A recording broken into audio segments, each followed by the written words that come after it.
take you higher than where we are. So high now, there's nothing to come down to. Have you ever tried to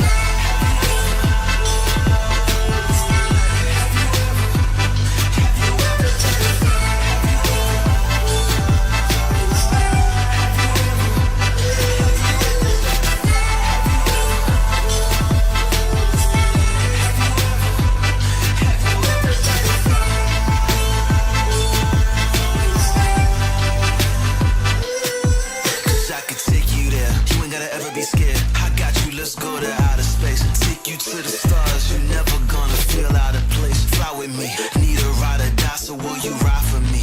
Twinkle of my eye, girl, you shine for me, I swear. And I know the stars are listening, but we can stay or we can visit them. So let's go. Have you ever tried to fly?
In the sky, cause the night is ours.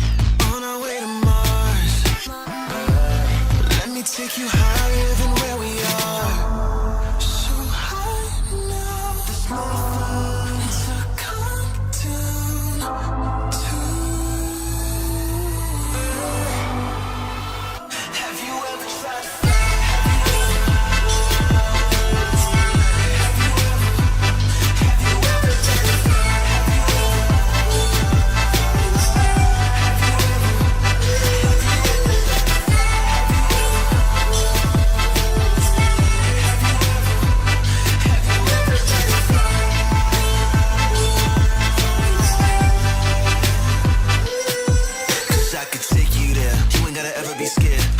Let's go to outer space, take you to the stars, you're never gonna feel out of place. Fly with me, need a ride or die, so will you ride for me? Twinkle of my eye, girl, you shine for me, I swear. And I know the stars are listening, but we can stay or we can visit them. So let's go. Have you ever tried to fly?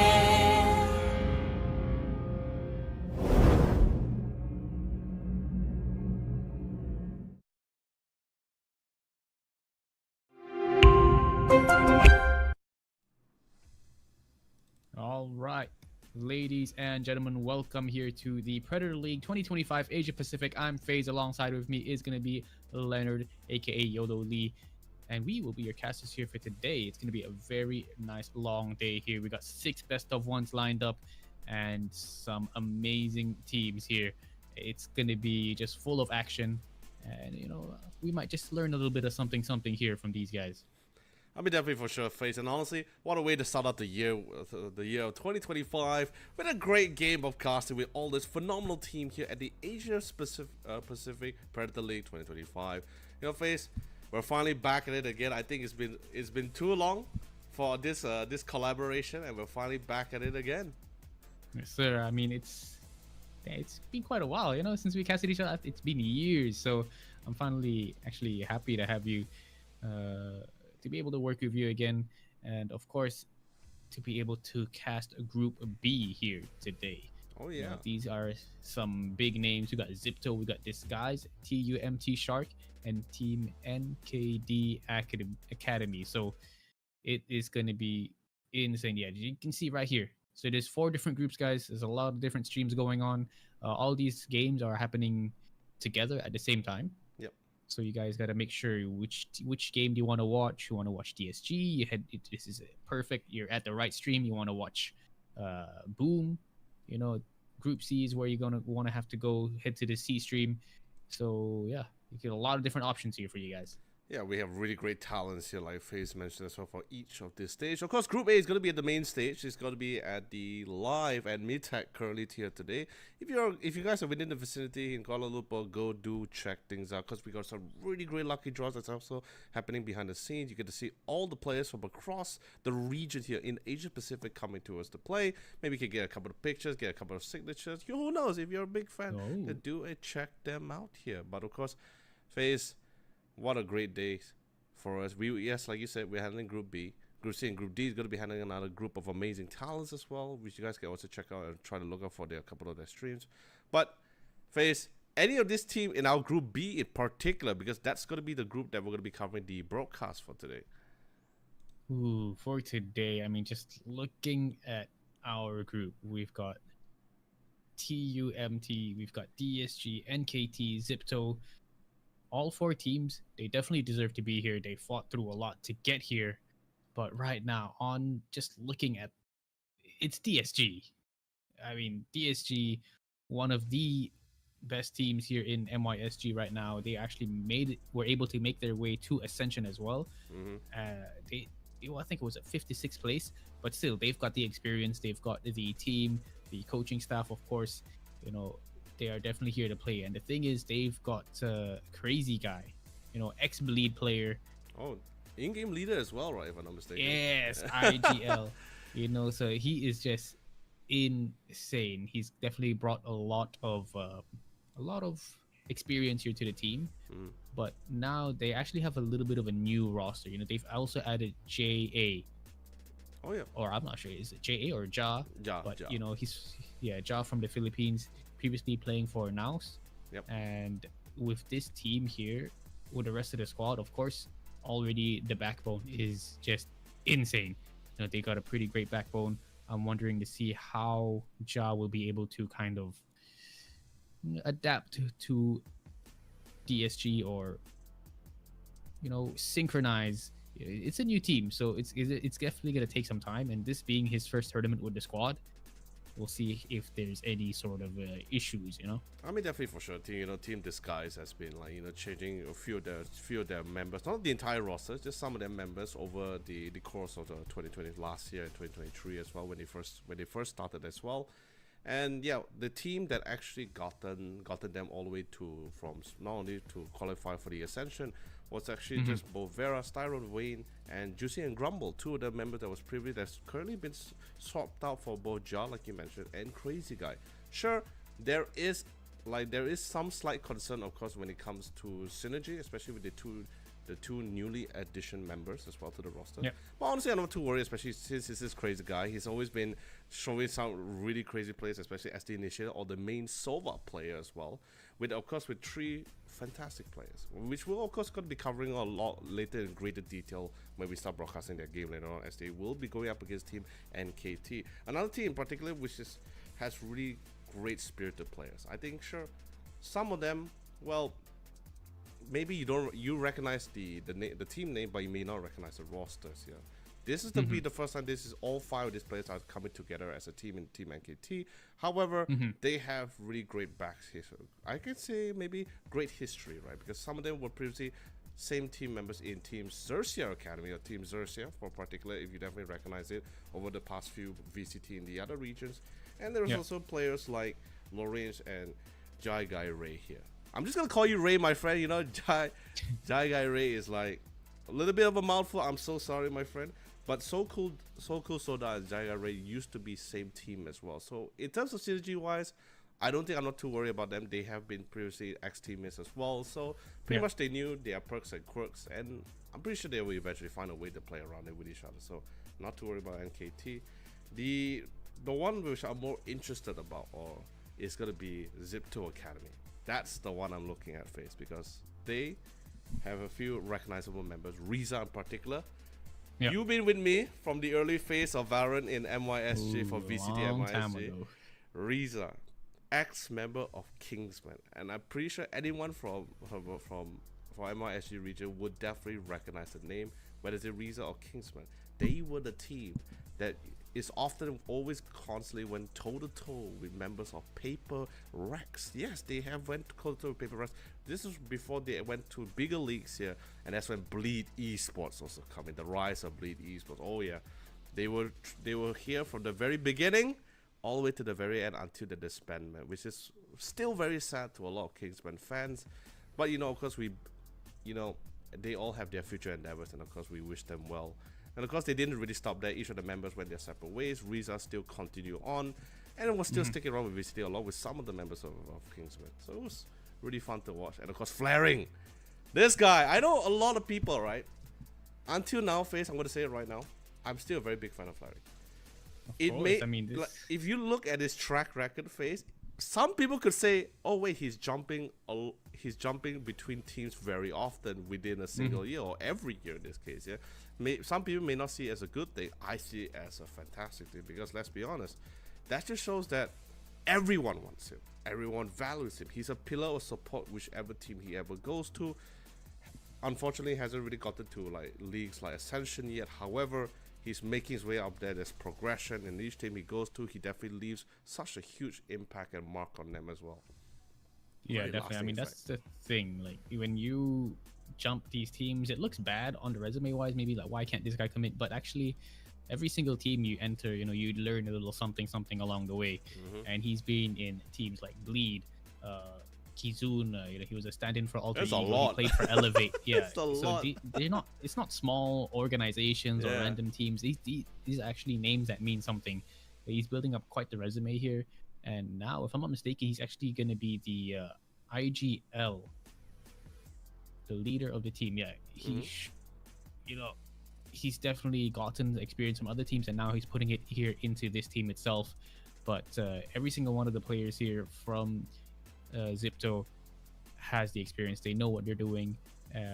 The Doctor used to be in this group here, not with Zip2, but previously as Unsigned 5. Oh yes. He was the previous IGL. He was able to win the Predator League MY qualifiers and push the team to this APAC here, but unfortunately he will not be joining them here. It's going to be IC, a new player which they recently just got off of ranked. Which, by the way, also the same time he's currently the only player that's currently shrouded with mystery. I think the entire group stage or stage B or group B here among all the players of all the team phase, he's the only one which no one has any intel about, absolutely no clue about, and a completely mysterious player. Could be the wild card here could be the wild part of the niche for Zip2 Academy to try to get the win. Because remember, ladies and gentlemen, this is going to be our best. This is going to be a best of one round robin. Since this is a group B, a group of 4, that just means each team, the team who has the most points, 3 points in total, will be able to secure a spot in the Asia Pacific Predator League Grand Finals, or playoffs in this case, whichever you like to call it here. Yeah, I mean, just looking at IC. Sorry, just gonna head back to the IC topic, because this is someone who was picked up from ranked, so it just shows you don't exactly have to be you just have to be good at the game, for people to recognize you. I mean, that's the important thing, right? Yeah, so that's kind of gives me a little bit of hope in my gaming career. No, I'm kidding. We're too old for this, but I mean, at least you're higher anyone ranked can than be me. picked up. Yeah, I mean, at least you're higher ranked than me for sure, FaZe. That's a fact for sure. Yeah. I mean, FPS is in your name, man. That is true. But it could mean frames per second. I'm not gonna question it. I am not gonna question that, man. But it's it's a really tall order for these guys, because I'm not sure about you, Face. For me, I'm always been a big fan of the best of threes, right? Because it's okay. Best of threes not necessarily better for the talents or anyone else, but it's definitely a lot better for the players, because it does lessen a lot of burdens. First round, at least, even if you were to lose the first round, there's still a way for you to readjust to how you want to tackle this team. However, in this case, in this best of one round robin, you only get one shot at this team and then you move on. So in other words, each of this team is not only pressured but also constantly have to be at tip performance regardless of who they're going up against. Ready for any adjustments, ready for any kind of aggressive, passive play styles which they're going to be encountering in this next 3 series that we're going to be having here today. Actually, not series, 6 series do we have today. Yeah, 6 series. It's a lot. Yeah. Best of ones, man. It's scary, but you know, it is what it is. That's how group stages are usually. So you kind of have to get used to this at this point, and that's why, you know, you got to make sure you are warmed up. Warmed up as a team. You make sure you're in the practice range. Do your death matches before the actual game. Okay. It's important, you know. You got to make sure you're locked in for these games, because you know, losing one, it's already could cost you your tournament run, you know. That's and true. the thing is, the first place of each group is going to be making it to playoffs. You know, it's not 2, it's 1, so you have to do your best. Man, yeah, it's a lot of pressure. But you know what, hey, with that being said, also we'd like to give a big shout out to our main sponsors, well, Predator Gaming and Intel, for giving such an opportunity to not just us talents, but also to all these players and not only just new teams, returning teams, active teams currently at the moment, to showcase their abilities and their chances to slowly move forward. And I think this has been a great opportunity for a lot of the newer teams that we're in. Not in our group in particular. I mean, maybe for TUMT here, but like for other teams that's currently new, that's also coming in other groups as well, because the qualifiers wasn't easy. We had so many registration across the region here. They all fought, they all battled it out, blood and sweat, just to get to just the group stage first before getting towards the grand finals. Yeah, let's be honest, Face, that grand finals is a lot of money. It's a lot of dough. 65,000 for the championship, just for the champion alone here. That's a lot. That's USD, you know, but the fall off is insane as well. You know, first place 65,000, and then it drops down. If you're second place, you get 20,000. Third and fourth, 7.5 each. You know, dude, that's what Otomo kept telling me yesterday when we were handling for Dota 2. Yeah, yesterday we were broadcasting Dota. Today it's gonna be Valorant, of course. Yeah, but I mean that's pretty much what you all hear about for the Valorant and supporting your favorite teams. But yeah, that's what Otomo was talking about with me. You know, Face. We were saying like, that's a huge drop down there. So Era just wants that champion spot, and I'm like, I was like, dude, it's not about the financial. It's about the prestige, the honor, the glory, you know? Yes, sir. Yeah, you say yes, sir, but Otomo was telling me, yeah, okay, cool. But that money, though, you know, 65K. Yeah. Like I said, it's a secondary priority, you know? The primary is still going to be about the honor, you know? It's especially for the newer teams that's participating in this tournament, right? It's like, it's not every day you get the battle, like, tier 1, tier 2 teams, right? On such a glorious setting. It's not your typical like online rank games or your community tournaments. This is the big leagues, you know. This is as big as it can get, right? And it's what a way to a strong start for all these players for 2025 here. Yeah, definitely. I mean, just looking at the teams that we have here, you know, we've got a lot of teams, not a lot, but there's like 2 teams from Indonesia. We got Boom and Alter Ego. We got Team Flash, Team Secret, you know, Rival.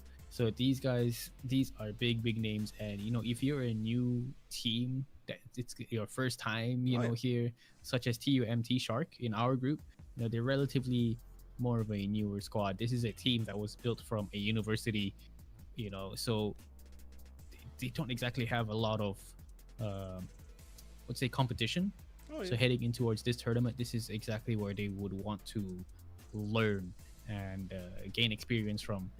So, you know, especially against the likes of DSG and Zipto, you know, big names in the scene,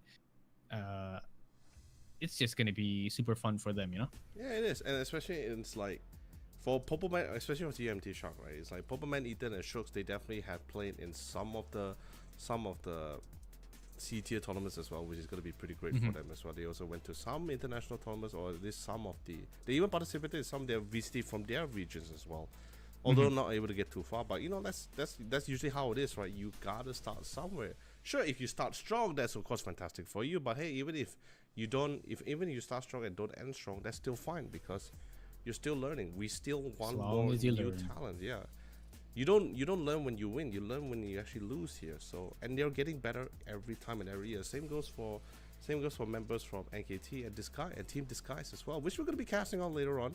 They have been changing up their rosters here and there, but their track record, regardless of what roster that they had in each of those tournaments, has still been pretty solid. First place, third place, second place.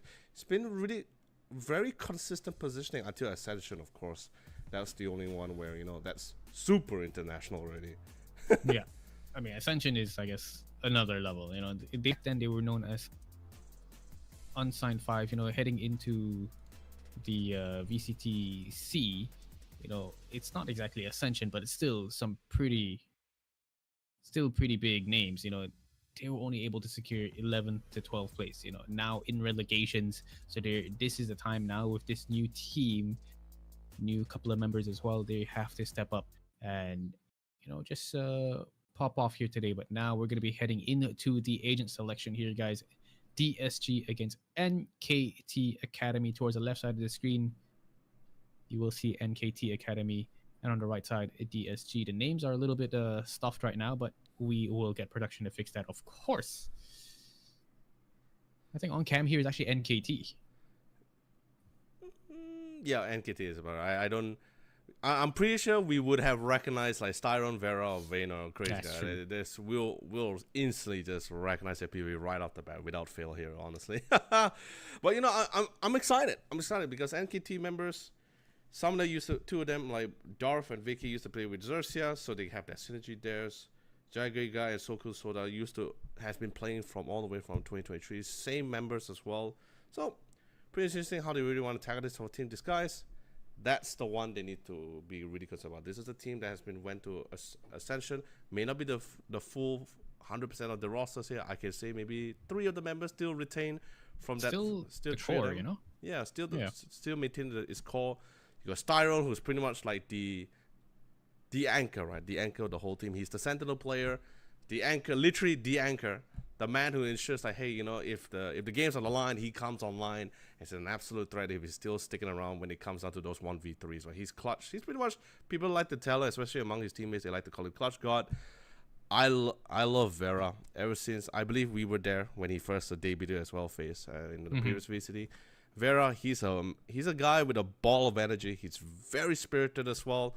And I don't blame that, right? He came in as a duelist, as a jet player. I think a lot of the new players that came into VCT during that year was very inspired because they tried to aspire to be like their idol, right? Forsaken from Paper Rex, right? He left such a huge impact and effect, right, on all of these young talents, right? So everyone aspired to be like him. And Vera, one of the few people, I like to call it Kid Forsaken during that time. So it's coming to the mix here. And then you have Crazy Guy, the IGL, who's literally living up to the name, is now paired out, or at least he has now new tools in his belts here, with 4 of these new tools, who pretty much have very similar ideology here. So even though, yes, this will be his first time playing with this roster or at least the second time in the tournament this year, but I'm pretty sure he is just as confident when it comes to all they having the same ideology about this. Yeah, of course. I mean, DSG, one of the top names right here. They were the ones that actually won last year's VCTC. You know, first place, big feat. But now with this new roster, we're gonna see whether or not they can pull off the same kind of what do you call it? Results, I guess. But here towards the left side of the screen, you can already see NKT Academy picking up their agents. Darth on that Omen. So Cool Soda. What a cool name. On Killjoy. Vicky's on the Neon Breach for low ranges. And Poom One Love. Okay, on that race. So double duelist setup. Double duelist. So the thing is this, right? Correct me if I'm wrong, okay? Because it's been a while for me. The only time I ever see Raze, right, very rarely is either on maps of Ascent or Bind, particularly Bind, right? But since this is a double duelist one, does it seem like we're going to the map of Bind? Because we're not too sure about which map we're going to. It is a best of one, despite the huge map pool that we have currently, especially with the new addition of Abyss and Sunset. So this is the best of one. So it all comes down to that one map to win it all here. You need to be at the top of your group. You need to be at the top of your game. And yeah, just looking at the lineup here for NKT Academy, it is looking like a bind sort of setup. I mean, you can't bring double duelists, you can bring double initiators. Towards the right side of the screen, okay, DSG has picked their agents as well here. Omen, Cypher, Breach, double initiator here, single duelist for the side of DSG. Yep. Vera in particular has been playing a lot on Neon for these past few tournaments as well. Has been slowly shifting away from the Jet. But you know, with the new addition of agents and of course with how the map has been changing, especially for certain agents as well, I think it's, you know, it was high time for some of these players to expand their horizon, try a few things out, especially since some of the other pro players from the other scene as well has been also utilizing the Neon a lot in certain maps as well. So, you know, it was high time. And you know, Neon's fast pace, a very mobile agent as well. So someone fits around the same category with Vera. So I think he should be totally fine with this. I'm more excited to see Crazy Guy with the Sova again. So let's see how this game goes out. Oh, there it is. That's the DSG cam we're looking for. Okay.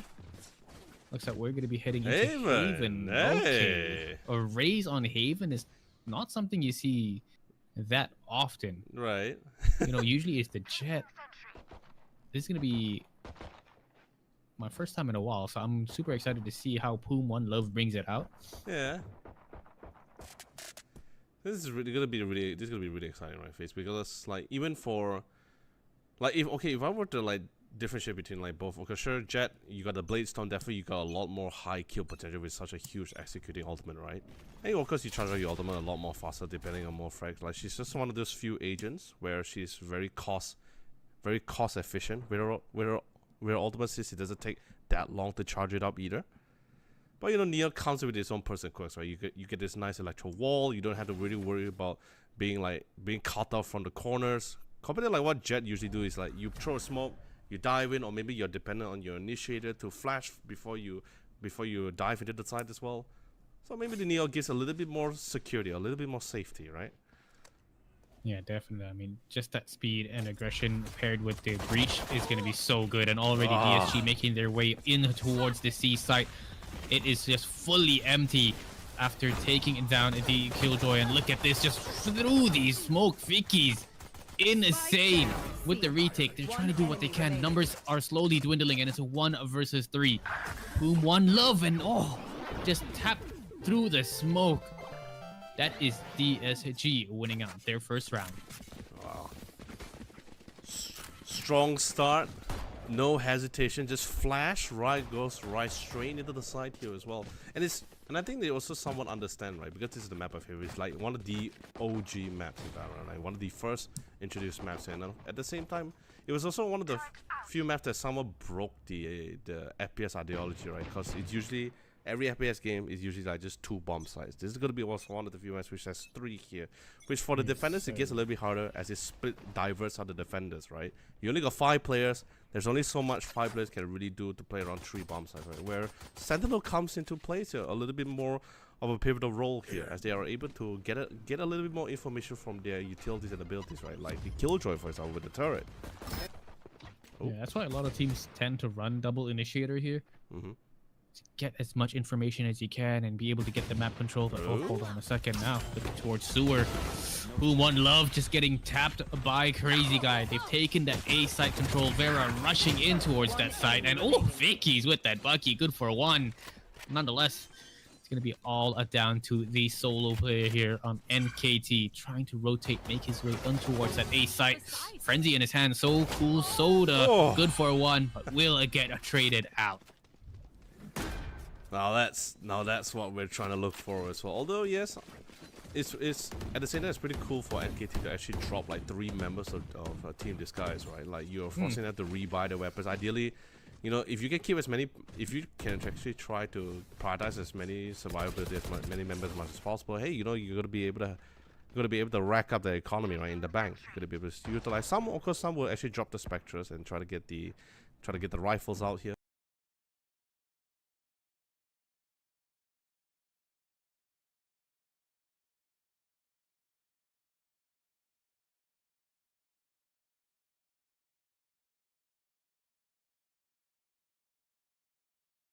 But hey, you know, you dropped 3 members, so you definitely didn't make that win a costly one for sure. Yeah, slowly but surely. And if you guys are wondering, oh, what a shot! Boom, one love. It's a big kill on Vera as well, and he's playing towards the corner. Relay Bolt's gonna be coming in, and they will shut him down. The double swing towards short. Can they make it alive? Vicky's gets taken out, but look at low rangers by himself in towards short. He's gonna get spotted out. It's a 2v2. And look at them just shut it down towards sewer with the assistance. Low ranges. This sneaky man. Yeah. I mean that's the power of the rifle player, the 3rd round, right? It's like if the Team Disguise actually succeeded in that one, you're definitely gonna be forcing Team NKT back into the eco round for sure. But, you know, since they brought out the Vandals. I mean, this is just the kind of thing we noticed for some teams, right? It may not be as comfortable during the pistol round or the eco round, but once they get the rifles out, the Vandals comes out, they're like, oh yeah, we are so fine. We are totally on board with this one. And plus, you know, they're really strong at holding out those corners, at those angles. And it seems like they have an answer for each of those angles as well. They do manage to spot him out though. You can see the aggression from NKT. They've already secured that A-long position, so they rotate more players towards, you know, the 2 other sides, B and C. PSG playing it super slow, you know, very smart, trying to pull rotations back and forth. But now you can see they're making their way towards middle, towards his B side. They have a lot of time to play for it as well, Face. It's just trying to find the right timing as well. A minute left on the clock, of course, can't wait for too long. Oh. That's a big nade. Oh, Wayne secures Poom one love as well. Such a good fault line nade combination, but unfortunately just did not connect, did not do enough damage, and already a 4v5 situation. Vera taking shots here towards low ranges, but low ranges does have assistance. Vera finds the second there on towards Starf. That is big, but a trade does come in, but still a man disadvantage here for the side of NKT, and DSG make their way towards the C side, and Ja shutting it down. So cool, Soda. What in the world is going on? NKT look lost, and Vicky's left in a 1v4. Spike planted. Oh god, I don't think this is gonna get out of this. Not at all. 1v4, too many angles for him to cover, and of course you see the lurker at the back. That's crazy guy right there. And Vicky's has the judge as well. I think he's just got to save. Maybe if he wants to, he could go towards that B side, get a rifle, but just the way DSG played that was super smart. You know, they pressured towards that B side. Vera, big two picks towards that B side, and they instantly rotated towards C. So cool, Soda just had no idea, and Vicky's turns around at the worst timing. Unfortunate. Yeah, that is completely unfortunate. Just a last second that he just fell in the guts. He thought it was time to walk away. Did a quick swing and was able to pick him up. But yeah, I love the point that you actually pointed out, right? Like Vera getting like really crucial kill. I think what was really amazing was coming in from Ja, right? Yeah, this is Ja. So Ja playing the Cypher, right? Getting a first pickup with the Marshall at close range? What? That quick scope coming in? Getting a pick to instant transition with the Vandal pickup. What a way to really clear that out. That really opens up the map so seamlessly for the team to move in. Vera in the middle lane earlier, just now at the middle path at B lobby. Sorry, at B main. Dude, he was the most patient player, despite of how active it is. I've never seen Vera so patient that way. He knows someone's gonna go for the pick. He's on the neon as well. It's not something you expect to, you know, wait for these angles. Jaw exactly where you playing are. so bloody well already. Neural Theft will give them the information, and instantly they're going to be rotating. And Vera, of course, will take down Darth. He's getting a little bit too aggressive. I'm out of here. And well, one by one, enemy they just remaining. kind of pick these guys off here as the rest of the squad making their way towards this A site. An absolutely, PSG. an absolute flawless round, Face. Absolutely flawless. Every point of the map here. And everyone was just getting frags all across the map, right? It wasn't like your usual flash and move and rushing with 5 men. No, they were taking members of NKT apart piece by piece at every section of the map. And it all started with Jar getting that first pick off on the opposing duelist, resource, Pullman on Love. Instantly gets the ultimate out, get the vision here. The whole team was very confident exactly where they are, and just deduce on how they want to readjust accordingly. There. Now aggression, DSG full control of that A site, sort of this A lobby control, and he got 3 players from NKT. They want to re-aggress.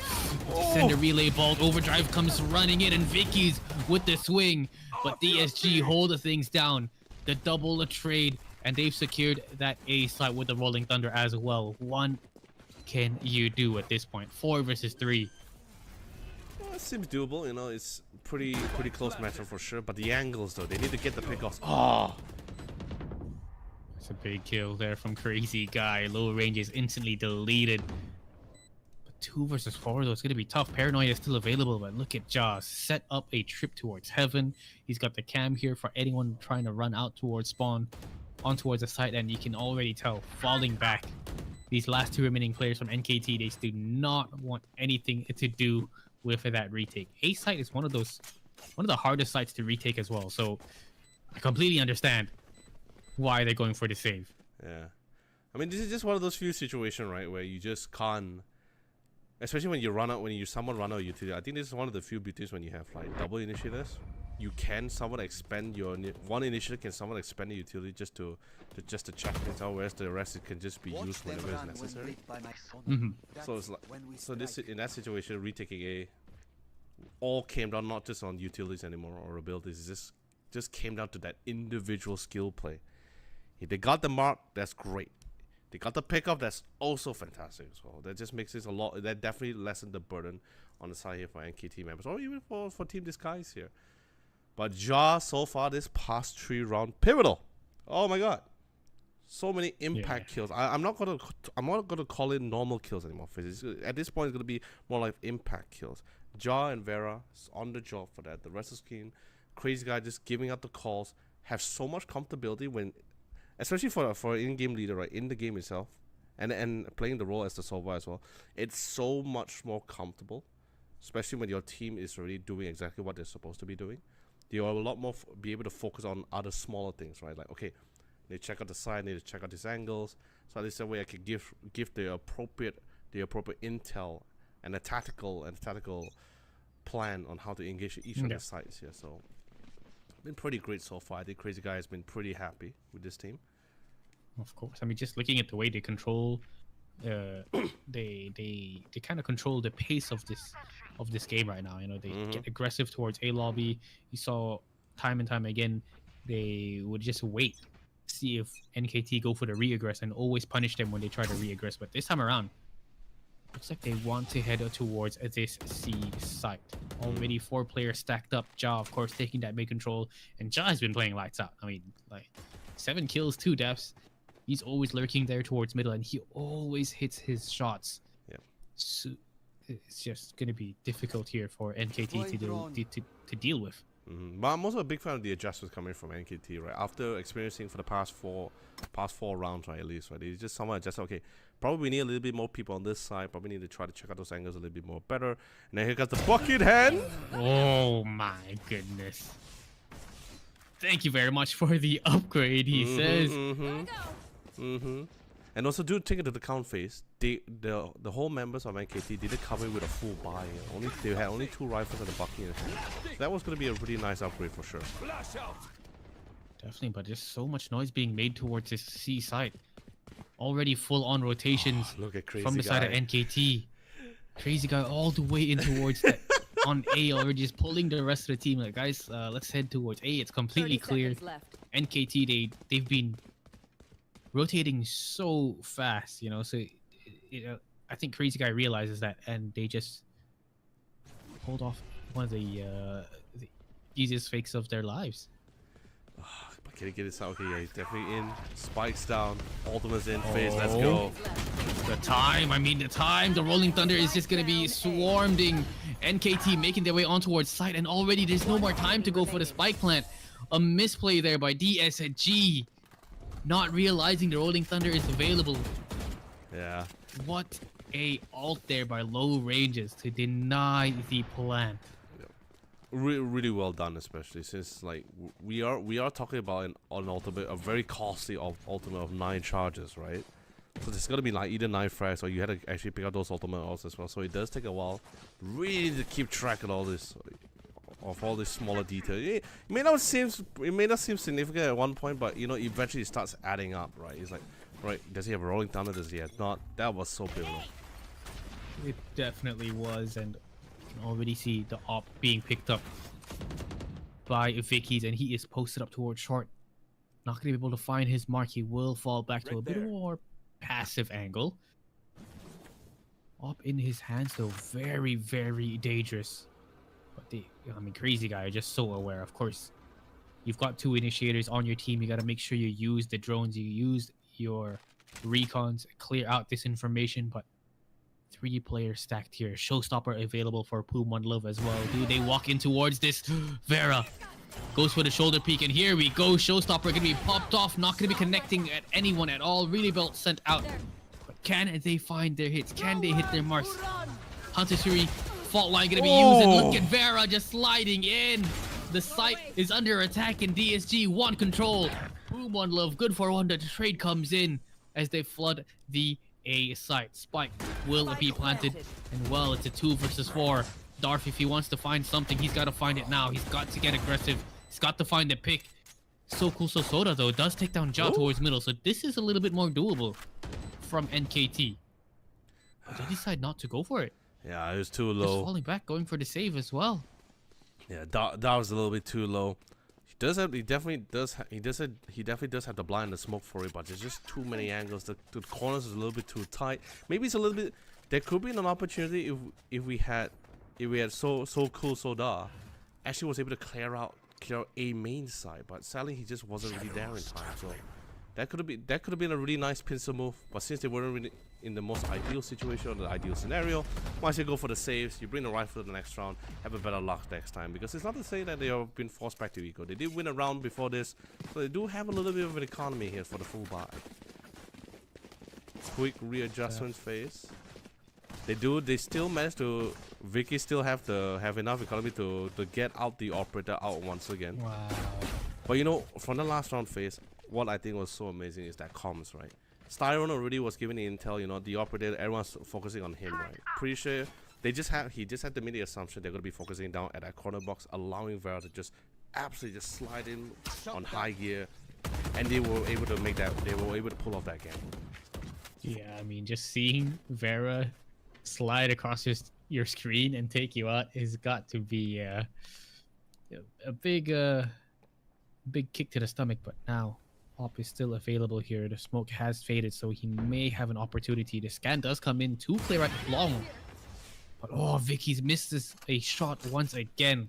That gives the information on where the operator is. But they are not afraid. DSG, they don't give a dang. They still want to take this A site. Yeah. Fault line on the breach available, of course, the flash as well. So that's definitely going to help Vera make his way in towards the site. The drone as well on Crazy Guy definitely can be used here and has to be used. There's no way you are going to be dry peeking in towards this angle. But look at Vicky stuck in a very awkward position. Ooh. Oh, Boom on Lova does find Vera. That's going to be a quick shutdown. The flash comes in and Vicky just finds the right time to go for the click. Looking for one more, but so good.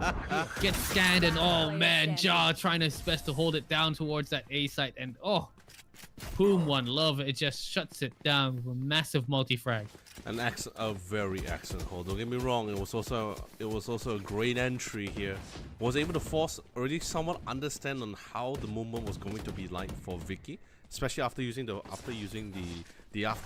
fault line, right? Sorry, the aftershock to actually force him out the corner. They already predicted that he's going to be sliding out through straight towards the entrance of A shot, where they're already well prepared to gun him down here. However, despite the isolations and the predictions, they couldn't really take into account the Rays absolutely going ham with the triple kill in the last round. Oh, look at Vera now. Just so fast. On W gaming. Darth does find Wayne, who TP towards the back side, and Vicky's finds a big pick there on towards Vera. 5v3 now. In a matter of moments here, Vicky still has the op, and if he continues to shoot like this, they might want to start avoiding him. Overdrive is available as well. Relay Bolt gonna be hitting Styron, and he gets the shot as well, looking so clean, getting super aggressive with the shorty. But Poom One Love is there to take down Crazy Guy. The aggression, the quick pace on this retake by NKT. So strong here. ESG so far. Oh man. Got to find another option.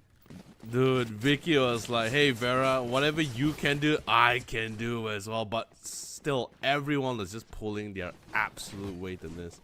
Because the thing is, this phase at the end of the day, right? No matter how well placed utilities you utilize or your ultimates, right? It all still comes down to that gunplay, that individual paralysis here. And so far, NKT is stepping up. We are literally, I believe, we are like 2 rounds away. Yeah, about 2 rounds away for the round switch here. So let's see whether NKT can equalize that scoreline here. Because at least that way, you somewhat reset the chessboard here.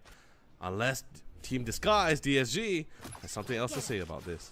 Yeah, already Rolling Thunder going to be used on towards his A site, but look at how oh dear! Vera, what a shot on towards low ranges.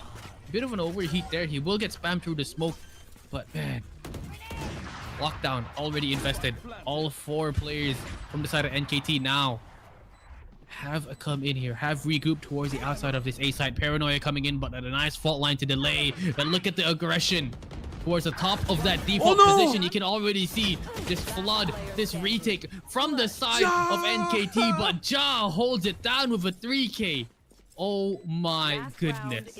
Oh dude, that fight was a mess, an absolute mess. Everyone was jumping in from different angles. Everyone was trying to handle it out from different corners. Pretty much a battle between multiple fronts here for a lot of these players here. And everyone was just trying to figure out, okay, do I have to get this guy to the left, this guy to the right? I think it was a very clear example of what we saw, how Wayne settled that for that connector area as well. He was shifting between A shots. Like when someone dropped down from heaven, forget to check on the right side.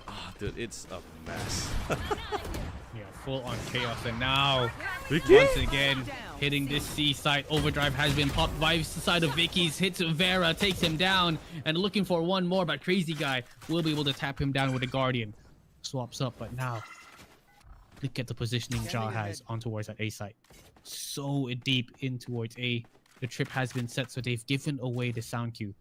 Yeah, all he has to do now is hold it down. Yeah, Poom definitely heard him setting up all the necessary utilities as well. It's just a matter of whether he can hold it out before the rest of the team comes in. This is the pivotal moment phase. The fork between destiny here. Oh, they set up a crossfire here as well. Ja, I'm not sure whether or not he knows this, but I think he's aware that if he steps out any further, he will get taken down. So very smart here from Ja, not to overextend, not to get too pushed up. And oh man, the trip is here, slowly curing things out. This spike has not even been planted yet. They're sort of kind of getting Crazy Guy 30 seconds trying to go for this flank at 2v4 now. Ja will be able to find at least one. Paranoia is going to be swinging out, and it's all Wayne. 1v3, what can you do in this situation? Paranoia has been sent out. He does manage to try to step away towards short. He is the master, but so cool Soda will just shut him down. And NKT, they were down 5-1 at one point, but they managed to bring it back 7-5. Yeah. Persistence, diligence, and of course with a little bit of some slight adjustments, they were able to bring back a couple of points for themselves. Although yes, they actually still ended the round with the most points on their end before the round switch. But NKT is not going to go quietly into the night here, FaZe. Honestly, even from the last round, right, it was very clear that you could definitely see that they're getting used to certain patterns, right, like especially rotation and movement patterns, particularly for Crazy Guy. They already knew that, okay, this guy's gonna be lurking around, this guy's gonna be coming out from somewhere. They were ready to adjust it, but more importantly, before they actually entry in each of these sites, right, FaZe, if you notice, they were always ensuring like, hey, you know, I'm not gonna be the only guy here alone. If I fall, you can follow up. You can follow up with me. We're gonna be able to have this solid buddy system, so at least we can actually try. Hey, if we can't win in the 1v1, then we'll always make it to a 1v2. Definitely. Now, sides have been swapped. You can see NKT pulling some rotations towards that A side, but just did not work out. You already have 3 players around B, ready and waiting for a quick rotation. One Love does make his way on towards that B side, and he's just gonna get paranoid, hit with a shock dart, aftershock being sent his way as well. Tons of utility for this man to try to stay alive. Styron good for 1, and NKT right now. Oh no, so close. Look at Crazy Guy and Ja just shutting it down, lighting up the kill feed. Oh man, definitely lining up his will for sure. But honestly, Pum was on a sliver of health. 3 HP, still standing strong. But you know, that 1v1, if he still pull it off with a classic, I'll say, you know, you deserve that win, man. Like 3 HP, you entry in, you force out all kinds of defensive utilities. You still can walk. If you can walk out with 3 HP, I'll let you have that win, man. You so deserve that one. But other than that, it was quite the choke point. B main lobby, they pushed right into the Dance of the Lions, and tanking it all kinds of utility. But what a recon dart! Wow. What an arrow! Recon and a kill there from Crazy Guy. And look at how aggressive NKT is trying to find. They've got a single Bucky, and they want to find anything. Pumon Love is good for 1, but the rotations from DSG is so quick. We'll just shut down the execution from NKT. You know, I love the positioning coming from the side for DSG as well. The angles they were covering, there's always this crossfire of an angle. Sure, if one side loses out, hey, don't worry, there's going to be the right side. They always ensure that no matter how open the area or how compact the space of battle, right, they always ensure that that's going to be a kill zone.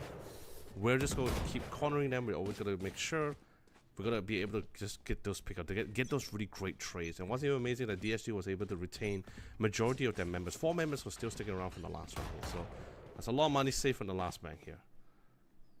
Wow, look at this. Vera all the way. He pushed up towards C long, got so much information, but he will get shut down by Darth. They heard all this. And now, slowing things down, a different sort of NKT playstyle. 2 rounds in a row, we saw aggression, aggressive executions on towards B, on towards that A side as well. And now they try to pull the rotations towards C. One Love finds Crazy Guy as well, lurking towards short. And that A side, there's only 1 player left. It's only Ja here. He's got a little bit of assistance in terms of trips, but what can you do when the numbers advantage is a little bit too much? They've got 2 player man advantage here. Vicky's good for 1. He does manage to find JA.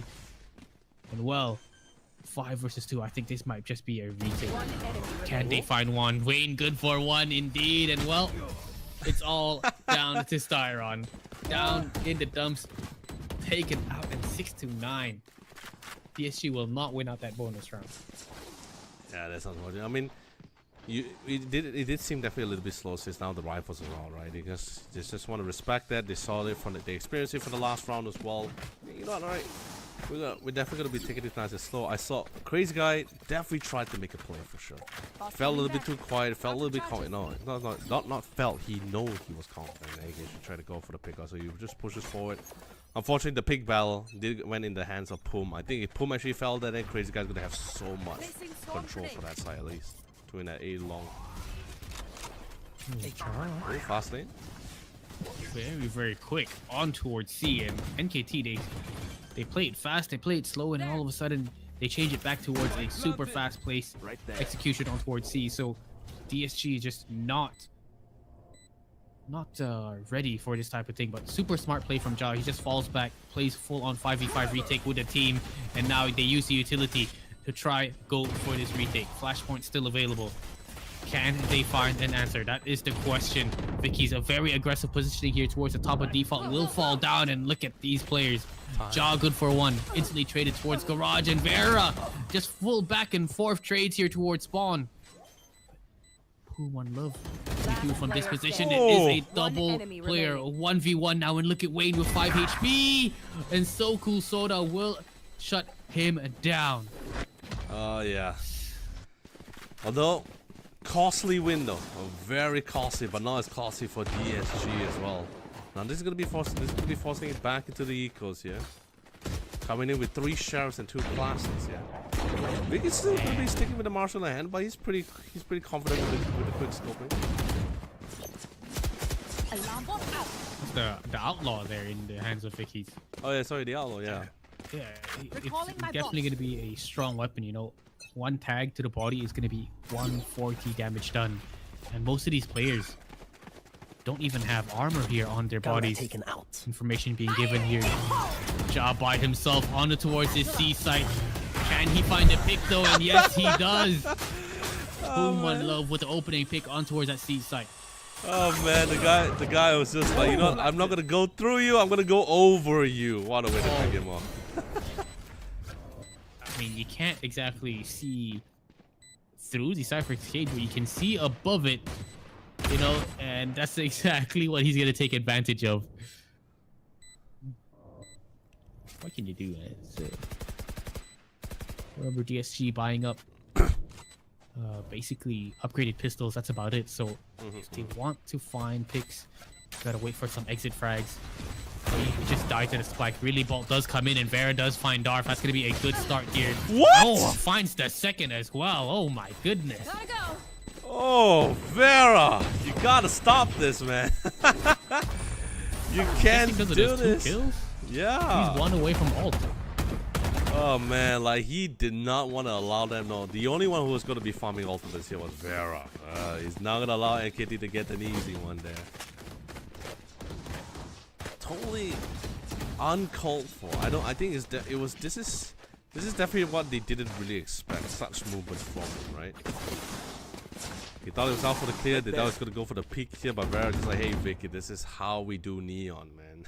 Quick feet, quick trigger. Exactly, just reminding him exactly why Gotta go. Vera himself likes to play this agent. And oh, look at this aggression.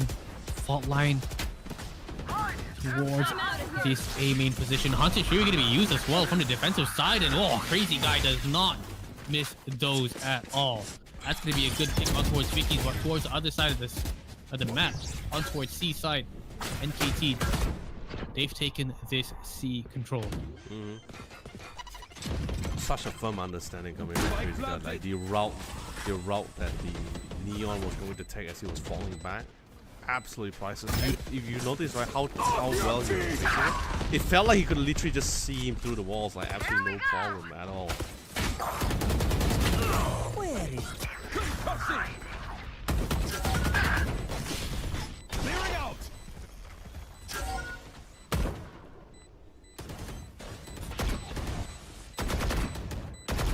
One enemy remaining. Oh my goodness, what a round. Not your day. The retake was just so clean. The fact that they were able to use all those abilities to get those kills. You know, we saw Puma Love try his best to kind of hold things down on towards that C site, but in that situation where DSG bring out the numbers, instead of a 1v1, they bring it down to a 3v1 on towards the site. You know, Puma Love will just get taken out. Yep. But you know what? What's even more amazing face with all this amazing gameplay? It's actually the Predator Triton Neo 60, which you guys actually saw that just now in the graphic when it popped out, and now it's back again. Hey, a beautiful piece of hardware, top tier performance for top tier players. So content creators like you guys are great. Speaking of top tier, This is top tier execution, but top tier defense as well. NKT, they've managed to thin down the numbers. A 2v2. Overdrive was used. Rolling Thunder is still available. One enemy Three remaining. hands No of the way, defense, and look crazy at guy. pulling off crazy plays. Can he make this work? Oh, Rolling Thunder gonna be used as well in a 2v1, but they just want to secure their 11th for sure. Aftershock as well, and crazy guy just chases him down towards long. So cool, so soda. So cool, so soda. So cool, soda will just get shut down towards Cubby. Man. Dude, that was insane, man. The thing is this, we're not too sure on like what was the range like, right? Because he shot the arrow, and then next, I'm not sure whether was there enough time for Vicky to actually get out of there, or he just chose to just read it through, right? Because like I think we probably need to replay that, because I'm not too sure. Because I saw the shadow animation, like it was as if like he was about to plank it down. So I'm not sure whether he agreed for it or there was just no way for him to escape for it. Go, go, Maybe go. he wanted to see if he could tank it. Not shock darts. Sometimes they don't do that much damage when you're next to it, but when Really? it hits, crazy guys, shock darts, they hit. No, they will hit. Yeah, they will for sure, and they will hurt. 100%. But look at this off angle though, Vera. Very aggressive. I think he heard the jump spot, so he has an idea on where they are playing, where they are lurking. Face, the scary thing about Team DSG is like when they go quiet, it's not natural. Yeah, definitely. But look at NKT now, slowly using their quietness against the likes of NKT. And look at this scam. Oh, Ja does spot out these players, very aggressive, and they're just gonna go for a full-on retake for this C side. Time and time again, they've done it, and it has been working. Ja does find Vicky's here through the smoke, and Aftershock doing tons of damage, and Ja just holding things down. And look at Darf. 30 seconds He had left. made his way in towards Garage enemy and is remaining. able to find the backline, taking it down and shutting down at this retake. Darf with a big round. Ready. Oh my goodness. We are definitely cutting a little bit too close here for some of those scenarios here, but boom, my friend, I feel bad for you. You were just casually coming out through or one of your friendly squads just to run into the aftershock. Max range, by the way, as well. The aftershock, so he couldn't have seen it through the smoke itself unless he got out of it. So a little bit unfortunate situation, but other than that, really excellent hole. But so far, I think NKT was able to find various weak points in these defenses here to at least try to break through DSG here. And I think NKT now is just taking it so slow. They're playing it so well, They make some noise towards that A side. They regroup together. They force DSG to actually go for a bit of a half buy, some upgraded pistols here and there. But they group up. They don't want to get aggressive. They don't want to go too hands. They're aware that DSG could go for some aggressive plays, so they just stick together. They don't want to give away these weapons and low ranges with that outlaw will shut down crazy guys towards the A side. It is completely clear, but they've got to make sure they check every single corner. Paranoia super quickly. Wanted going for this retake. The flood. Spike has not even been able to get planted here, and you can see the aggression from DSG. Last player standing. Inside the smoke, Wayne with the Bucky, not connecting his shot. 5 versus 1. Spike planted. This man's got a sheriff, and his position has been given away. Good for one though, on towards So Cool Soda, but Darf will shut him down. 10-11. A pretty close game here. It is. Charge and shoot. Easy enough. But now it's time to see how the economy is.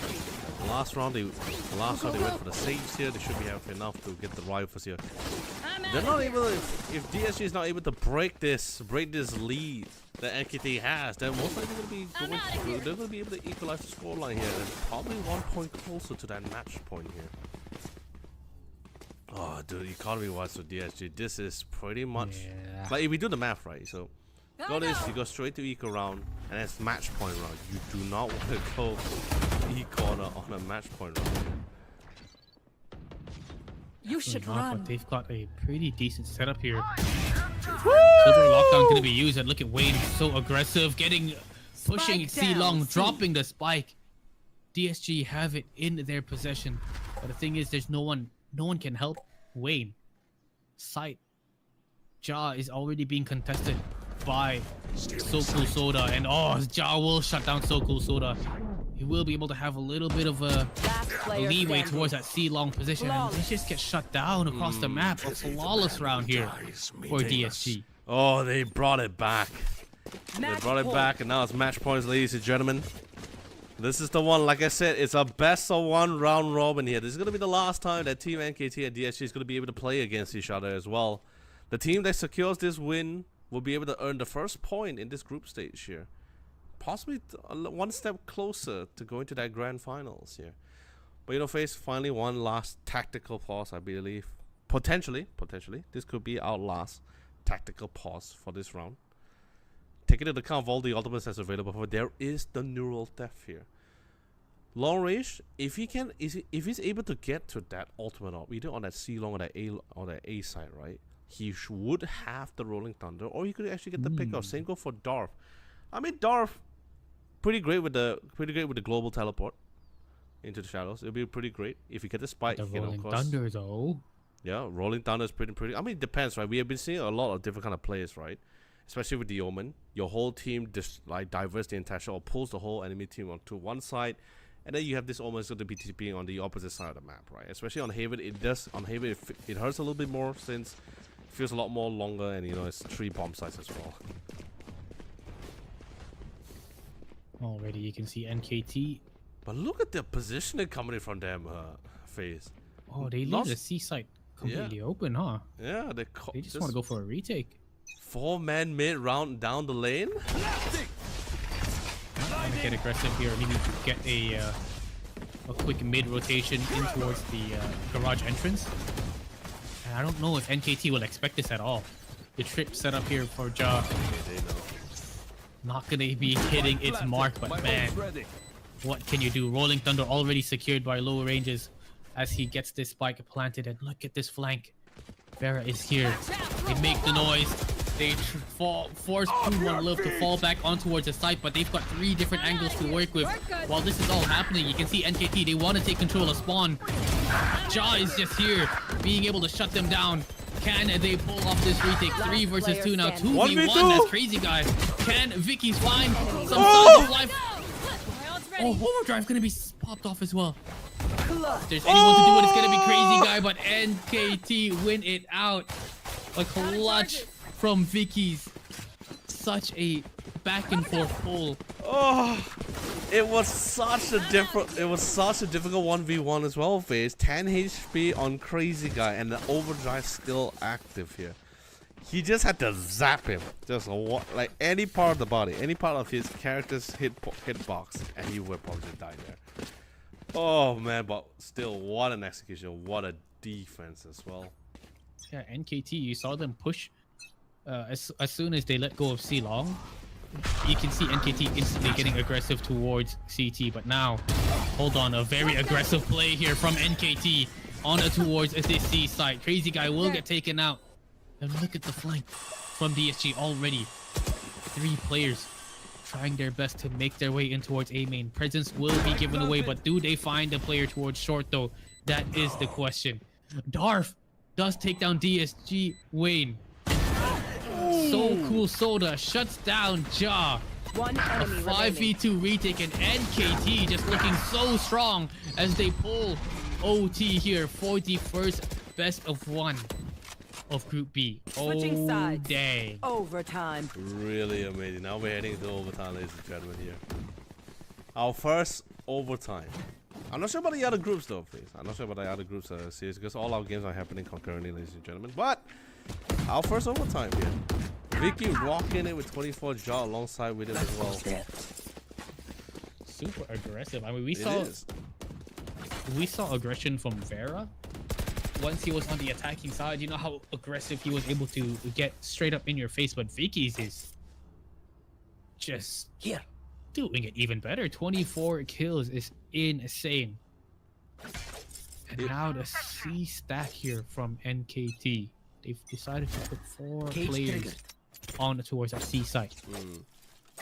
They definitely have a couple of good. They definitely have a couple of good reads as well. And, you know, this is one of the few beauties of Killjoy, right? Where You have your turrets, you have your alarm bot as well to give you the necessary amount of intel. I mean, you know, Cypher with the tripwire can also do the same thing as well. But you know, turrets can definitely get spotted out at a longer distance, so you can leave it at on the A side. Allows you to focus, definitely allow you to divert more resources on other areas of the map. Since this is a 3-bomb site, a little bit too many areas to cover, so this is pretty much where Killjoy really shines as the defender region. Shocking. He got the perfect read, and look at them just shut down the execution Enemy remaining. from the start of the round. They already had 4 players on towards C. They really are reading DSG like a book right now, and they are just hitting every single shot. NKT shutting down DSG here in OT. 1 point away.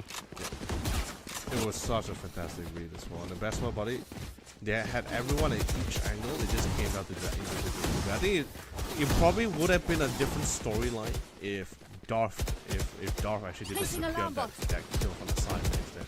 Because if Vera actually got that, if actually Vera won the pick against Darth as the entry towards C side, then you're gonna be the defense is gonna be compromised from at least from the back line here. Oh man. Last round phase. The tide has definitely turned for them. Previously it was DSG who was on match point, but now it's NKT's turn. There. NKT, they bring it back out of nowhere. I mean, you can see earlier Vicky's had 26 kills. Crazy guy. He hears this aggression. He feels it coming here. But can he hit his shots? He's got the recon in 10 seconds. He's got the drone to work with as well. The trip has been broken. He's going to be falling off his mark. Not He's going to ready be yet. leaving. Not ready yet. Single player by himself. Revealing area. On towards the B side. Starrun, of course, is going to start things off great, but look at Vicky's, again, aggression in towards the smoke, shutting down Crazy Guy as well with the shorty. Oh my goodness. This is going to be such a difficult retakes with y'all ultimates as well. You also had to deal with Killjoy. It's also one of the few top post-plant situations. Okay, you force out the nanos. Got the Dark Cloud out as well, but you know for a fact that this is not a site left unattended. Wow. Last player standing. Overdrive going to be used as well, and they just shut it down. It's all Vero. 1v3. This man has been playing so well, but you can see NKT so smart. Want to play time. They don't want to give him the 1v1s, and they win out the Attackers first game. win. That is NKT with 14-12 for DSG. My goodness, this team, incredible. From such a lead, and then you slowly see NKT just slowly breaking lines, getting the necessary adjustments in as well, that eventually securing the win here. But honestly, I felt like everyone really carried away. The double duelist, the explosive mobility that the team had. Just someone a lot really just enabled them a lot when they just really try to clear out those corners, right? Like able to get in, divert attention, and it's usually not like one person diving into the side alone. They're moving in sequence. They're moving in synergy with each other. Yeah, definitely. I mean, just the scoreboard right here, 29 kills for Vicky's. But of course, the rest of the team also, you know, they may not have the necessary amount of the kills, but just looking at low ranges, 14 assists, you know, this man definitely set him up for success. Decent effort from Ja with 25 kills of his own as a Cypher. He really held down that site, but man, was that a tough game. They came back. It was 5-1 at one point. You know, it was 7-5 for DSG at half, and I think NKT, they were a little bit more comfortable when it came to the attacking side. Yeah, Vicky's was just able to pop off, you know, pull off. We saw Vera doing aggressive plays, but man, Vicky's on the attacking side. He did a full-on Uno reverse card. You know, anything you can do, I can do better. Yep. And he definitely showed it. I mean, you can definitely tell they were also very comfortable on the defending side as well with the whole double duelist lineup as well. Because like, even though sure, double duelist, you got that really nice offensive and mobility when you get to the attacker side. Even for defending, even for side retakes, it's also been pretty impactful for them. And let's be honest, Showstopper still such still such a menace. It's a huge execution ultimate as well. You can't really say no to it. Can't really deny it either way you face.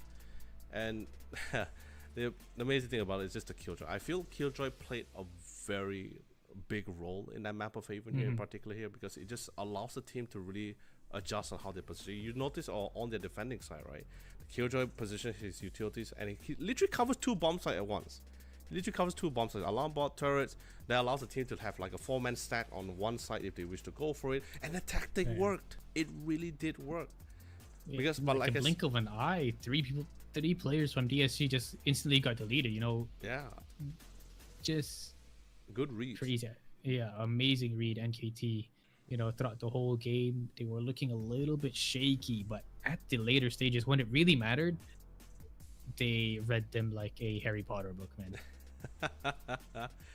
But but other than that, that's going to be it for both the NKT and DSG battling against each other, because this is a best of 1 round robin. So they're going to be moving forward, and Team NKT currently has the most points currently in this group.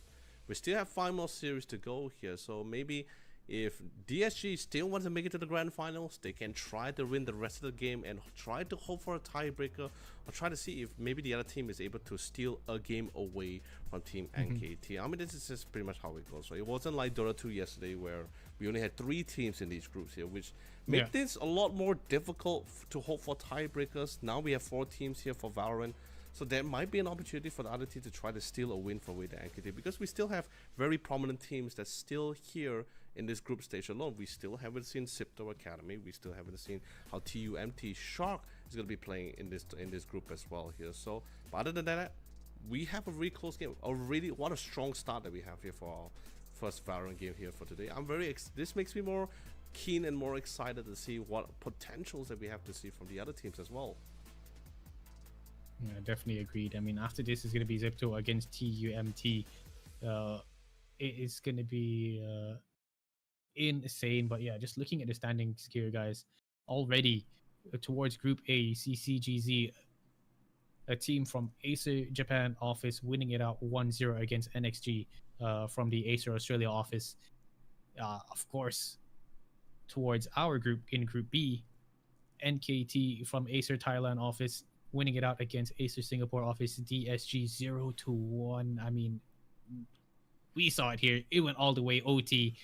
Towards Group C, that game is still going on, but Group D, you can already see. Wait, it's still going on. We went to overtime, by the way.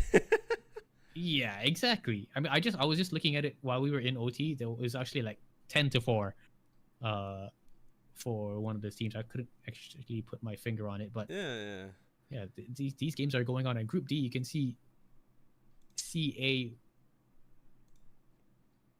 I mean, I can't blame them, right? Because FaZe, this is a tournament to go to the grand. Currently this group stage tournament is to solidify a spot in the grand finals in hope to be the champion, to not only for the prestige and honor, but also at the same time to walk away with that nice 65,000 USD. It's a lot of money. It's a lot of dough. But of course, more about the honor. The honor. 2025 Asia Pacific Predator League Grand Champion. That's what you're trying to go for here. That is definitely some big dough, and of course you want to be able to tell everyone that you are the champions of this prestigious tournament. But yeah, next we're going to be moving on to Zipto and TUMT. These 2 teams that it's definitely going to be exciting to see. Of course, Zipto Esports is going to be the home team here in Malaysia. Even though they are a Singaporean org, they do have a couple of players from Malaysia, but nonetheless, before we head into that game, we actually are going to go for a quick break, guys. Do not go anywhere because it's going to be very, very short. So we'll see you guys after this.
And we are back, ladies and gentlemen, here with the Predator League Asia Pacific 2025. I'm FaZe. Alongside with me is Leonard, aka YOLO Lee. And man, we had quite the game just previously. This is the Group B stream, by the way, guys. Yep. We had DSG up against the likes of Team NKT Academy, and NKT Academy really just surprised us. You know, they were looking a little bit shaky at the start of the best of one series on Haven, but at the end, they went all the way through towards OT and read DSG like a book. Yep. And they were able to secure that 14-12 scoreline. I think it also comes down to a little bit of adjusting, right? Because you know a lot of these teams, they didn't. It's not every day. It's not very often they get to have like certain intel about each other or get to play against each other to get a firm idea of what's the play style going to be like. Especially since for some of this team that's currently in the tournament as well, coming in with whether it's a whole new roster or just maybe some new, maybe a new addition of 1 or 2 new players as well, maybe 3, maybe 3 depending on which team it is. Not need to really try to get a firm idea how the synergy is going to be like for a lot of these guys here as well. But you know, other than that phase, best of one, you could definitely feel a little bit of the hurt for some of these players as well, because you know, once you adjust it, maybe not the ideal map, because I believe certain teams, they do like to play on certain maps. They're a lot more confident in it. Maybe the ages they're playing on is a lot more viable on those kind of maps as well. That could be somewhat of a factor. This is a best of one, so it all comes to which teams are able to ban out which kind of maps here. So this comes to the last one, which is Haven. I'm actually happy that we got Haven first. You know, first game of the first cast of the year, first original map of Valorant when it was introduced as well, Haven as well. But maybe it wasn't really the ideal map then, maybe for some of these 2 teams. But you know, in the end, it all comes down to, hey, it's here, it's now, gotta try to make it work. Let's just say how it goes. Unfortunately, DSG was not able to secure the win. It was gonna be in the hands of Team NKT for that one. Yeah, definitely. I mean, NKT just played it so well, but we're going to be moving on to Zipto up against the likes of TUMT Shark. Zipto, of course, one of the probably well-known orgs around here in the Southeast Asia scene. They recently have picked up Unsigned 5, who used to be RDA. And yeah, we're going to be heading in towards the agent select for these 2 teams. But just looking at these 2 teams, Zipto might just have the upper hand in terms of experience, because TUMT, they're actually a team that was formed in a university. Yep. I mean, which is good, which is cool, right? Group of friends and everything, trying to get together. I mean, this is what we're talking about, right? Like new talent, the constant drive in hopes of getting new talents, right? I think there's a lot of amazing talents here in Asia Pacific. It's just a matter of finding the right pieces and putting them into the right puzzle, right? That kind of thing. I think it's something common you see, you know, in existing organization as well, or existing teams, but they're always trying to say like, hey, you know, you're a fantastic player, but we want to try to find someone who has very similar ideology or maybe similar synergy or play styles. You know, you got to find that yin to your yang, right? That kind of thing. You can't just have so many aggressive players and there's no one to like keep them down to earth. You know, someone needs to be able to be like, we got to have a good mix of both, balance things out, right? Yeah, I mean, that's the thing. You know, you never know who you're gonna be kind of teaming up with and what is going to work for you. And TUMT Shark, they have found their team. You know, Popo Man, Crowdy, Saluat, Ethan, and Shu here towards the left side of the screen, and they're going to be picking a very strong composition here. Double initiator setup. Are we going Ascent? This could very well be Ascent. I don't know, man. I'm just gonna need to double check. Right? Yeah, of course we need to double check. But I don't know why. But whenever I see this exact lineup, I picture Ascent. I don't know why. Maybe it's because I've been seeing too many Ascent matches, right? Like when it comes to Southeast Asia, like for some reason Southeast Asia, Ascent is usually like our go-to map. It's like one of our holy trifecta, right? We don't avoid it. It's always gonna be somewhere in our pool here. But of course, that's gonna be for TUMT Shark here. Well, a lot of Sipto esports here. Still somewhat deciding on their last 2 agents. We do have the Killjoy, the Jen, the Sova. And any particular agent you're a big fan of here, Face?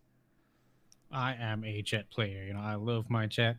I personally used to manage the basically Unsigned 5. Before they were Unsigned 5, they were under RDA. I was their manager then, and okay, I was cool. just in love with the way Fixie plays his duelist, you know, and his Jet or his Raze. And just being able to watch it again now is definitely going to be interesting. And we're actually going to be heading into Pearl here.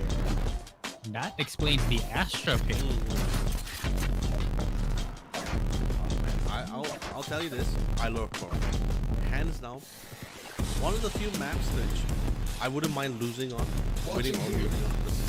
This match just feels that great, but also at the same time, because we are going to Pearl, somewhat a little bit more understandable to have this double initiator if anyone would like to go for it, because you do want to have that mid control, because that middle area just somewhat, if you have someone at the helm at that middle area get full control of it, that means you're just somewhat able to determine on where exactly your attacking side or defender is going to be going to as well in terms of rotations here. You cut off so many rotations you have control for sure in your hands, whichever team gets it, of course. Look at the pick here. I think it's starting to make a little bit more sense on why Phoenix was picked for the side of Zipto. You can see it's definitely not exactly the most versatile agent in terms of, you know, mobility, flying here, flying there, but the close angles, the different angles that you can definitely use the curveball at, as I see on that Phoenix, is definitely going to be dangerous. Zipto going to be starting off on the attacking side. It'll definitely help enter towards A site, and as well as taking control of that B Hall's position.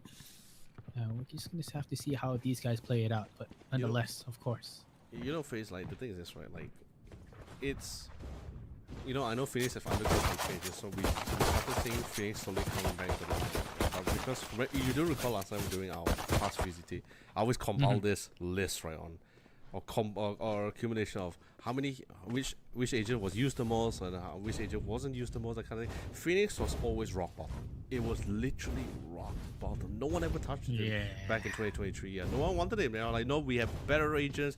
At one point, even with the release of Chamber, we saw every game without fail. Chamber was being selected in almost every single game. But you know, Chamber and Jet at that time, they were in similar categories where they are very budget. They are budget agents. Where their ultimate charges wasn't that expensive. It was like, if I'm not mistaken, it was like 6 to 7 charges back then.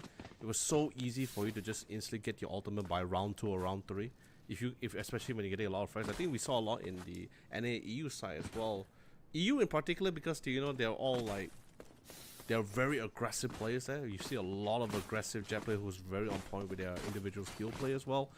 Like in second or third round, they already get their ultimate out. It's already out and ready. I got Blade Storm, and it's such an it becomes such an explosive round, because when you have such a high execution ultimate like the Blade Storm, there's no real way anyone can really deal with it except besting you out. But you know, that's mostly quite difficult in most times as well, depending on who's going to go for that 1v1. But other than that, it's good to see Phoenix coming back to the fray.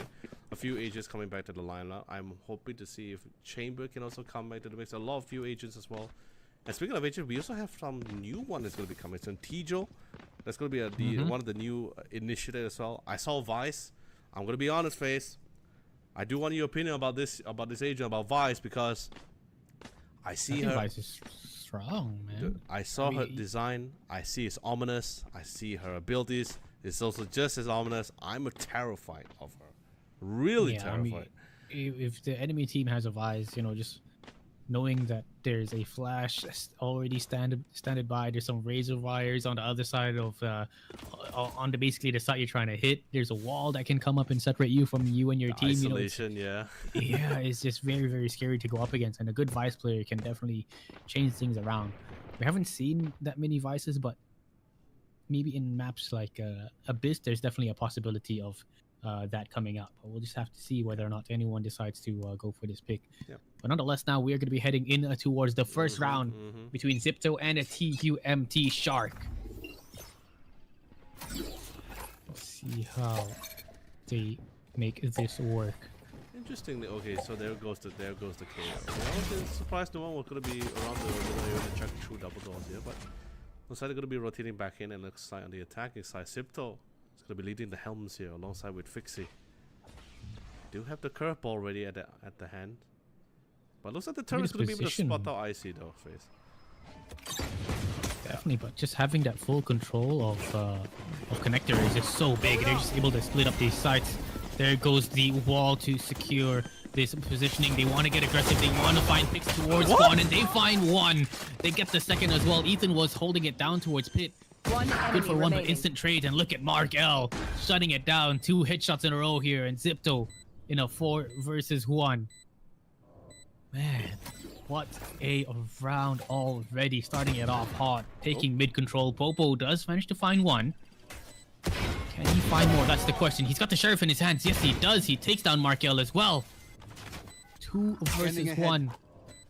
Gets the There they information are. where this man is playing. They do spot out Riza towards main, but oh no, the timing. Riza might just find it, and look at Popo. He has no idea that both of them are actually playing towards main. The double swing gonna be coming out, and well, there it is. Riza takes him down. So well played, so disciplined. A In the decent wild, try there fire from means Popo. life. You be our man. fire. I'm actually surprised when they actually push to the back of side, because remember you saw the position from the 2 defenders. Right? You have one, you had Shu playing at the back of side. You also have A playing at the secret area, right? Had a really nice crossfire lineup for that, and both attackers who actually pushed in got flashed by the curve. Also got flashed, a friendly flash. I think it was a friendly curveball. And they still didn't get punished hard for it. No, they actually secured the side only with the loss of 1 person, which I was very surprised about. But other than that, still great pickup, great hold. They did lose 3. Zippo did lose 3 members for this, but you know, in the end, it's still a win is a win. Gonna be able to rack up some of those nice upgraded weaponry here. 2 sheriffs gonna be picked up by Popo and Ethan. And I think Popo has been pretty showing his sheriff prowess. He's been pretty fine with it so far. So far, he's been hitting his 2 shots. I mean, they were very clean, and I think it definitely made Zipto worry. But like, it was 1v4. He managed to turn it into a 1v2, and Zipto just had to play it smart. They had to play it disciplined. Bit of a disconnection issue, but Saluwat is back, and I like that Zipto is, you know, usually when it comes to these anti-eco rounds. Yep. There's Spectres, there's some upgraded pistols, but this time around they bring out Guardians, Bulldogs, a single Sheriff. So they are ready. They don't want to lose in these long-range battles. I mean, it feels like it's going to be a lot of long-range battles. I mean, it's just the anticipation, right? So it looks like, especially with not a lot of weaponry, A is not going to be the option as they slowly go to the B side. We do see Flaren that's going to be holding up the B. We also see a little bit... Right here. Not Flaren. We really see the defenders holding out towards the B side. We see the Chaos slowly already moving forward, and I see the rest of the squad. Shu is currently playing towards the double door side, trying to hear, spot any sound cues phase before they push it right in. And they do have the shorty in hand. If he lands that hit 2 to the head, that's gonna be a down player for sure. But they also make it their way towards the B side.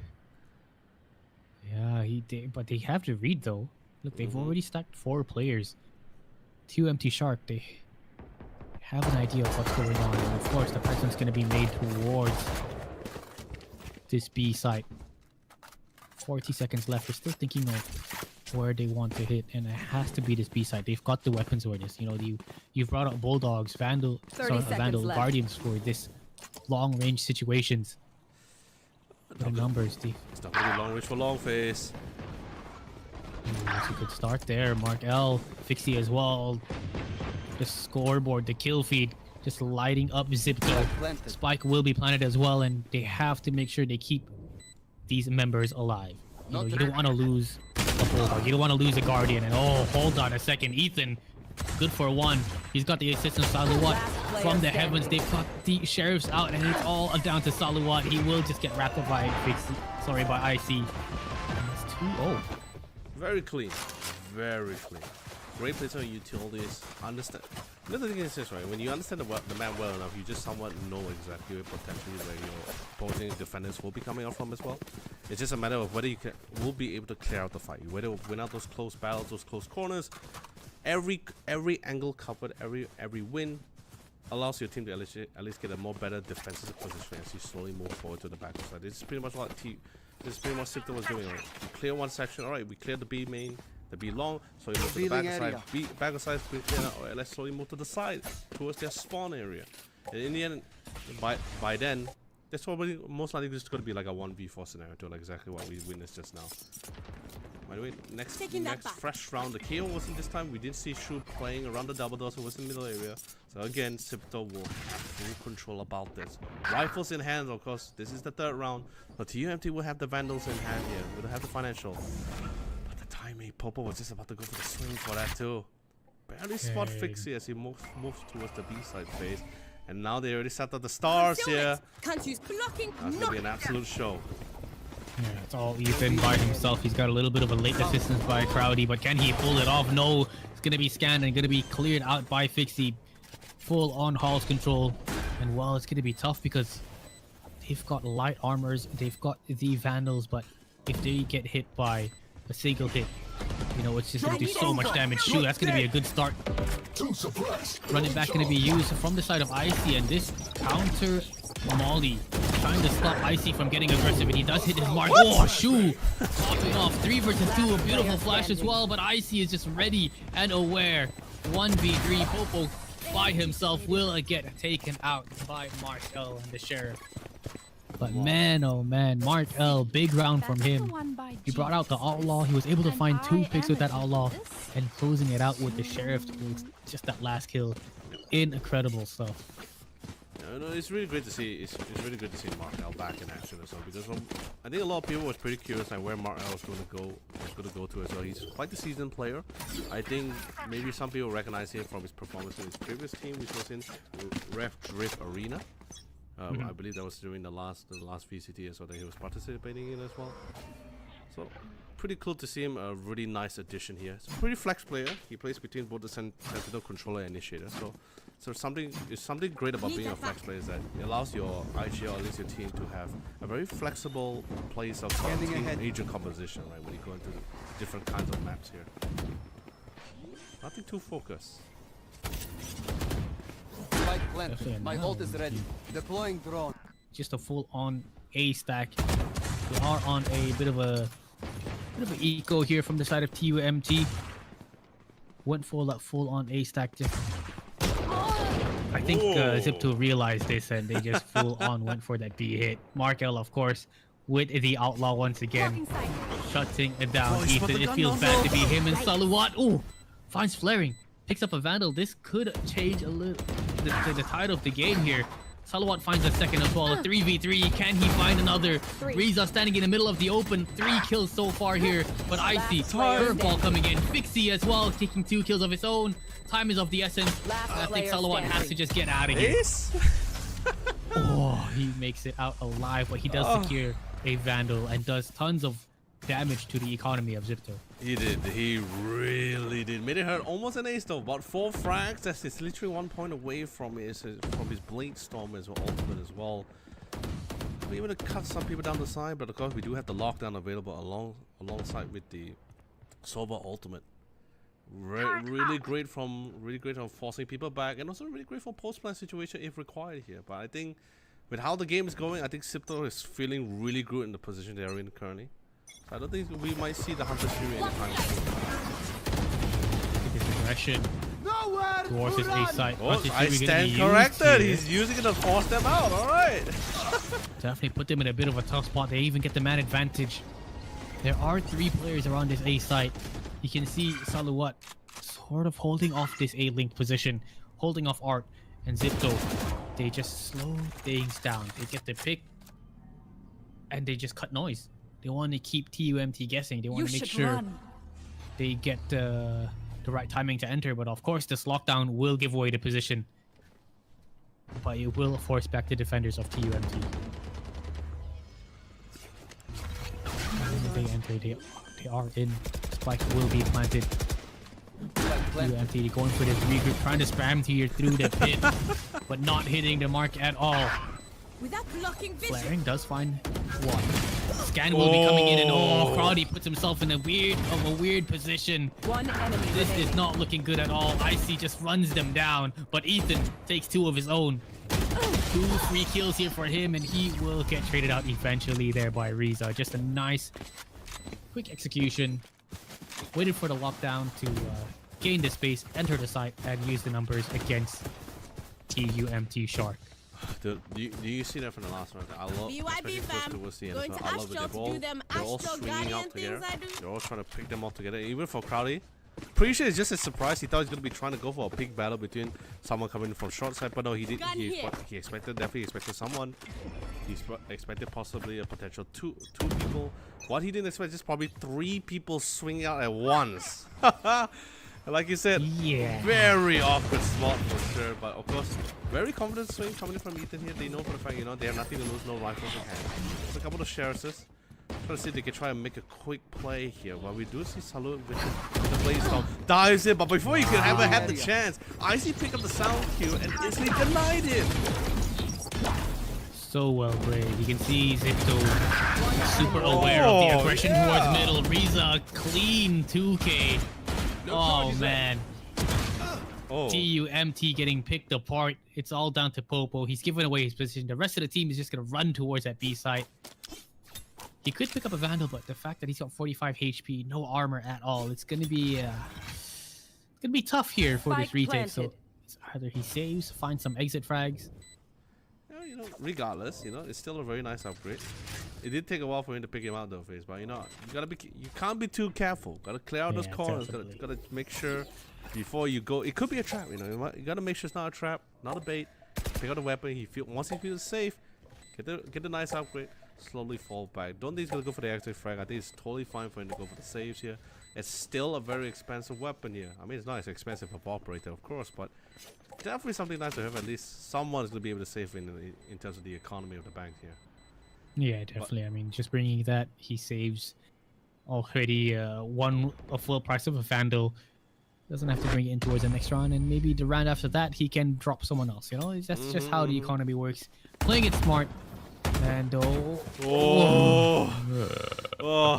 was a little bit too close for comfort there. He was praying as well. My heart, it was like slowing down there. It's like beating really slowly because I was just seeing on the minimap. I'm like, okay, wait, hold on. He's getting a little bit too close there. But regardless, you got a lot of ultimates available. Crowdy just 1 point away from the Cosmic Divide here. That would be so great for the retakes here. Definitely must be there. But that's of course if he lives long enough for it. But I love the readjustment this time. Now they're going for this 2-1-2. Having the killjoy instead of having the KO. Okay, now when the KO still swings towards the middle. Couple of pre-fires being set. Intel comes through here and you see a little bit of repositioning coming for the killjoy. Control being taken away just like that. Joke's over! We're able to take down the alarm bot as well and run it back into be used. Nanoswarm will do its best to delay Icy, but he had the ultimate. Popo will shut him down. Salawat gives the information that there is an op here at play on this A site. Can he find one more? That is the question. If anything, this has to be the round where they win it out. They don't want to let Zipto run away with it. Look at the positioning. Hold on a second. Mark L in towards sewer. Here's the footsteps. Spike will be planted and he might just have a big round here for him. He has to go quick when it comes to this retake, but his teammate Zipto is just falling apart on towards side. Can Mark L hold it off? And no, he can't. They have expected him. TUMT Shark win out their first round. Very well done. Slowly but surely, take one step at a time. Spot a variable, remove the variable, and slowly move forward to solve the equation. Although yes, it was a little bit quite a surprise at the reveal of the operator by, especially with the positioning coming for Salawat as well, who was playing in the back of A-side with the operator here. So that definitely was a little. That was definitely something that Fixie probably didn't anticipate in the first place. But hey, they still have a substantial amount of money in the bank here. It's gonna be able to give for a couple of. Gonna be able to rebuy up the arsenal here before going back into the side. But at least now they can take it to the count. Okay, what intel did they got? What ultimates was utilized? Hunter Spirit is definitely currently off cooldown here. But what about the rest though?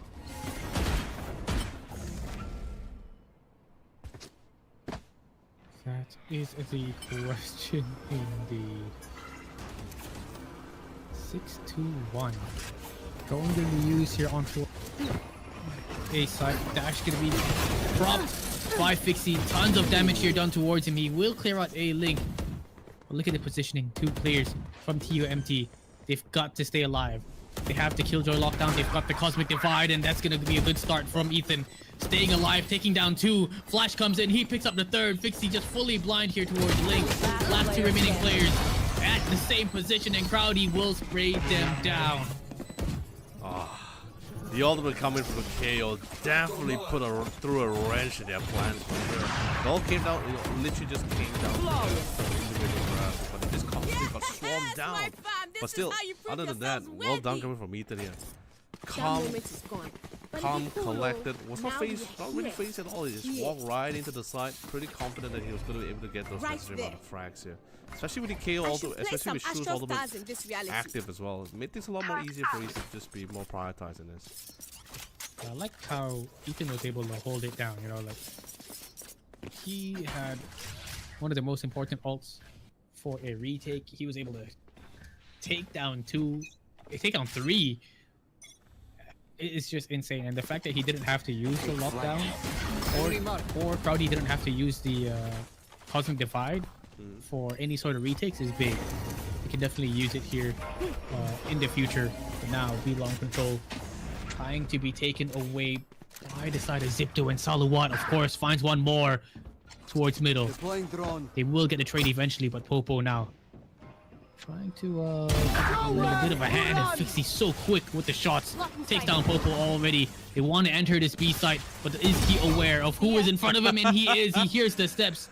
Shu just gets deleted. 4 versus 2 now. Zipto. 1 enemy remaining. Want to find a little something, and look how clean Fixie is. What a shot to the head of Crowdy. This man was able to get 3 kills last round, but a 1v4. It's definitely going to be a little bit difficult. He's got to try to find these 1v1s. He's got to isolate these fights.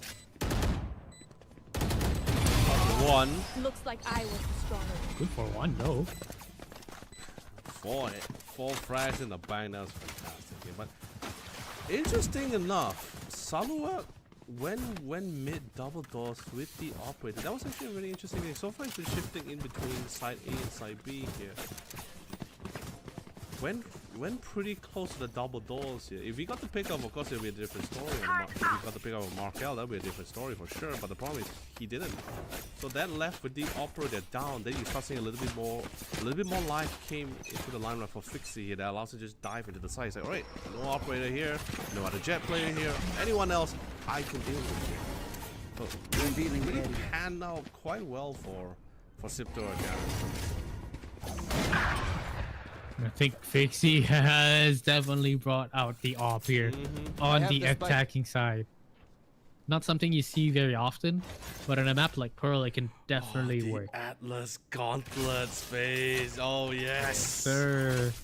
Anyone's a big fan of that series will definitely love this skin. I know, honestly, I really love this this melee skin.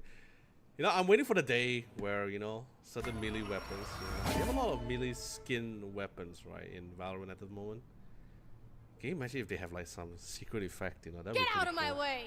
But that would somewhat break the game too. You're coming up with something called Flex now, where you got like falling and stuff, but oh, Salawat gonna be missing his first shot. It's gonna be tough because you know for a fact running back is gonna be used. The flash is gonna be coming out. But oh, Salawat gets a nice pick. A second there on towards Fixie. He gets tagged down to 24 HP, but Ethan is here. 30 seconds left. Flaring will get taken down by the Nanoswarmer. 3v3, and Markel finds the perfect timing. Traded back. 1 versus 2. Riza, beautiful shot to start things off. Turns it into a 1v1. He knows this man is offing, but Salawat is just so fast. Lightning quick reactions. They secured their 3rd here for TUMT. Well done. Salawat with the quick scopes time and time again, really pulling through. Dang, that second shot on towards Fixie, who was flying in the air, was that was impressive. You know, and it wasn't like he wasn't already scoped in. He's just like a very brief, quick one. Got him. Again, mid has been pretty open. The KO as usual. We'll try to go for the swing here. We anticipate Shu definitely gonna be trying something. They do get the intel here, but they just have no exactly how they're gonna be interacting between the sides again. They had some success when they pushed through Suez towards that A side here. Enemy tagged. But of course that Al drone is coming in. Doesn't really spot anyone else except for the Killjoy. Dang, they really leave this mid control You are divided. in the hands of Zipto. You know, they just allow them to take it. And they go for these retakes and hit their shots. So much utility being thrown to try counter this attack from the side of Zipto. Spike will be planted and Shu does find Icy to through the smoke. This is gonna be difficult here. His retakes have been phenomenal for TUMT. And the lockdown gonna be used as well. They've got the Cosmic divided. Oh, look at Saluwat. Finds a kill out towards Riza. Do they make this work time and time again? Can they pull it off again? That is the question. Well, look at the flanks. Cosmic divide gonna be used. Fixie finding one. Looking for more. He's in a bit of a tough position, but the double swing comes in with Markel, but they both get taken down. Cosmic divide blocking the positioning, blocking the view of the defuse, and Saluwat will shut down flaring. Well done. Last with round the before usage the of the switch. protocol. And although yes, I think yes, I can agree with you that it's may not be as comfortable letting that mid control go into the hands of the attacking team for sure as a defender. But I think TUMT is just trying to minimize their area of coverage, right? Like you say, like if it's a 1v4 kind of situation, they don't like those kind of odds here. But if it's just about holding down the site as a group, they've been relatively confident about it, and they've been doing it quite successfully this past 4 rounds in a row. All they need to know is just have Shu push down mid, just to do a quick scope, just go do a quick check to see how many people pushing in, and what a snipe coming in for Saluwat with the Blade Storm here. Gets aggressive. He took that as long, and now the rest of the team, they just have to kind of make their way in towards this B site or take it easy and rethink their position, try to find an opening pick elsewhere in towards the map, because these guys, if they were to wrap their way on towards this B site, there's no one B long. They don't have a teammate B long ready to cover them from that position. So there's just have so many different positions to kind of look towards. But now, But 3 versus 5. Yeah, but it's pretty good as well, since they already forced out the null command. So no null command is going to be used for this final D, for the other side here. However, Saluwat, not a big kill on Fixie here. This is definitely making things a lot more harder for Zipto to secure this last round. 30 seconds left. Tough, but they do find one. Icy looking for the second, but Shu is just so prepared. TUMT Shark, they were down 6-1, and they managed to bring it back Switching sides. 7-5. Down but not out. Ethan and Saluwat, they've been putting the team on their shoulders and just running away with it. They're down, man, but if they keep the swarm up, they can definitely pop off here. Yeah, they really didn't make it easy for Zipto Academy. Really forcing it. Although yes, they are expanding utilities, but there's a lot of defensive utility that's really just buying out time for Zipto Academy. It constantly is really forcing out in this situation where like, oh, there's only 30 seconds left of the clock. We gotta do something. We have to get into this side regardless. There's no time to check every corner as we rotate back to the other bomb sites. We just have to make it work here for now. And that's exactly what TUMT Shark really likes, right? Like really put members of Zipto Academy in a very uncomfortable spot here, and have to start making really aggressive plays here. Even though it's quite risky to do it at the same time here, but of course, still Zipto Academy still very calm about this. Still Plant also the have the lead now. Now they're on the defense. Here. Flaring, spotted at the back there. The rest of the team is coming in for the reinforcement as well. Concealment. He has already called for backup. Slaring just trying to get some pop shots here through the smoke. See if he can do any sort of damage. But instantly the rest of the team already rotating towards this A site. This might have fooled Zipto. They've left Icy by himself. Definitely will have a flash to help him out with, but I think TUMT, they've got to start running now because they've kind of given away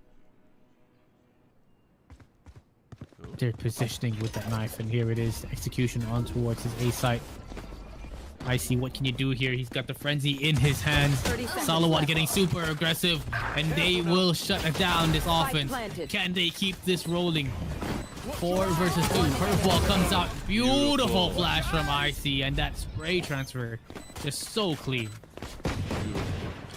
Excellent play coming from IC. Not being too greedy about it. Just constantly bobbing back and forth. Constantly making the opposing side just keep readjusting their crosshairs here to deal with multiple angles. Of course, the nice curveball for the last 5 minutes. Outlaw is going to be the one that's going to be buying here. Alongside with the Guardian. Honestly, Face, your take on this, right? The Guardian or the Marshall? They're not gonna get an inch. I think I would go for Marshall. Mainly because I am terrible at using the Guardian. I never hit my shots. My ultimate's ready. Hold on a second. Ethan does find Reza. Good shot there. Good flash by Icy, but yeah, Crowdy. Instant headshot back. They may have just lost 2 very important weapons. Mark L will be able to hold off this art position. If TUMT is able to retrieve the Bulldog that was in the hands of Icy, then it might be able to make this one work. Mark L. Scanning ahead. Yeah, they were so aware. Mark Eldo, however, is good for a 2 and the spike is dropped 1 versus 2. It's all Crowdy, but there's assistance in terms of flaring, but of course flaring is the one that gets taken out. Oh man, Mark L picks up the 4K, but it all went down to a 1 versus 1. And dude, Mark L is he's such a criminal. Though he literally got away with murder at that spot there. Just playing with the most unfortunate situations for them. But I mean, of course, they were a little bit down. They had a little bit of downgrade weaponry, but hey, still great stuff coming in from him. Full buy. 1 kill was good. You know, 2 was a lot to ask for. 4 was just insane there from Mark L. With a stinger, no less.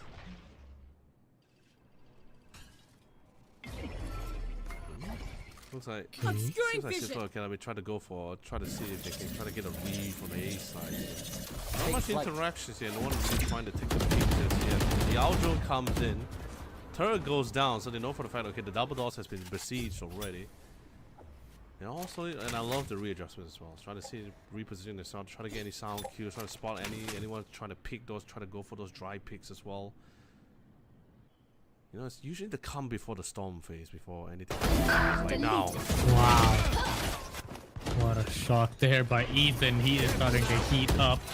The rest of the squad, of course, they're going to be under a lot of pressure. Reza finds Saluwat once more towards Lake, and they are just making it work right now. Zipto may not have the best weapons to work with, but man, they definitely have the spirit.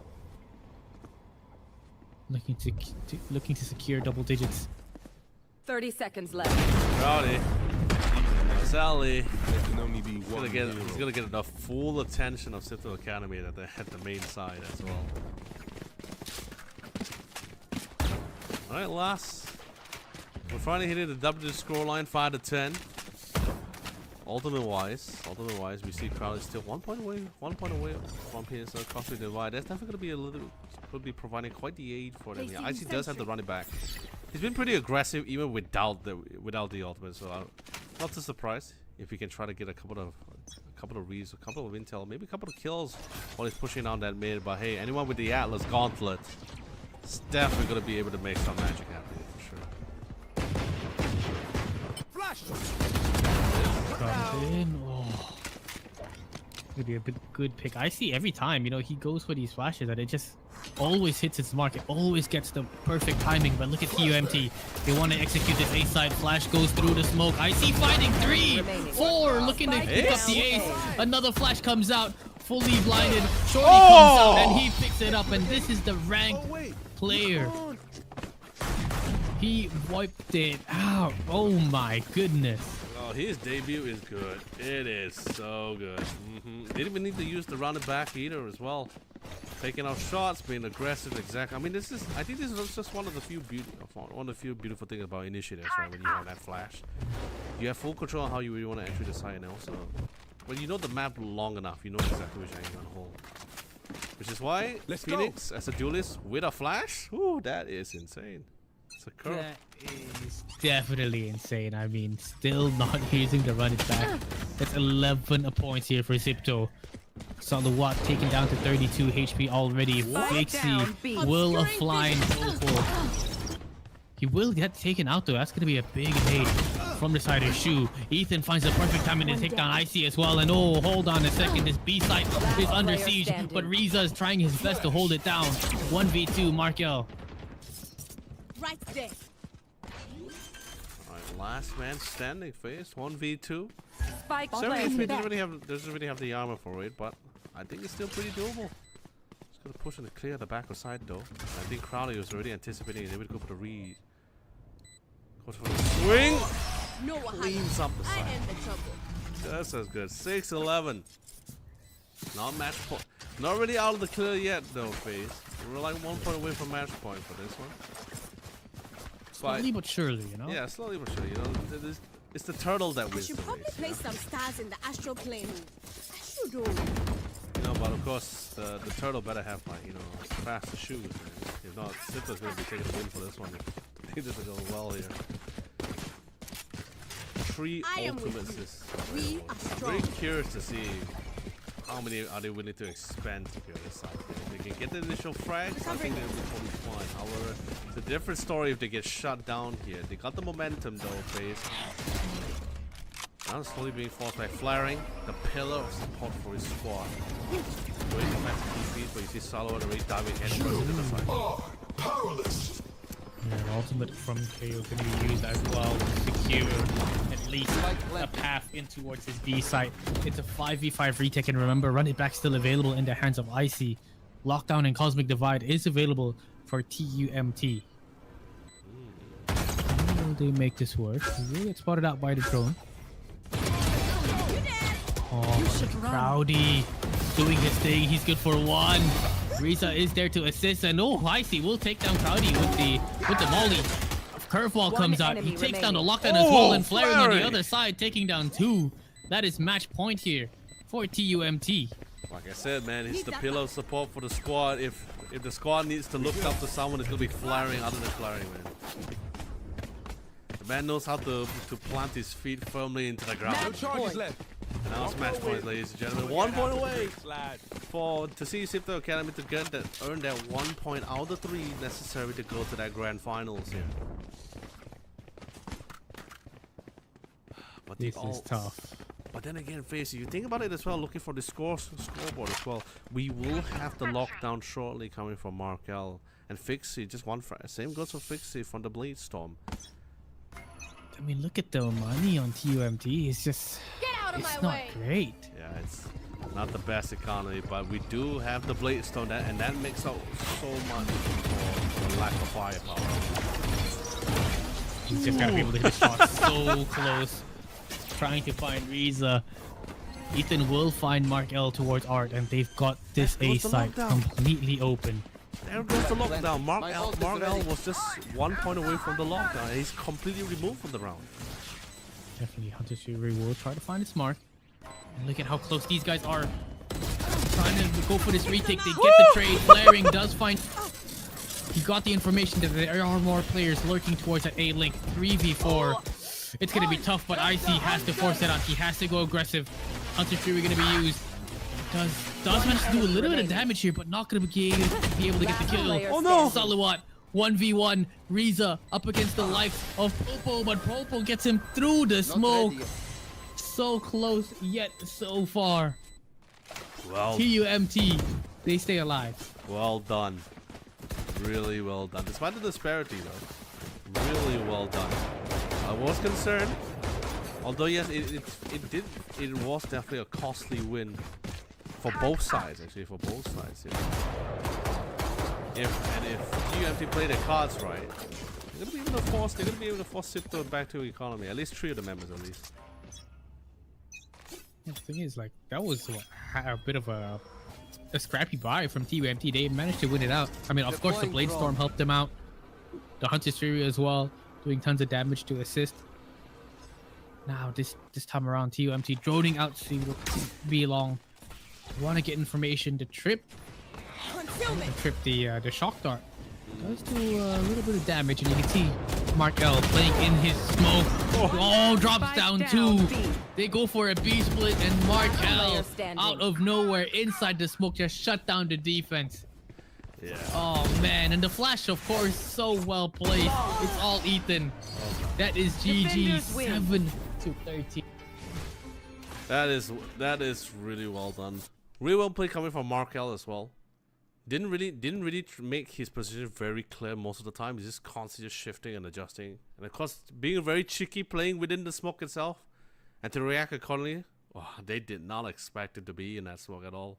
Although the comms did come into the following up to the Astra in the end, but he still fell to it.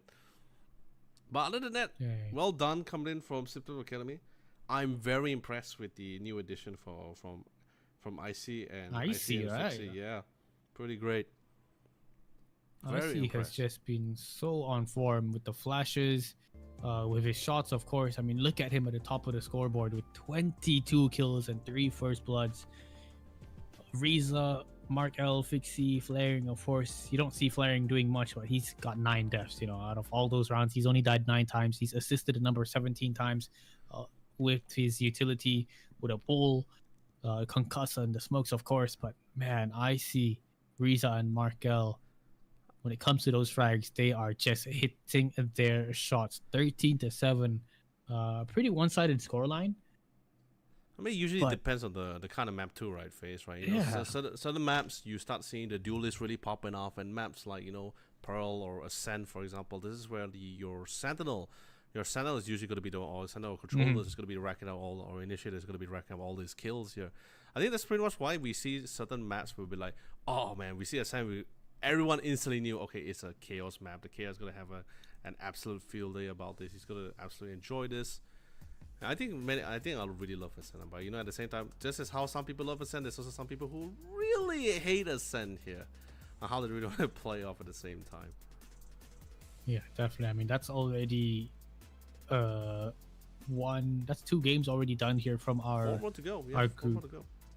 Yeah, 4 more to go, and we're gonna be seeing TUMT again up against DSG. But Zipto, so far, just looking at the way they play, you know, it's pretty smart, pretty methodical. They managed to take mid control every single time towards Pearl, you know, and I think that's very important to have. I don't think TUMT should have given them that control freely, but you know, once Zipto were able to get that mid control, they make their way towards that A site or that B site, and the TUMT's opper, I think Saluwat, you know, he is just able to hit his shots, and they were able to win out quite a few rounds for the defensive side. So they definitely have some aim in TUMT side, but can they keep can they show up a little more? But this is the standings here, ladies and gents. Group A, we've got Rival and CGS winning it out 1-0 in Group A.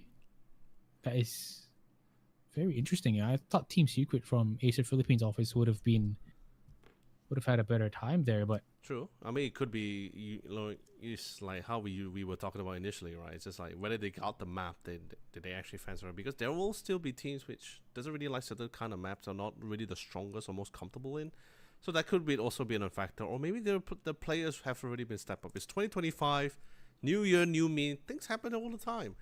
Sudden changes as well, maybe even composition-wise. Like even previously before, we didn't see as many Neon duelists being picked up as often, despite what map they're playing on. Usually you see Neon being picked up on Fracture alone if you were to think back in 2023.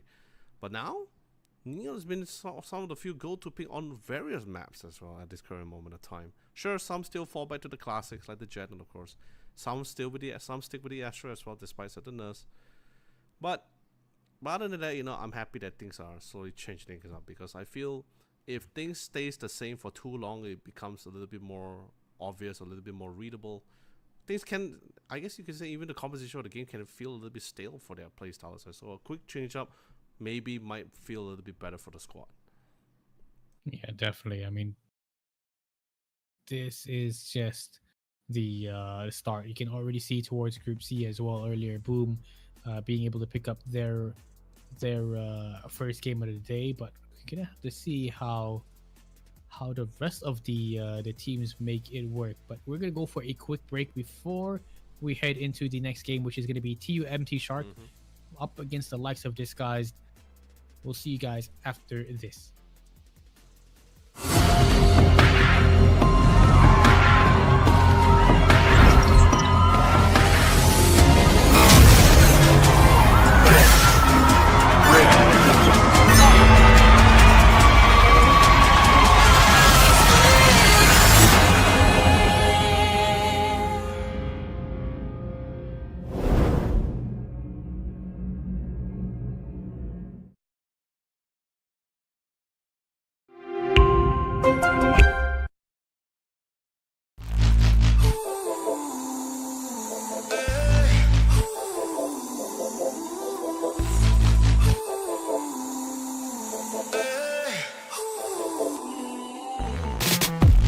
Look up at the stars.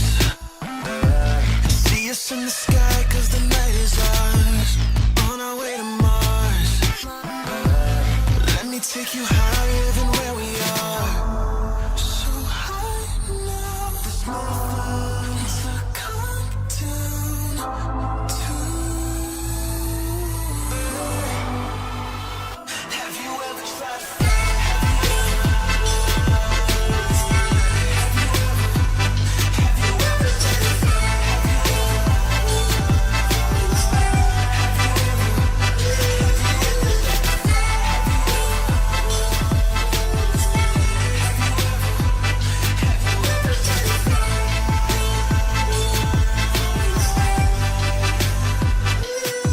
Cause I could take you there. You ain't gotta ever be scared. I got you, let's go to outer space. Take you to the stars, you're never gonna feel out of place. Fly with me, need a ride or die, so will you ride for me?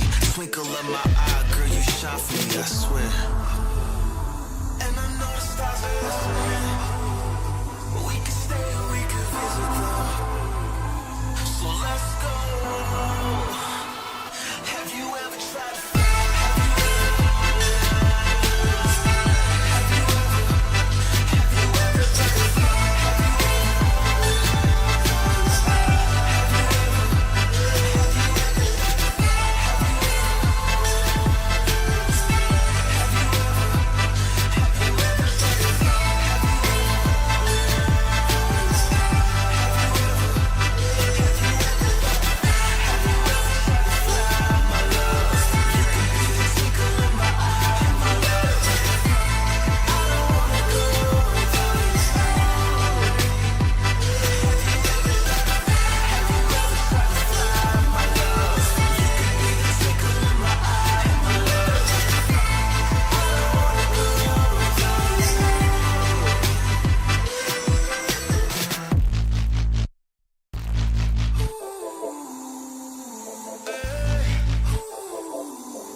Look up at the stars.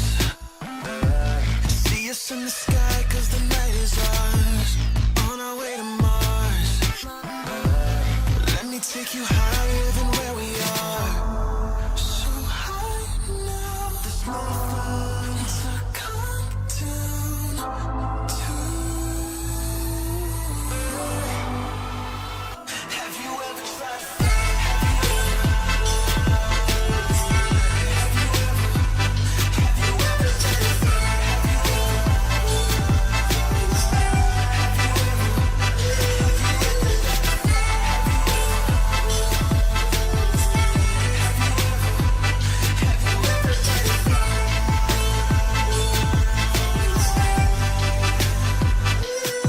Cause I could take you there. You ain't gotta ever be scared. I got you, let's go to outer space. Take you to the stars, you're never gonna feel out of place. Fly with me, need a ride or die, so will you ride for me? Twinkle of my eye, girl, you shine for me, I swear. And I know the stars are listening. We can stay or we can visit them. So let's go. Have you ever tried to fly? Have you ever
take you higher than where we are. So high now, there's nothing to come down to. Have you ever tried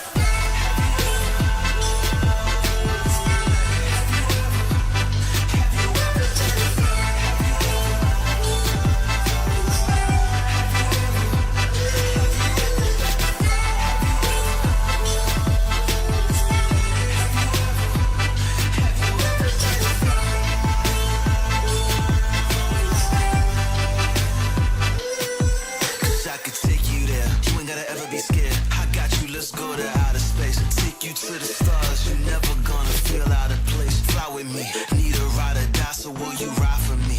Twinkle of my eye, girl, you shine for me, I swear. And I know the stars are listening, but we can stay or we can visit them. So let's go. Have you ever tried?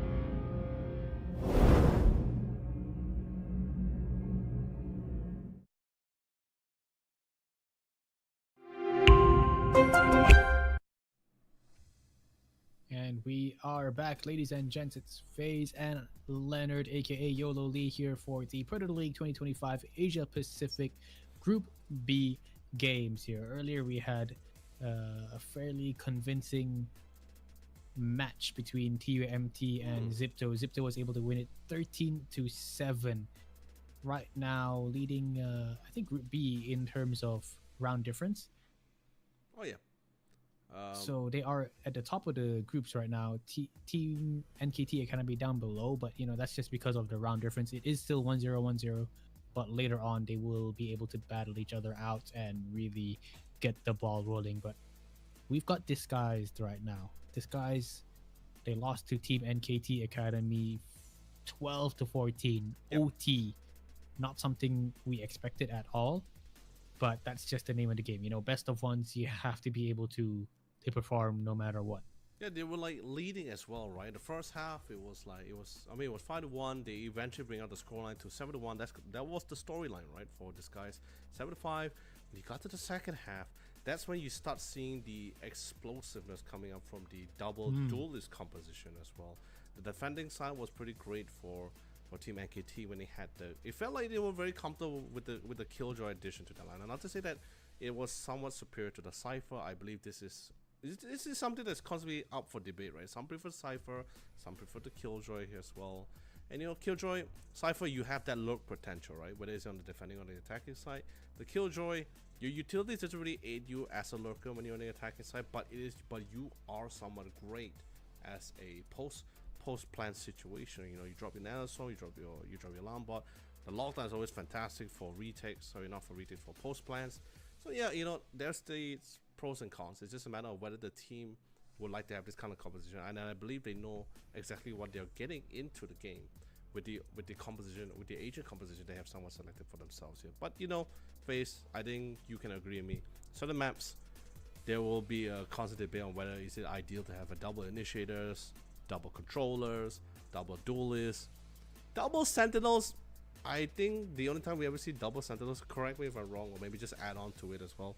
I think I've only seen double sentinels on maps like Split, like the old Split, not the new one, the old one, which is like so attack favored, and the corners are so in depth that you can barely even spot the guy, even no matter how many dry picking you're trying to do for. I mean, double sentinels is not too bad. I mean, recently in a previous tournament, we had double sentinel on Ascent. Mm-hmm. Both teams going double sentinel against each other on Ascent. Mm-hmm. Of course, the team that started on the defending side was able to win like the first half 10-2. Oh yeah, so must have been so it's comfortable. a thing. There's a lot of different variations you can definitely go for in terms of compositions. Double duelists, double initiators, double sentinels, up to you. It's whatever, if as long as it works, it's not stupid. But now we're going to be heading in towards Pearl here. Double sentinel is not too bad, but I think, in my opinion, a double initiator setup would be a lot easier, a lot more easier, I guess, to work with. Yeah. You've got B-long, such a long angle. You want to make sure you have a drone or a prowler or anything to make sure there's no opper just waiting on the other side of that corner. But just looking at the stats here, from DSG, they've played this map 7 times. They've won it 5 times, lost twice, but recently, just a month ago, last year, they lost to Bigatron 5-13. Oh, that one But was more recent match. But that one the day before that, they won 13-0 against Orangutan. So right, but wasn't that without I think it was without Jay, right? I think Darian was one of the. This was a previous lineup, yeah. Yeah, it was with Darian at first. Then after that, it was then added on with Crazy Guy and Jay after that. So I think this is what something was everyone was also somewhat curious about, right? Like how was the synergy going to be like, as well, how well they're going to be playing off. Because individually, I think no one will ever question each of these players, because they're like, individually you're amazing, you're great. We've seen how you play, that's fantastic. But when you come as a team, how well do you play off each other, that kind of thing. Especially there's some kind of expectations, when you hear Team Disguise, some people will surely have the impression like, oh, this team has been like top fragging, like top 3s in their VGD splits. They went to Ascension as well, although it didn't really get to the top 5. I guess top 5, right? Like 5th, 6th place, top 5.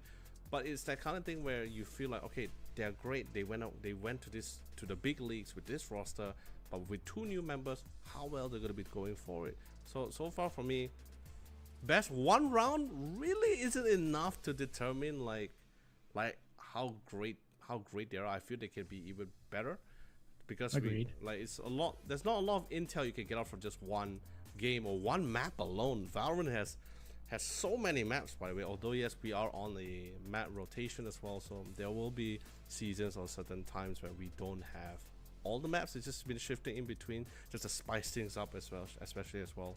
I don't blame, because can you imagine if all maps was released, like the amount of bans you have to go through, or the amount of prep you have to go through. Like if it's just like 5 maps, I think all the teams will be fine. We will play 5 maps, ban a couple of few, and we're fine.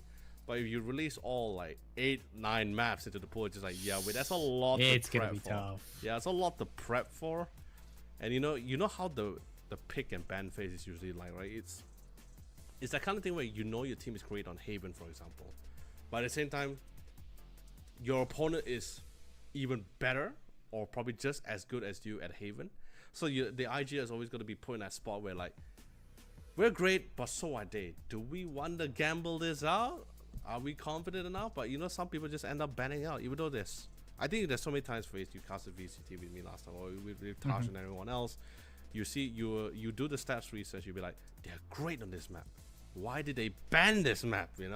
Why did not select it? That kind of thing. But it's just one of those calls which the IGL has to make on the fly. He knows his team best. He's played with his team. He has trained with the team as well. He knows what's best for this kind of situation against an opposing team as well. It's just the final call. And I think at the same time, all the team members are very thankful for the IGL. Because the IGL role it's not just a title, right? He has a lot of things. He has a lot of things on his shoulders. He's lessening a lot of burdens from the other members, right? Hey, you just gotta do what you gotta do, what you do best. I'll give the calls. I'll just direct you as best as I can with the intel you provided. So at least that way you can just focus on doing what you do best, which is fragging like crazy. Go all out, So that's why I say shout out to all the IGLs, Amazing job. Of course. I mean, they've got to not only keep them motivated and happy, you've got to call the strats. It's just super difficult to work with. But we're gonna be heading in towards Pearl here. DSG versus TUMT. We saw TUMT earlier. They had a bit of a rough start here in their journey, but this is basically their second game in a row. You know, they're warmed up and ready. They want to be able to hit these shots. We did see the lineup was Astra, Jet, KO, Sova, and KJ. It was double initiators, so we'll see whether or not they decide to choose it again. I don't know about you, Face, but I would love to see a Sky in Pearl. I feel like Sky has. I mean, yeah, sure, it's also another initiator, but I feel the kit that she has definitely provides a little bit something different to what what a KO can somewhat provide. Don't get me wrong, KO is also a great agent. I love KO. A cybernetic killing machine. I love it every single day.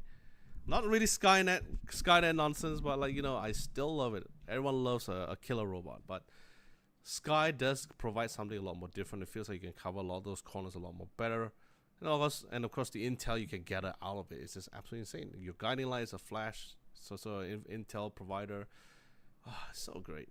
And don't get me started on Seekers. I think what people have been bringing up is a lot of fades as well. You know, because there's a lot of verticality to this map, and you can definitely throw lineups here and there when it comes to the haunt. Though that has been pretty helpful. We have not seen it yet on any of these Pearl matches, but we maybe, if they do decide to bring it out here for DSG, I wouldn't be surprised. You know, double initiators, the comp, but Styron going to be bringing out his classic. Oh, yep. KO, man. This guy's flashes, the way he sets it up for his team to go in, it is just so good. But the thing is, Ja, no longer on the Sentinel role. He's going to be swapping it out with Vera. He's going to be on the Sova, while Crazy Guy on the Jet.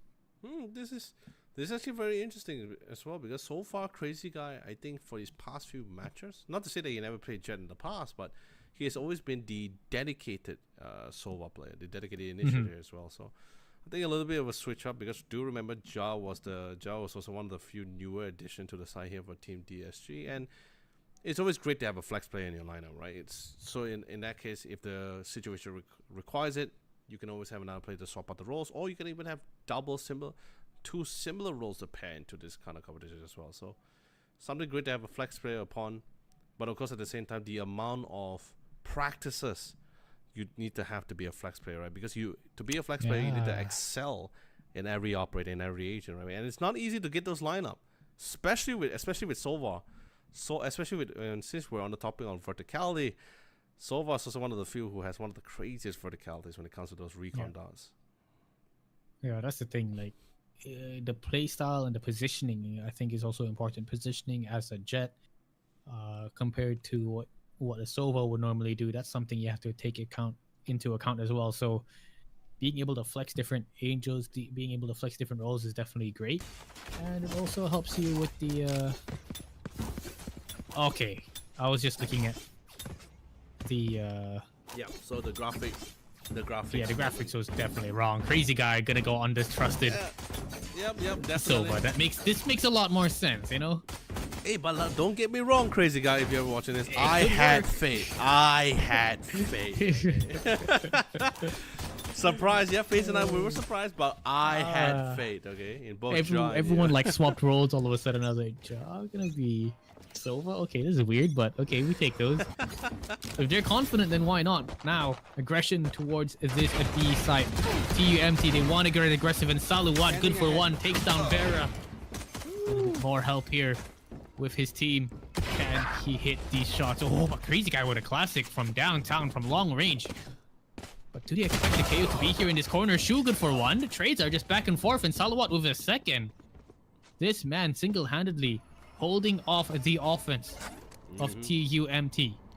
Ja spots him through the pillar, takes him out, wants to get aggressive through the smoke, and the flash comes in. 1 versus 1. Styron, the clutch shot previously, but Ethan will shut him down. Just calm, collected, cool demeanor, unfazed about it at all. He had He also had a frenzy hand, so usually in close range that seems like a threat, but it's a different story if you can get the ghost to the head here. So well done from Ethan. A lot of damage, seriously. Well done coming from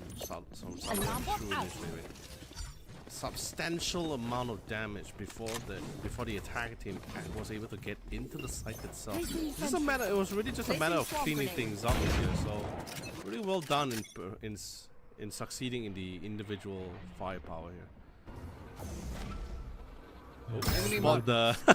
Spot the hair bun at the side. You gotta make sure your hair is down, man. That's why I have my hair down. I want to give away my position. Yeah, now. I hear you. So aggressive, so much information given towards Long, and look at Salawat. He's good for one, but these classics, these upgraded pistols are just proving it a little bit too tough for TUMT to handle. DSG have this B site completely. 2 outlaws in their hands. But can they find the kills? Can they win out this round? They're trying to do their best to keep TUMT guessing. The drone was taken down. But look at the positioning. All the way towards spawn. Crowdy just waiting. Making sure no one's trying to go for any sort of crazy flank. Spike will be dropped, so that's the sound cue. And they planted safe. They will secure B halls. They will secure this plant. 30 seconds They left. got to hit these shots. That's the important thing. Slow and steady. Just waiting for Crowdy to come up. Flash comes in. Revealing area. Vera missing a quick shot here. These guys have full armor. So they're gonna have to hit 2 shots if they want to get a kill. Popo good for 1. Shu with a second. And Shu just trades things out so well. DSG brought it down to 2 players here for TUMT. They managed to get the spike down as well, so slowly but surely building their own economy as well as damaging TUMTs. Yeah, but they at least managed to get the spike down as well. So they still got the cash from the spike. It is the rifle now, so they really do get the bonus goal from it. But nothing too bad about this. All rifles out except for the bulldog in the hands of Jar. Still holding on to the outlaw here. Sadly, that last round, having 300 members draw, they don't really have enough economy. They're going to be prioritizing and buying out those utilities first. Half armor, sheriff, 3 sheriffs in hand, and an outlaw. Hopefully they get a couple of nice one taps here, but this time they're all positioned towards the A side. Only having ones to hold on that, hold the A alone, and that's going to be the killjoy. Shu getting control of that mid area, getting a lot of intel for this, a lot of great intel. I'm just gonna wait for someone to get double doors. They got the intel. A lot of utilities expanded here. They threw out the nanos. They tried to buy it out the next time. Ethan. Such a scary position. He will get taken up by Crazy Guy. They secure B halls. Well, can they hold off from the onslaught of the TUMT retake? And they are doing it well. This is a bonus round, so you can see just sheriffs left in the last 2 players. They will mow them down towards spawn here. And that is going to be their first round. Bonus round lost for the side of TUMT. But of course, what can you expect? You know, you didn't bring the best weapons. You're up against rifles. DSG will take that from you for sure. The second round really did hurt them in their economy when they lost 3 members in the process as well. But you know, like, it's also unfortunate for Shu because I think he was like trying to shift slightly to the side to prepare to push to the backup side, but a little bit of repositioning actually was from a different angle or perspective here. Actually spotted out his elbow, able to go for a nice free simple pickup from the hands of Wayne. Speaking of which, now they readjusted their position again. This time they're going for the 2-1-2. The Jet playing in the middle, around double doors. And the Killjoy repositioning her utilities on the A side and covering short. Oh, he has the right read. You can see the players from DSG grouping up towards A to set the flash. Suppress is going to be sent out and no smoke at all. Crowdy towards the back of site. He has been spotted by the recon. He is still alive. Vera, Styron killing 2. Opening up that A side. And Vera just keeps us on going. Salawat does manage to get the trade though. And if there's anyone who can help, it's definitely Salawat. He has been playing so well, but Crazy Guy will shut down that attack. DSG bring it back 2-2. The stars aligned, but not for Crowdy, but for Styron instead. You know, his suppression blade actually suppress of all the people suppressed. It wasn't Ethan, but it was Crowdy himself. He had a star point at the A main, by the way. Being suppressed at the back or side, he couldn't actually drop down the smoke or even the ground well, allowing Vera to just dive at the back of the side here, allowing him to get the necessary positioning. It was a, you know, like I said, it's just an unfortunate situation, but a fortunate one for DSG to have such a smooth entry. And that is crazy! We crazy guys! Towards middle. They had the right idea, TUMT. They had mid-control. They got the first initial pick towards window, but crazy guy just came running from shops, getting that double spray down, thinning down the numbers. FaZe, I thought it was crazy that Salawat already in it. Never mind. But yeah, like I said, I thought it was pretty crazy to see the first entry frag on Salawat getting the Blaze Storm, but crazy guy following up with the 2K down middle, that hurts all. The TMT, they're always trying to get aggressive, you know, they're always trying to find some aggressive plays throughout the map, but around like that, I think DSG was super aware. Wayne, good shot to take down Ethan, and it's all Crowdy. Down 6 feet under, Styron takes his head out 3-2. Dang. Yeah, a good read. It is good assistance by Crazy Guy. Yeah, I didn't expect Crazy Guy to decide to go for the roundabout as well. He actually didn't really take that route through shots before. The entire time it has been, you know, the casual through either middle to short or B long or towards A long here. So quite the surprise. I think they didn't really anticipate that as well, because no one was looking at shops at all. Everyone was just looking towards the back or towards the other entrance as well. So very good drop, good rotation as well. Good with the punish, suppress. I'm gonna buy the time, but you know, doesn't really affect some of these members at all. But it will definitely keep some members of DSGs on their toes for sure. Since the Astro smoke was actually positioned quite far forward. So yeah, trying to anticipate someone trying to go from the back or side, which is exactly why they set up the owl drone here. Spots no one there, they spot the safety, now they're slowly pushing in. We anticipate around. Still gonna be left a minute on the clock. Still there is some time. But there's also the cosmic divide to take it to the count as well. Will Wayne commit for it though?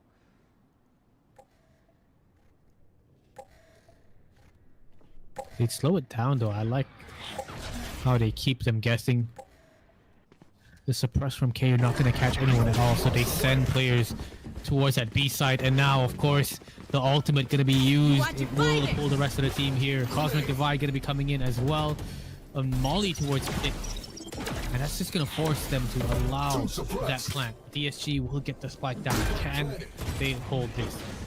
Look at the ults towards TOMT side. They've got KO's ultimate to work with. That's definitely going to be a lot of help. The thing is, they've got to come with it as a team, and oh, what a flash coming in from Shu. Styron had no idea. They're wiping them off the face of Pearl, and this defuse is just going to be stuck down by Ethan. Pearl comes in, but it's a little bit too late, and that's going to be a big round for TUMT to win back. Yeah, it was also unfortunate that the other two members wasn't really within the vicinity to support as well for the reinforcement too. And the worst part about it for DSG, it was such a huge commitment. 2 ultimates, by the way. Null Command, Cosmic Divide. It feels like it was supposed to be. It feels like it was supposed to be a free win, despite the full buys on TUMT side. With the ultimate, with the setup that they had, it felt like it was supposed to be a free win. Not sure what really happened in that last pump. But other than that, really well done from TUMT. I think that null command, it just forced the Crazy Guy to run away. Oh, they also had the opposing null command active as well. Oh, okay. Yeah. So I didn't hear that one. Sorry. You see, they have the Hunter's Fury.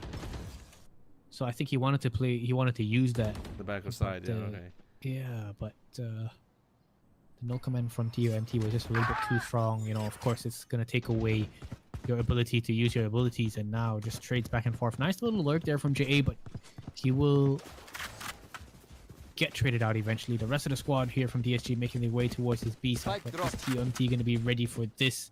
They've got Cosmic Divide, they've got the Hunter's Fury as well to work with slow and steady and with this attacker sided op. Here. Oh, what a nice timing of the swing. Hunter Shuri coming in and Salawat somehow staying alive. He will get taken down by Wayne. But if Wayne didn't get him, the Hunter Shuri definitely would have. 2 versus 2. Hunter Shuri coming in. Popo trying to find his mark, trying to just do a little bit of damage anywhere at least, but that does not find the kill, does not find the information. Crowdy gets taken down, and it's a 1v2, and the positioning from Wayne is just so good. Crazy Guy, though, will take him out with the op from long. Real back and forth here. We haven't even seen so far throughout this game. We haven't seen anything that was just like so one-sided just now, except for after the first 2 rounds here. But now we're slowly going back and forth. It's 8 rounds in now. Operator's gonna be back, but this time we're gonna be seeing an operator buy coming for Salawat. I think this is the first operator for the defender side as well, Face. Yes, sir. So it's gonna be quite a surprise if they're not too prepared for it. If they miss. Salomon missed the first shot. That's that's a forgivable one. But if they hit, it is so painful for DSG. 1 member down definitely forces the rest of the member to pull extra weight. They do have an alarm bot set towards the middle double doors here. And we do see Ethan getting ready for the swing. No smoke setup. Alarm box is triggered. He goes for the quick swing. Spots no one. See a lot of people 2 people stacked on short, not for too long. 8 KO, gonna reposition himself. And Salawat relatively so playing really close to his main side with the operator in hand. I mean, he's a jet, he's gonna be able to dive away faster. But of course he has to charge it out first. Yeah, I'm not sure if he's gonna expect the players from A Link either. You can see there's 3 players there ready and waiting. If Vera can find an initial pick. Oh, he spots out Ethan. Does he find a kill? Yes, he does. And that might just call for the rotate. You can see towards Connector. No. They take down Shu. Just not aware at all. He was looking towards door. They came from Connector. And the B hit is on the way. It's all Crowdy by himself. He gets aggressive. He tries to make the hero play. Just does not work out for him. And DSG secure their lance. The patience really paid off there. It felt like 1,000 years for them because nothing was really happening except for the one time the alarm bot went off, but she still didn't see any body. What an op shot! I mean, they will be able to pick up the gun, but it's a nice point for the ultimate. Definitely want to show you a little bit of a last player standing. A little bit of a op versus op action. You may have the op, but I am definitely quick with it. Salawat is here in towards spawn. Wayne making a lot of noise, and dude, Salawat is just so quick with it. Okay. Managed to corner him already. Forced him out. But not without allowing Salawat to get 2 points for the ultimate. I believe he's like 1 point away. Yeah, 1 point away from the Blaze Storm. But the lockdown, the cosmic divide, really great for the side retake here. So I think that's not going to be something they need to try to take into account, unless they want to play lockdown or lockdown counterplay. I think it's not the first time we've seen like 2 killjoys dropping lockdown down to try to counteract each other, right? Yeah. You never know. I mean, I think the best thing is to ult after the enemy killjoy ult. Yeah, counterplay, right? Yeah, you're gonna be able to regain that space. But, oh my god, crazy. This position, he's always hitting these shots. Styron as well. QMT. Always trying to get aggressive, but it's not working out here when it comes to this mid position. Ooh. Slowly dropping members 1 by 1 from the lead, but more still stands, by the way. Vera has the operator in hand. Defensive smokes here, but Vera just wants to go get right into it. Flying all across the wall. Wait, hold on! Okay, it's a shorty. I thought it was a no-scope for a second there. Dude, Vera was flying into the side there. I think he had most likely had the fright of his life. I was having a fright of my life if suddenly a flying jet just was doing all kinds of evasive maneuvers like that. My god. Smooth kill, but of course now this is a round where TNT is going to be able to get the full buy in. And they need to find success with this. If not, it's gonna be back to eco again. And then this guy's I'll come in again. Waiting for that knife to come down. You can see towards B, there's 3 players with a pretty aggressive position. They sent the suppress, they don't get any sort of information, and well, that's because DSG has stacked all 5 players here to execute this A site. Need that Already back. shots being rung out. The last time he played here, it was very, very dangerous. He will be able to stay alive. He will be able to fall back. Well, the retake should be underway fairly soon. You should run. As the spike will be Spike planted. planted. Ooh, lots of ultimates being used here. Yep. No, they knew this is the turning point as well. At the back. Whoa. Oh. Good flash. Oh, even better shots though from Silhouette. This guy has been playing so well. That's gonna find his second and third as well. Oh, almost the 4th, right next to the head of Crazy Guy. But well, it's all down to Shu 1v1 now as he takes him down. Can he make this work? Time is of the essence. Wayne will be able to wrap around, will be able to take him out, and that is 3-7. And dang, what a play by Saluat. Yep, really well done. Fully really making it quite a costly win for them here. Especially making full use of the 1 blades. second, Three please. I gotta hits. visit the 3 Astros hits place before some we stars. felt almost like a doable round. Definitely for sure, but of course, Shu was a little bit more pressure because of time.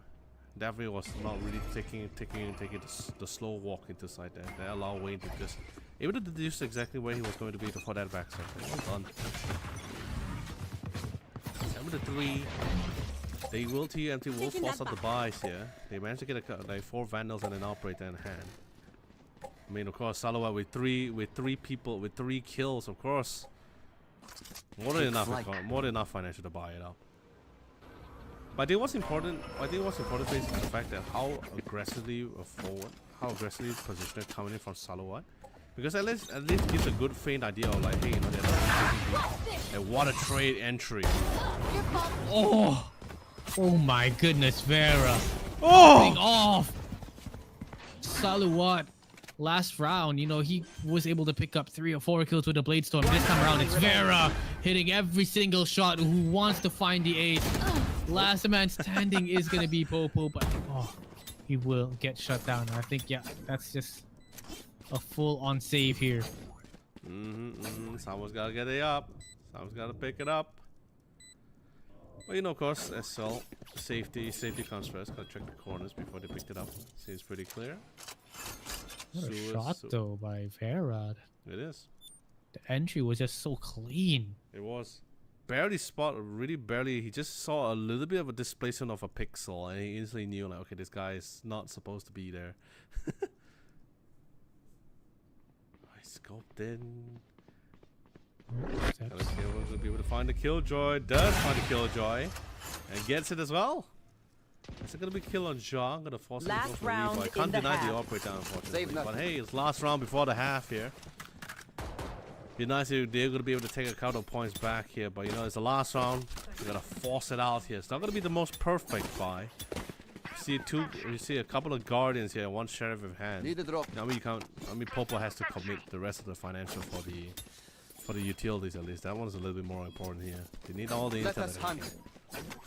Stinger is gonna be the replacement here, because I guess he's gonna be trying to play a little bit more closer here. Close on site, yeah, that's exactly where he wants to be. Where you're gonna be able to fully utilize that SMG. Last round, sides in. They do have the alarm bot, but of course Ethan is not too far behind. The alarm bot gets triggered. He's really well prepared to go for the swing here. It's a lot of responsibility as he's playing around central area, covering both short Shock dart. connector. Revealing area. Very passive positioning. Nowhere to run. Like Rowdy in B Hall. Hunters are going to be used from the side of Crazy Guy. He does take down Popo towards B Link. And look at Crowdy go. Spike Good for down 1. B. It was so clean with the shots, but not going to be able to follow up with another Spike planted. 4v3. Killjoy lockdown available. No command available here for TUMT. But they also have the Cosmic Divide to work with. Right. Oh, he will be able to fall back and make it out alive. He spots out the players. He gets a leg shot there on towards Saluat. Shu finds Ja, who is going for the lurk. And oh man, slowly but surely they're trading back and forth. DSG, it's a 2v1. It's Saluat. He barely has any HP left on the Schwadi. And Vera. Dirty kill. Definitely showing who's boss in that department, but more importantly, very good plan position.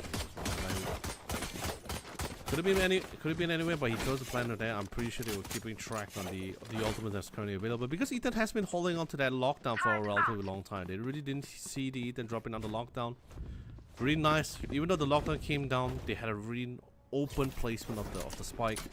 They were well prepared for it to try to counter it for the post plan. Well done. I think if Crowdy was still alive, then maybe that would have gone a different way. You know, he would have had a Nebula to help smoke off the angle to go for the spike plant. But yes, Vera, a crazy guy. Both these two players, 13 kills each, have been popping off, and now the sides have been switched. They are on the defensive side. The rest of the squad, TUMT, looking to execute towards this A site. Can they pull this off?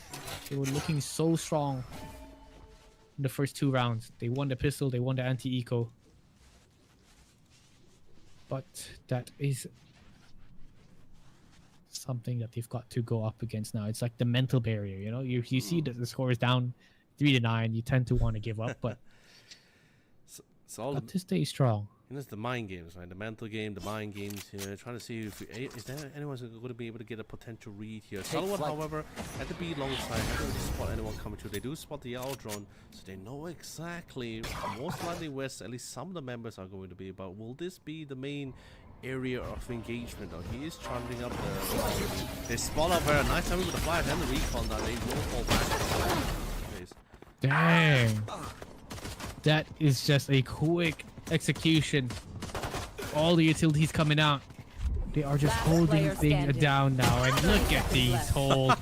Wayne from the corner taking up the last 2. That's double digits already here for DSG. Double digits. Now this is where the pistol round becomes pretty pivotal, right? It's like you win the pistol. About there. Okay, let's go with the storyline. If Team Disguise wins the pistol, the next round, most likely and most definitely TUMT will try to force out the buy. It's not going to be a perfect buy. If they can't really pull out the win for that one, that's going to be match point here. Where DSG will have to be fully equipped with superior weaponry as the defenders as well. Obscuring vision. So now with the pistol, probably the most pressured pistol rounds that we ever seen throughout this entire tournament. Recovering it. Oh, did he just gravity well out in the open? I don't know, but JA did manage to find 2. Can Crowdy make things work? Vera just so aware. The spike is down though. No one is holding the B long position from Vera, so he's kind of assuming Ethan is trying to go for this lurk. He's held down the angle, but Ethan has already made his way in towards B Lake. He could secure the spike here, but he wants to try to find APAC. He wants to thin down the numbers, turn that 1v3 into a 1v2. But Dwayne is so already. Ethan though, big shot to the dome of Wayne. Last round, 1v2, still have the spike in hand. And because only 2 members remains, they have to split out the resources to hold the different bomb sites. Coming back. 30 seconds left. It comes down to each of these players, each of these heroes, to make the final call, to gamble it out here. And I don't think they see Vera coming from the back. Oh man. Vera. Don't tell me he's gonna go for the knife. No, he missed a shot. Oh no, Ethan. Not like this. Oh no. Not like this. But I could feel the confidence though. That's the thing, FaZe. I could feel the confidence. He took a tap and looked away. We need rounds, not confidence. Oh, miss note. Like, it's great to have confidence, but the confidence has been misplaced. Just like where his crosshair was misplaced as well, as he missed a shot. Oh my goodness. No, but either I mean, way. always take your time, guys. That's the easiest shots are always the hardest to hit. You know, that is that. But Yeah, that's regardless. 11. This is the round phase. It's the one fully rifle round. They got all the rifles here. Not the best of buys here. Oh, They man. have the outlaw in hand. And speaking of the outlaw, Wayne is going to be able to get rid of his counterpart for Bit aggressive there by Vera, but get punished for that. And look at JA. Somehow Line it up. he's Oh. hitting these shots, and Ethan as well. Big kills. The cuss will come in. The spike will go down, but a 3v2 might be a little bit difficult. But look at the HP on Popo. Couple of pre-fires. Shots. Oh wow, what the hell? Wayne completely expected Ethan to be lurking towards middle. Can't use that yet. Does he have smoke to work with? He does. Flash from Shush. Last player Trying to standing. catch someone out One at enemy least. remaining. Styron good for one. The last remaining player shoot towards his right side. He's done. He gets the kill. And does the clutch god do it? Does he have enough time? I Two. think he does. Oh I think he my does. god. Oh my goodness. It is Styron, the clutch god, of course. The man is a rock and he refused to be moved. Unbreakable. My god, Styron. What a way to clutch out the match, man. But also, fantastic. And of course, nice timing with the positioning as well. Both swung out their respective positioning in terms of face. But the only difference is that one teammate played with the goal on. Of course, if he gets a kill, that's great. If he doesn't, he plays to be the diversion, right? Try to focus on as many of the crosshairs to his position, while Styron was able to get sneaked to the back of that side. No one was ready for him until the last second there. So really well done. And Styron just pulled through and cut things out. And speaking of cutting things out, Dang. Crowdy. One tapping Vera. Can he get a second one for the team though? No, Crazy Guy returns the favor for a 1-for-1 trade. Through the doors! Woo! Through the door is crazy. They're starting to find a little something here, but the positioning though. Styron towards the backup side. They've got a little bit of assistance from Wayne towards A main. But Styron's got to stay alive. He's got to do as much damage as he can. If he can get one or two, that would be great. A main.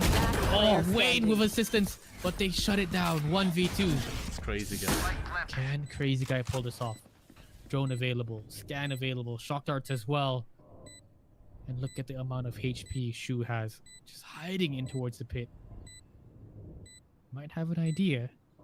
Hasn't heard any slow to sound cue. Spots out Shu. Shock dart comes in. Spots the left player, but oh. Popo will clutch it out. 4-12. Fat Lady has not sung just yet. It's a tough call. Not really. He did have a rough idea potentially where the last player was going to be here, but you know, there's still anything could really happen. It could still come up to main. Could shift from the other side, from the back side as well. So, regardless, good attempt. Well defender coming from TUMT Shark. They do have a lot of ultimates online and available for them for this next engagement. Revealing area. How well will Disguise? Were they able to close out the round for this one? We do have the utility set, a little bit of repositioning for some of the members this time. So slow. Nobody wants to make a mistake. I mean, But mid-turret TUMT on the double. attack. They're one round away from losing their second game on Pro. You know, like they don't want to make a mistake at all. They want to make sure they find picks. They want to wait for DSG to get aggressive, to get confident. And Jay does. Gets spotted out. Gets taken out. Wayne does have a judge in towards the corner. Does he hit his shots? Yes, he does. Popo will be able to take down Crazy Guy in towards heaven. Of course, Wayne just trying to be annoying. Staying alive towards B Hall. He's got down to 7 HP, but can he assist anyway? Cosmic Divide available. Vision. Molly comes out. Popo. Oh man, the trades. If Wayne gets the kill here, Last oh, player it standing. might definitely be winnable. But the timing of the Cosmic Divide not going his way. Ethan, some signs of life here from TUMT. They do not want to go down with a fight just yet. Yeah, he didn't expect that they were willing to swing out that early either way as well. When he dropped out just as he got out of the cosmic divide, they have already tracked out their primary angles already and just shifted back to south. Catching him, never getting him apart. Unfortunately, that's going to be a waste of an ultimate before he could actually try to make the magic happen. But hey, still in the lead, 12-5 though. But this past 2 rounds, TUMT really making this win very difficult for DSG here. Well, it's kind of just showing that TUMT is here to play, you know? Mm-hmm. They've gone through a lot of different tournaments. They know what they're doing. They're enjoying themselves here because it's got... you can learn a lot from DSG, and I'm not sure if you can learn from that shot because that was just disgusting. That's the entry fragger as well. So there goes their entry fragger. They're gonna have to be casually dependent on utility to walk into the site here to create chaos. Popo, he do have the Hunter's Fury, and Vera still has the Marshall in hand. Hasn't spot anyone's gun barrel just yet, but he is suspicious about it. Because the Hunter's Fury trying to force them out of May Long here, but he put it down the match. Oh man, so much Silence. so much noise. They're somehow making this work. What is going on? These sheriffs are the ones that are ringing through. These sheriffs are shutting it down. TUMT. It's 3 versus 2. Shock darts. Time is of the essence. 20 something seconds left. And 13-5. Vera shut it down with the Blade Storm and a thrifty round to win it for DSG. What in the world was that? Really, It just looked like it was going all the way, you know. I mean, yeah. TUMT, yes, they had the better weapons here. DSG, they were able to take down one early on, but man, the rest of the squad hitting their share of shots, and Vera, of course, popping off with the Blade Storm is just impressive. But I've got to say, I've got to give my shout out to Salawat, because that man was, when he started hitting his shots, when he started having the Blade Storm around, he was a very, very scary opponent. Yeah, it was. He was really causing a lot of chaos here, especially towards the site itself. It really forced a lot of the members of DSG to really be standing on his toes. But the minute he got picked up early in that last round, oh, dude, that made things so much easier for them for the defense here, for sure. There was that one round which I was very curious about with the gravity well combination. We saw it from Wayne's point of view. But, yeah. But I thought like it wasn't a gravity well playoff with Jay here. That was a very nasty combination. I think that happened towards middle, wasn't it? Didn't that happen, I think, towards the middle area of the map? You know, the way DSG play utilities is just so good. You know, it forces defenders out of awkward positions.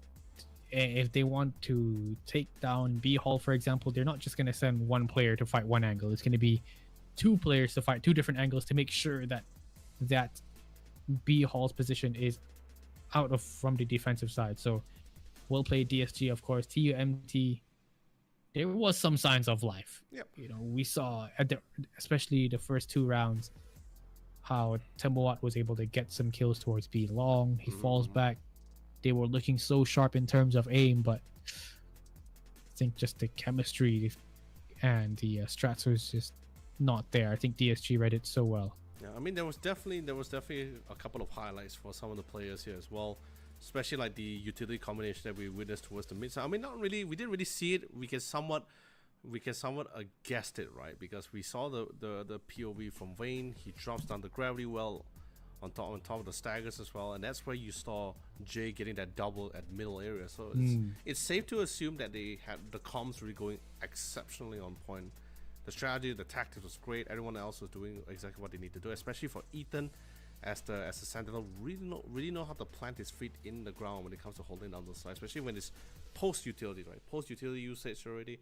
It all came down to just all that fragging ability. That's where you start seeing Ethan really just stepping up for the team to try to get as many points as much as possible. But in the end, you know, DSG still pulling the win in a really fantastic manner. But you know, with that being said, let's quickly bring up the standings, the updated standings, to see how the other group stages are happening at the same time, Phased.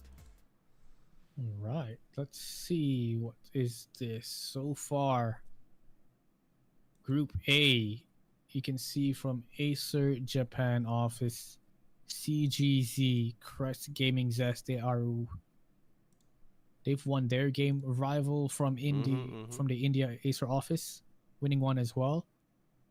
Looks like their group is having it a bit of a slow day here today.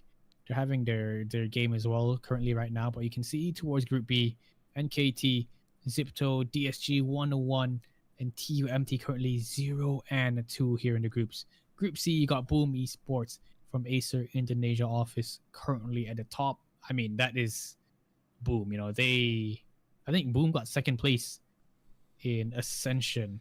Yeah. So, you know, that's a very, very strong team that you've got to be very careful up against. Clearly. But yeah, in Group D, you can see once again, Alt AE from Acer Indonesia office alongside Chaos Alliance from the Hong Kong Acer office towards the top of the leaderboard. Orangutan not exactly having the best time, but it is what it is. They lost actually against Alter Ego 7-13. It's tough. It's been a tough day here for them, but best of ones. You've really got to be locked in. You've really need to be on your game. And I think they're all playing at the event as well, the venue. So there's so much pressure. There's the people watching, walking around you. You can probably hear the team you're fighting shouting as well. So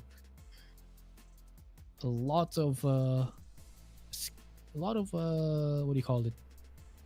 Pressure. Elements here in this. Yeah. Variables, Yeah. Okay. I guess same thing. Yeah. Pressure, people walking by. It all adds up, you know. But guys, we're going to go for a quick break before the next game, which will be NKT versus Zipto. We'll be back in just a short while. I think we're going to take a quick 5-minute break. So see you guys after this.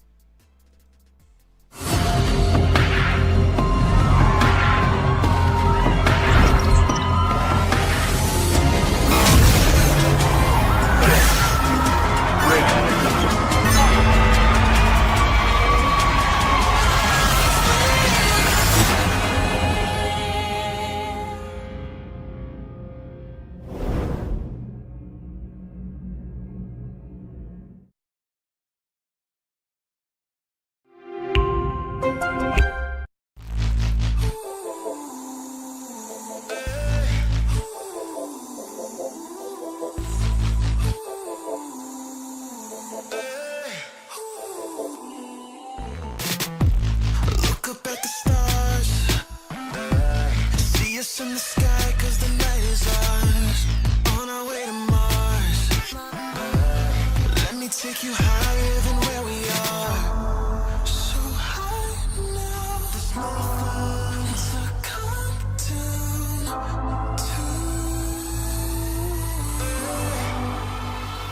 Have you ever tried to fly?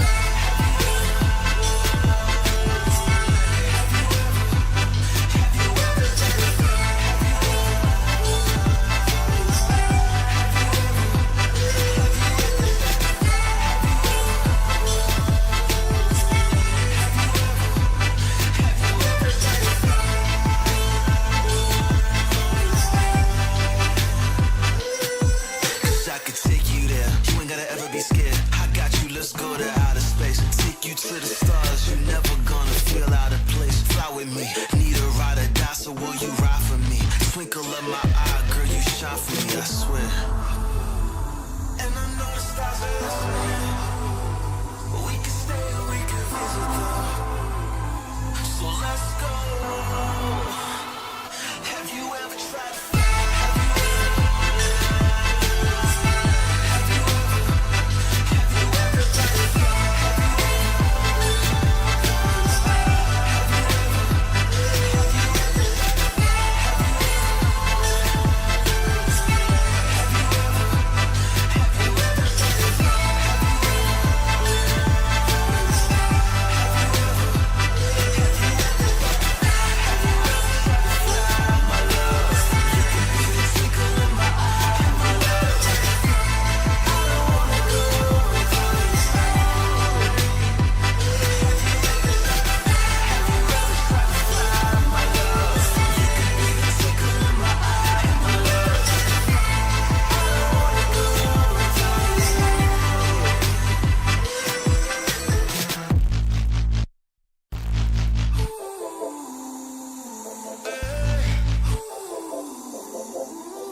with me, I swear.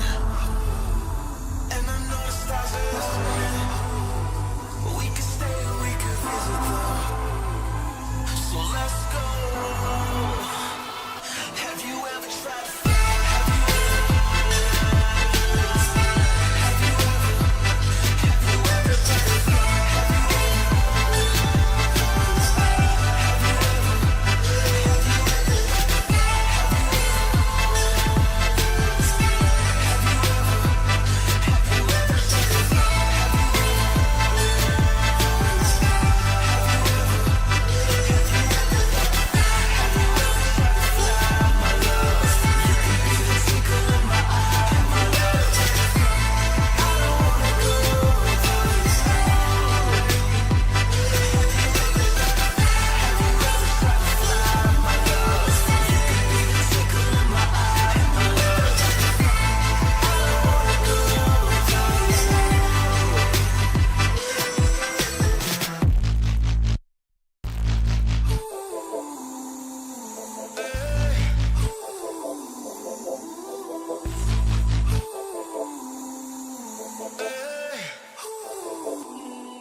Look up at the stars. See us in the sky, cause the night is ours. On our way to Mars. Let me take you higher than where we are. So high now, there's nothing to come down to.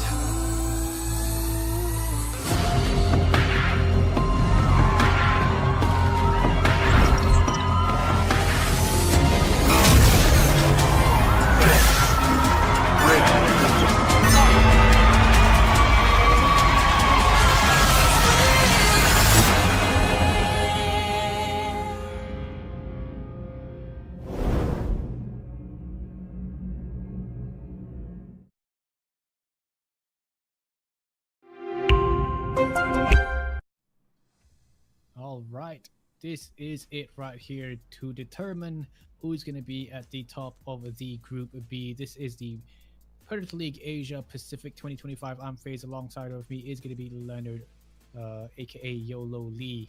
And now it is currently tied up. You know, Zipto and NKT Academy at the top of this Group B. They're both 1-1. Sorry, 1-0 each. Now we're going to be fighting off against each other. You know, this is where we separate the boys from men. Yeah, because especially since a lot of the score lines are pretty equal right now. It's like 1-1-1, that kind of thing. At this current point of time between the two teams, it's unfortunate for TUMT since they lost 2 of the rounds. But since this is a round robin best of 1, and it's a group of 4, so basically each team only has three chances here. TUMT has already played 2 games here and lost both of those games here.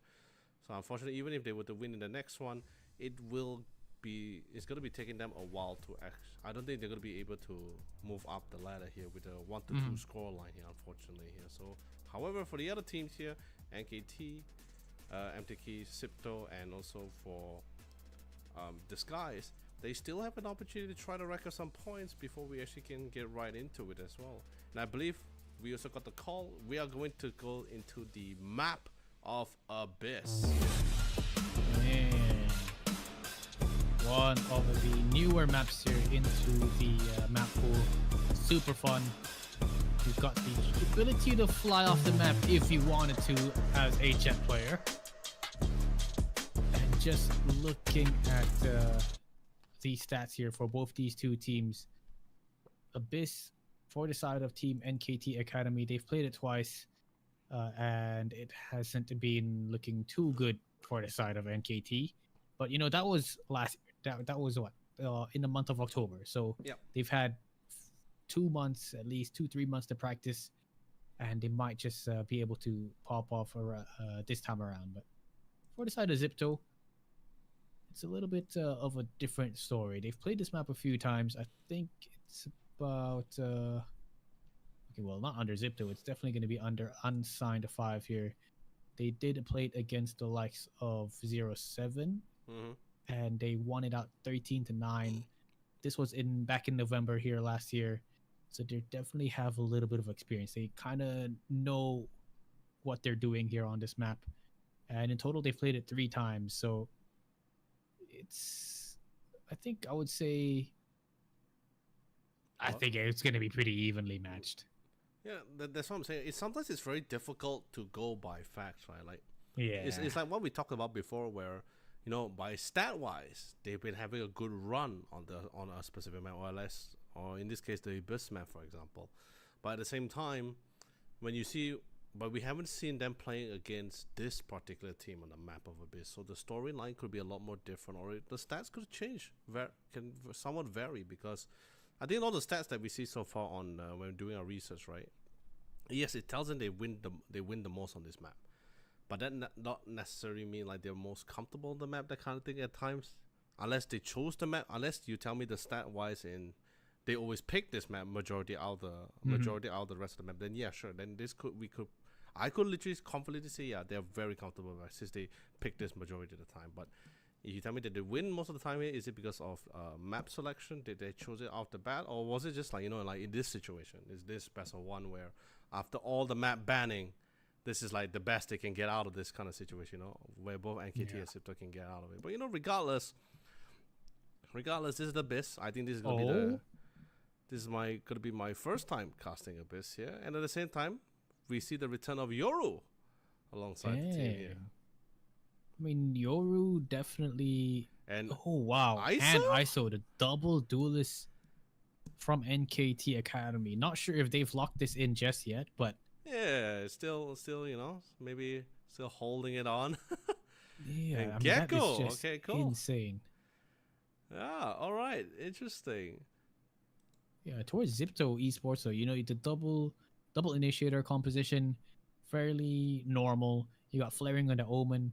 It's up to him whether Astra is also a good pick here for the post plans, but the double smoke from Icy.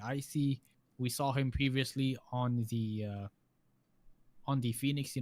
This time around he's gonna be picking that Clove, the double controller setup, double initiator here. But the thing is, Clove can kind of be used as a pseudo duelist as well.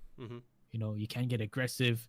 If you die, you're able to also smoke for your team, or even use your ult to bring yourself back to life. So this is a very, very interesting setup here for both these two teams. Often we see the double initiator coming in, but yes, Zipto has double initiator, but the double controller as well is insane. No sentinel at all for either of these teams. Oh no, we are just going all in full damage, full DPS, and this kind of thing. I mean, of course, we got a classic. We're definitely still gonna have the initiatives. I think initiative is still relatively important. There's a lot of corners and angles you do want to really clear out and get some form of intel here. Couple of controllers, no sentinels. Doesn't really need the anchors here. But Clove is interesting. I want to ask about Clove, right? It's like Clove ultimate right here. She could bring it back. I know she'll definitely come back if she gets a frag, but what about an assist though? If I'm not mistaken. For an assist as well, you do get brought back to life. Oh, that's actually pretty interesting then. Okay, cool. I mean, I'm excited. When I see ISO being picked at damage, that just shows that you're relatively confident about getting already coming with his buddy. Will fall for it, but he will be able to plant the spike down in time. Man, look at the positioning from Icy. I don't think he expects the player inside the smoke. And he did it at all, but Cool Soda just misses his shots completely. Oh my word. 5v3. That was a full-on rampage from NKT members towards that site. And now the ISO shields being popped left, right, and center. And look at the way they flood retake this B site. It's all Vicky's, but he has to go for the reload. Icy staying alive from the start of that round. He got the initial threat, and he stays alive, picking up 3 of his own. That is just incredible. It really is. A few unfortunate situations, especially if he had enough rounds in the classic. I think we might probably see the rounds go on a little bit longer as he goes toe to toe in that 1v3 or 1v2 scenario here.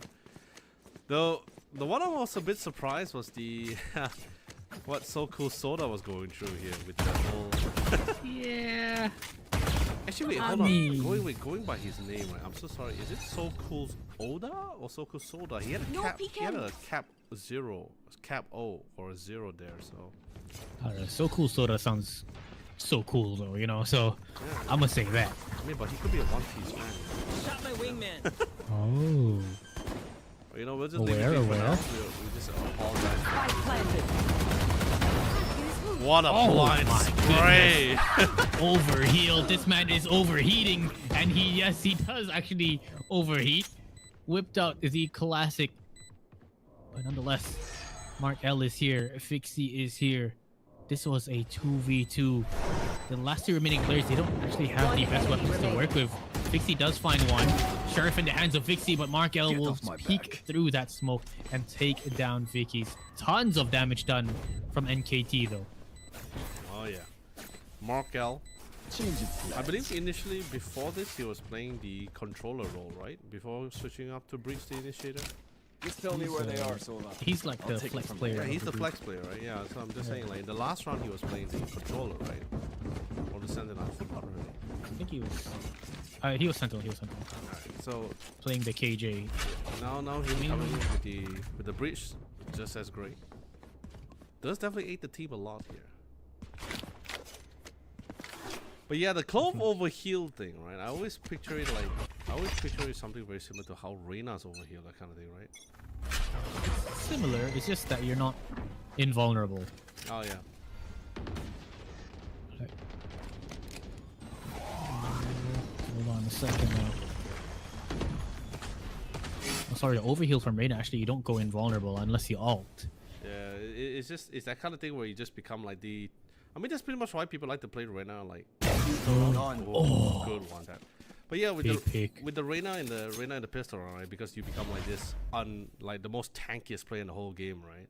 Hmm. You get one frag with a frenzy, you run to the side with the overheal, pretty much tank out everything else. Right there. That spike wings. Free real estate here from NKT. Oh yeah. They will be able to get the spike down, and just looking at Zipto, Icy has his Clove ult available, so he's probably going to be leading the charge here. If he gets taken down, of course he has the ability to use his ult and resurrect himself. And the execution is now on the way, and look at low ranges hitting their shots, but Fixie and Icy's coming in with shots of their own. Gonna be a nice little molly to deny anyone going for the defuse, and look at Icy go, still not dying, still just carrying the attack. What a retake. This man, so much chaos. didn't even have to die. Yeah, he still has his ult to work with. It's so much chaos, and the worst part about it as well, on the side itself, if you notice, there's just so much ways you can have this vantage point, right? And it's not something you need to use a jet updraft to get on top to some of those crates. You can literally just jump on top of it, and then you will have some form of vantage. So even with the smokes, even with the smoke placed down, you should still be able to spot someone out in the picture. It's been pretty crazy. Everyone's just been like moving in between each other and trying to see if they can catch or evade the eyes of the other main shooter. But regardless, Zipto starting out the round with a very strong lead, a very convincing one. I think it was like Icy. It was like round 2. Like it was round 3, right? No, before round 3 he already had his no, it was during round 3 he had his ultimate out, right? I was like, and it's 9 charges. It's not a cheap ultimate to charge up. It's a very expensive one, yeah.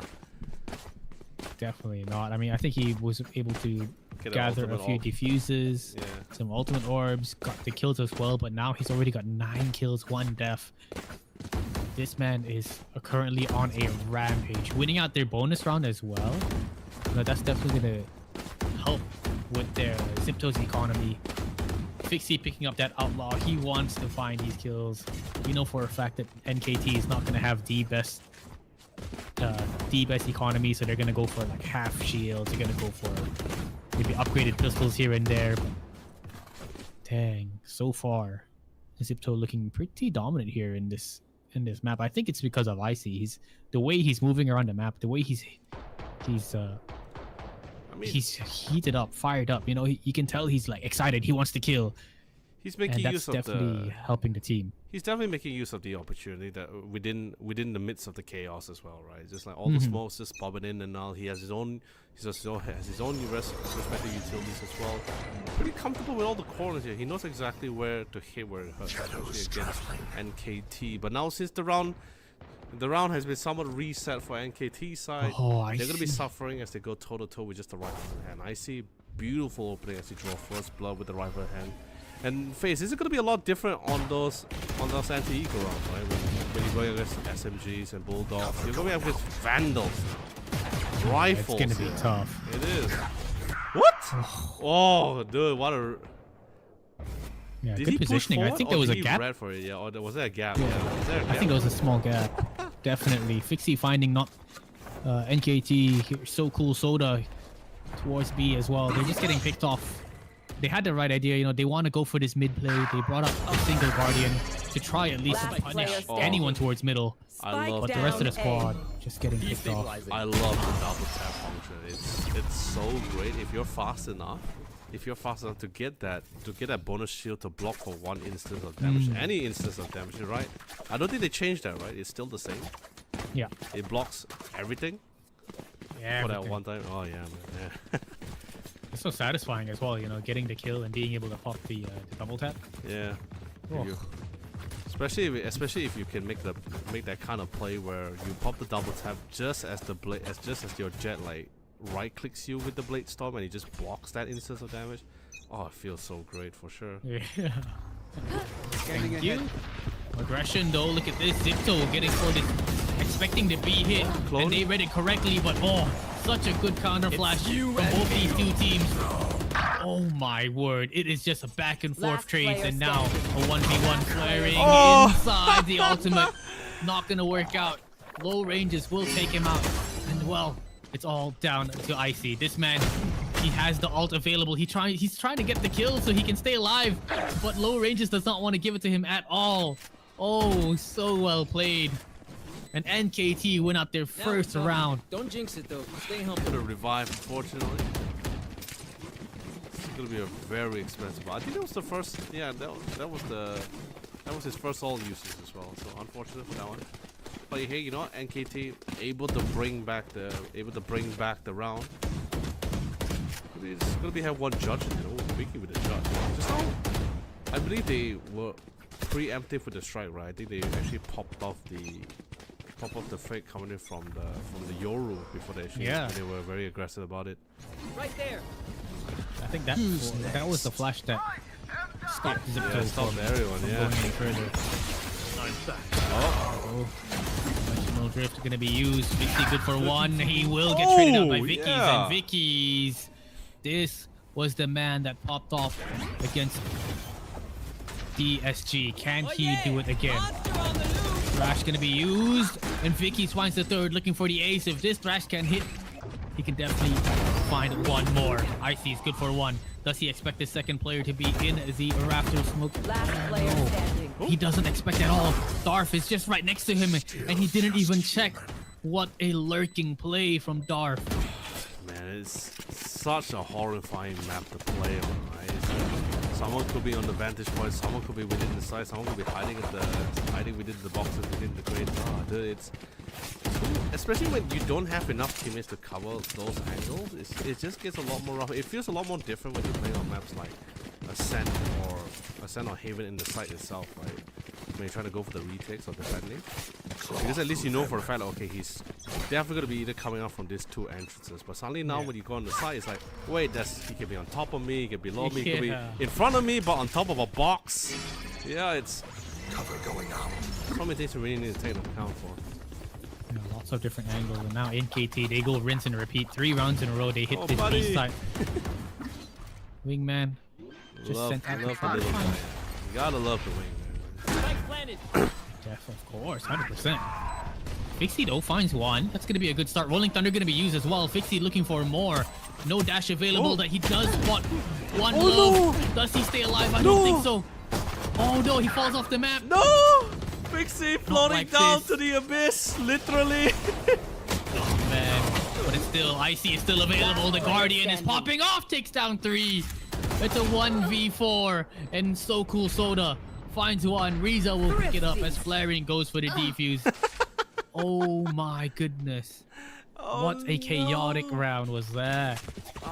It's like, okay, we saw what Fixie was trying to go for, but I think he just missed the small window of a timing to latch back on the edge of the cliff there, and just slowly floated down. I just love the fact that Pominolov, he didn't even need to finish off the kill. He's just like, you know what? I'll let you succumb to your fate. There's something more important left on the side to do. I mean, you saw Fixie, you know, desperate attempt. He pulled out the classic, tried to right-click him as he's falling down. Yeah. So I think it was smart from Boom One Love to like not peek. Yeah. That classic could definitely do a lot of damage and take you out, but nonetheless, that third round B hit from NKT just completely shut down. But IC with the 3K as well, with the Guardian pushing up B main, was just the savior for that round. Cutting through. Now mid control being taken. Fake teleport. They want to play default. They want to play it smart and keep Zipto guessing. And they do manage to pull rotations towards that B side, and it looks like Zipto, they gambled. They stacked 4 players here, and they are so aware. Can NKT pull this one off? That is the question. Cosmic Divide is available. Flash does come through, and the execution now on the way. Flaring has been spotted. Big paranoia. Will it be able to hold them down? Yes, it does for now. But the wingman is sent out. 4 versus 5 here on towards this side, and look at the shots raining through. It's just back and forth, red and green through these kill feed. 1v1 now. It's just Icy against not NKT. So Cool Soda. Can he make this one work? So he plays Both players. He plays within the smoke though. A lot of smoke set up. This is a bit scary, huh? For both players. Oh, if he Gotta drops be down, wondering. that's like that will be the alarm ringing. Ooh, not needed the a drop shot. down. What a reaction. A My quick, people, are you precise ready? flick You from must So Cool. cultivate a sense of Just a slight difference of pixels straight away for any of these pro players who react accordingly as well. Well done. Didn't really slow down, ended the streak here for Simto Academy to be on the roll here. So let's 5-3. I mean, they're still ahead for now. We're like half. I guess we're somewhat more than halfway through the round itself, and there's still at least 2 players with the ultimates available. But Icy just 1 frag away before she gets back to her. concealment. Aggression from Zipto. They're pushing mid. Oh, Server, please. 2-1 Love shuts it down. He finds Time to Fixie. jump. This was a bit of a half buy here from the likes of Zipto. So you can tell that's exactly why they got aggressive. And they gamble stack towards this A site. But NKT making their way towards B. Taking that back. This is going to be tough here. I'm not sure if they try to go for this retake or maybe get some exits, die to the spike. That's exactly what they're going to do. But man, you got to be careful because NKT, I remember against Disguise, Disguise was winning 5-1. They had the upper hand, and then NKT was just able to bring it back, force them to OT. Spike planted. so far they Swing, have Thrash is few ready. basically noticed as well. And it feels like they've definitely noticed that they have a lot more success with the B side so far. 3 of their wins actually comes from the B bomb side in the first place as well. The few times at A felt a little bit more chaotic, a little bit too many angles for them to hold on for. But B feels like a little bit more the comfort zone here. Gonna be sending out the clone. We're gonna be spot on for the rest of the squad as they dive into the side for Sheridan. Definitely, sheriffs are out. Can they hit these shots? That's the question. Flashes coming in from the heavens. Vicky's Darf and Poom One Love just shut down that retake. Riza's by himself. He's got the Vandal. He does not want to lose that at all. And that is NKT winning out their 4th round. That is all on the B side, like you said. So Zipto, they've got to find a way to shut this down. But looking at the ults, NKT, Dimensional, Drift, you've got Thrash as well for this on that Gecko. This is a these are very strong ultimates here for the attacking side. All ready and available for them as well. But this time, they might want to. It feels like they might want to shift towards the A side. You know, they hit the B 3 times, as about 3 to 4 times. Outside the most versus A side, hopefully see if they can force anyone, maybe a full stack and then B here. But Sipto Academy still very firm in their position as well. Not going to be faced, despite losing 4 in a row. Not going to be faced with the idea where they okay, we need to start panicking. We need to start repositioning. Stacking. No, they're still fine. Here comes the crash. Oh, what a one tap through. They're gonna go for this A wrap. They're making their way in towards vents, and Icy, he did pop his ult. I don't think he's gonna survive this one. You can already see just the fights towards the top mid. Oh, Icy taking down low ranges. Back Gives again. his life back. What in the world was that? I think the best part would have been to just run, and they just get shut down towards vents. They've got the tower control, but look at the TP from flaring. Enemy remaining. Oh, Just what a pulls their attention away. 1 versus 4. What can you do as Vicky's? The spike is down. Dimensional drift is available, but man, to get shut down like that. Icy. I think a misplay there from lower ranges to give that kill. I think it definitely was something he didn't really expect for sure. He should have run. He should have definitely would have just run for the hills here. But I think he didn't. I think he just didn't want to give an opportunity, like maybe in the fact that maybe IC wasn't alone. There could be an additional player or 2 behind. I think he just didn't want to give such a free control of their back line. But you know, regardless of the reason, you know, IC, well done, coming back into the roundabout. Maybe, you know, FaZe, maybe as a player you don't run from a fight, you know. Maybe you just want to take the fight head on, you know. But it's Icy. He's got 17 kills already. I would run away, man. Hey man, that sounds like an exact challenge for these guys, you know, the kind of challenge they like to play with. I guess so. You know, as duelists, you kind of have that the urge to take down Stronger players. Right? Yeah, exactly. And if the enemy Clove has ulted, 100% I'm taking that fight. You know, I could run away and, you know, get the easy kill, but if he's ulted, I'm fighting that. Yeah, he's like, nah, I gotta put you down twice, you know. Yes, sir. But of course, this time a little bit different. They had a 2-1-2. This time they diverted a little bit more attention towards that B side. But seems the read was a little bit off here. This is gonna give a nice entry for NKT into the A. They did lose a member in the process, but they will find success as they get the spike down in time. And now begins the post-plan situation phase. Utility is well placed. Now begins the hole, but no one knows about the lurker, the dairy lurker coming from Dar from the back line. Vicky's has a nice positioning in tower. He takes down Markel. That's going to be a big shutdown. No fault line, no flashes to work with. The smokes do come in. Now they're just trying to spam here through the smoke. Fixie is good for 1, finds Vicky's, but does not. Oh, Darf actually gets taken out as well. Flaring just super aware of the backline, super aware of that flank. And now, can they make this work? 3v2, 2v2 now. And Flaring just the overwatch at the top of the site, taking these players down headshot after headshot. Oh yeah. Secures Zipto.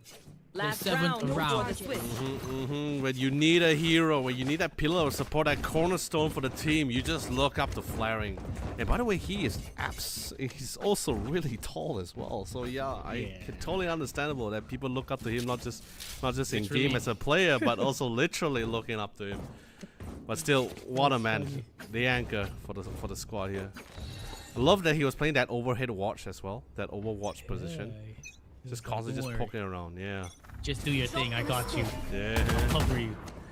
Could have been a different story if Darth wasn't picked up by Flaring. I think that whole retake would have been probably more scary. But really well done. He was aware of that situation, aware of that flank, so very well played by Flaring. The game sense, man, I tell you, man, these pro players and their sixth sense, their game sense is just so on point at times, you know, it's frightening. Definitely. And now down to the final round of the half. They're going for a B split. The spike is actually towards middle, so you've got to be very careful. Ultimate comes out here from the ISO. Does he find Wando? That's the question. Yes, he does. And look at this aggression. A full-on wrap towards B. This should be a 7-5 half, but Icy, can't he say anything about it? This man has been playing lights out here today. Not just on this map, but throughout the entirety of the day, he has been hitting some shots. It's slow and steady. definitely Last 2v4. player standing. Oh, Not for long. shot. Barely Fault line responsive.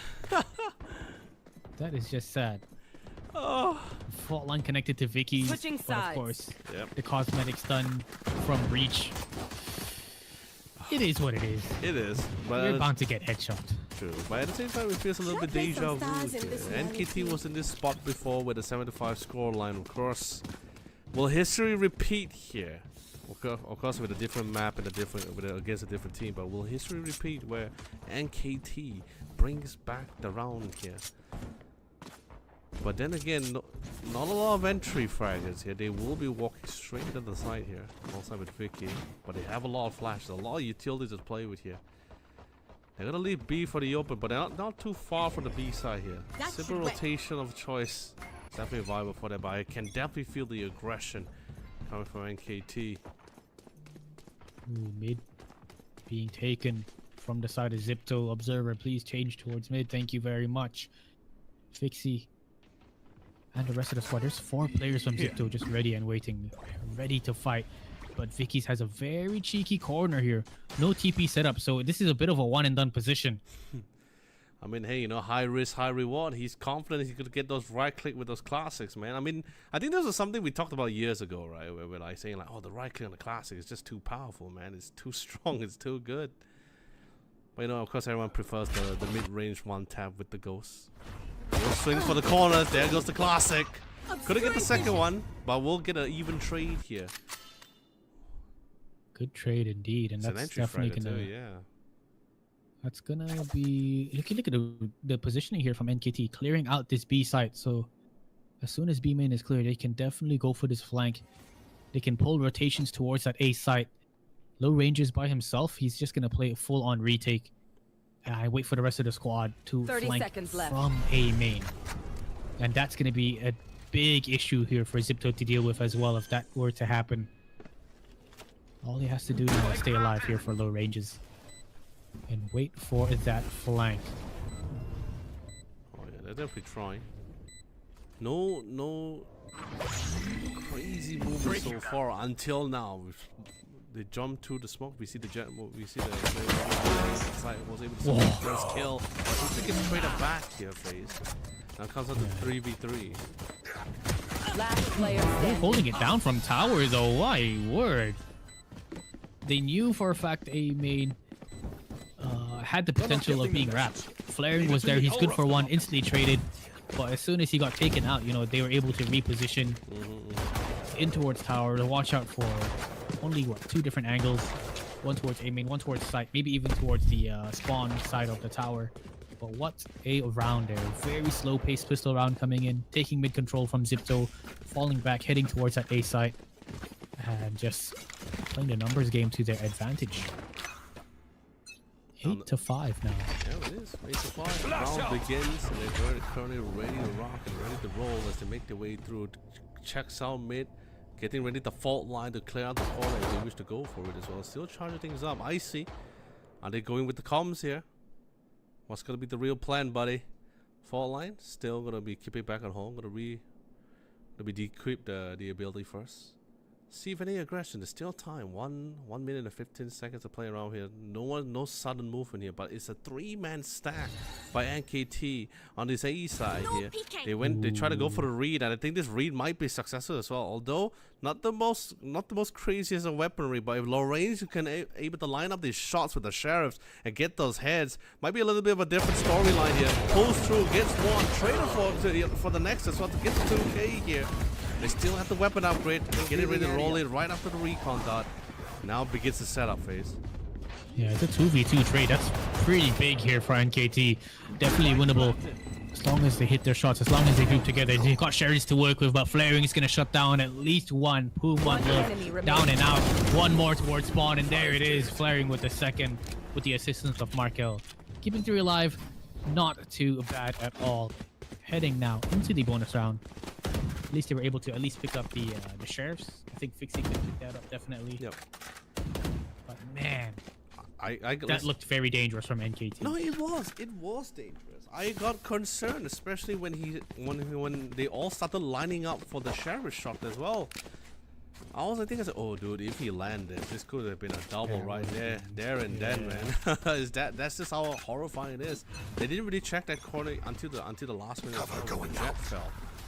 But regardless, fresh new round phase, slowly making it. They did manage to set up, especially for the Astra.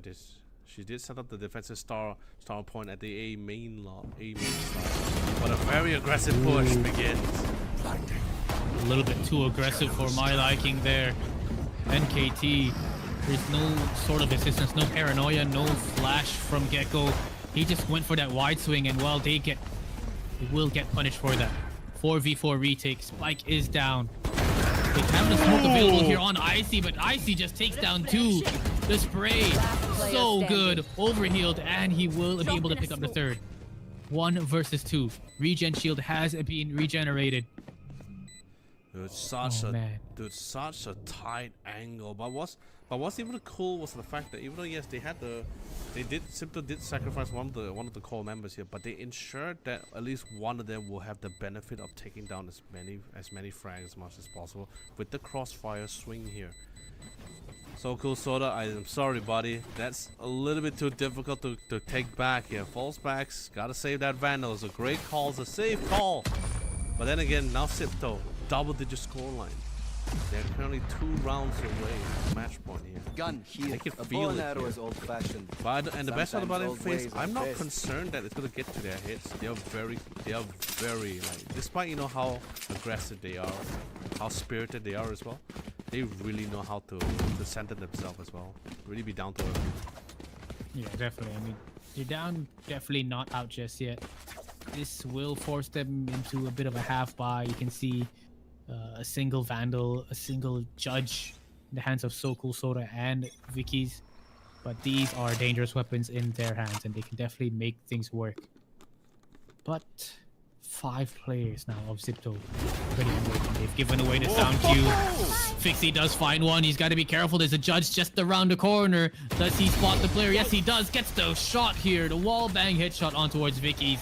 And they just open up this B site with ease.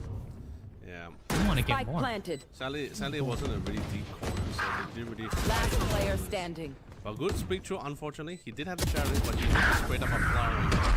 What a round retake, a very clean one. I think it's one to be expected as well with the fire superiority that Sipto has here as well. It's 11-5 now. But because of the safe, partial save in the last round, they will have enough to bring in a couple of the rifles. Not going to be a perfect buy here. No So Cool Soda, still a little bit lacking in that department. So he has to come in a little bit more for star points. But this is going to be our first tactical timeout here. Now they want to make this fun. They need to make this. Then I didn't make a very tactical call here during this tactical pause phase. Of course, I mean, this is where the coaching staff comes in. You know, they start to motivate each other. If it's not words, or if it's not strats or kind of how we play, how you should be playing, you know, it's definitely motivation. You know, maybe So Cool Soda not having the best game, low ranges has been off with the timing when it goes for these dry peaks, but this is the time where the coach is like, okay guys, don't worry, we got this. You know, I believe in you guys. You can do it. Let's try get a little bit more aggressive. Okay, Vicky's, you bring out the op. We'll see if you can get some picks off. You know, be aggressive with your TP plays. We'll see how this goes. The last time, you know, NKT, they went for this timeouts. They were able to bring it back against this guys. So down, but not out just yet. Definitely for sure. But you know that. But then again, at the same time, I feel like the last round which they had with the W's, they had very mobile dual assists with them, right? They had the Raze, they had the Neon to play with as well. In this case here, they don't really have as much mobility. So in other words, they can't create as much chaos or divert as much attention since, you know, the focus is still towards the entrance. Sure, you got the blindly, you got the flash, you got the staggers, you got the smokes. But you know, there's no one that's going to be like forcing you to reposition your crosshairs here. You know, it's not like a jet. You know, if a jet dives in the side, everyone is repositioning the crosshairs already. Yeah, there's no one to really ensue the chaos. The best they can really try to hope for is try to go for this isolated pickup as well. Ooh, nice time with the vulnerable as well. Does slow things down, allows you to read the flash as well. Look at the utilities, but he did get paranoid with the fact that he dashed right in front of Darth's face. he was able to see him. Low ranges will be forced off the angle. Vulnerable going to be pushed in again, but there are still players inside the site. He spots out Puman Love just running it down towards B main. I'm not sure if they expect one more though. Yes, Sokol Soda does find one. Stays alive here on towards the site. 30 seconds left here to work with. Sokol Soda from 5 kills. He's just managed to get himself a triple. And Vicky shuts down IC as well. Well done. Force out a lot of these fights to be more close quarter. Trying to isolate those one, even force into a 1v1 scenario. Sure, it's not ensuing as much chaos as like what usually a jet entry fight could usually do, but hey, the defense is solid. It is holding. Although yes, we're halfway through for them to really catch things up, but of course the threat is not over. Siptor is still 1 point away before match points here, and in terms of ultimates, wow, it's like 4 ultimates ready to rock and roll. But same goes for NKT. They have 2 ready, but 2 more. That's currently 1 ultimate up or 1 kill away to get it up and ready. Going to be used. They're sticking together this time. Fault line as well does not hit Sokol Soda, but they have that sight in their hand. Oh, Rolling Thunder gonna be used here aggressively to take control of B Link, but do they have enough time to be able to get these kills? IC takes down low ranges in his ult, and Fixie super aggressive, not gonna be hit the shots. Flaring does find one. IC as well with another, and they just shut it down towards Link. Vicky's is still up. Can he make this work? He's picked up a Vandal here for himself. Can he hit his shot? No, IC is there, and that is match point secured. IC is like, yeah, your clone, your shadow clone ain't gonna do much for you right there, buddy. I know the real you. Oh man, but still, good attempt though. Really good attempt. But still, regardless, it is match point for Sipto Academy. The win from the last round definitely has motivated them and really carrying them forward into the next one. The adrenaline is on an all-time high, but you know the best part about it, FaZe? During the last round, only 1 ultimate was expended, just the Rolling Thunder. The rest still has the majority of the members still have the ultimates to combat against NKT's ultimates if they were to choose to utilize it at this current moment of time. Sure, they will be taking it nice and slow because they're already not to say a read, but they are putting it out there of the option of the potential aggression that might come up from NKT. Since this is match point, they might try to do something drastic to get some form of a lead here. They are taking baby steps, 1 step at a time, checking out the corners here. No one really overextending here. NKT is in a full turtle mode right now, ensuring no one is going to be easily picked off, not going to take unnecessary challenges here.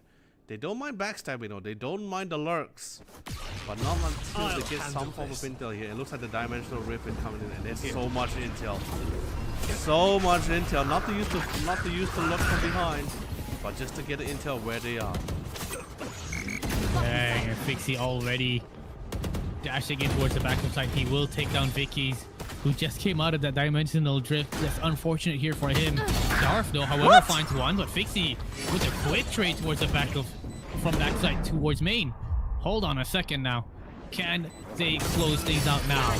Low ranges says no, good for 1, but they just all get spammed down, and Zipto win it out 13-6.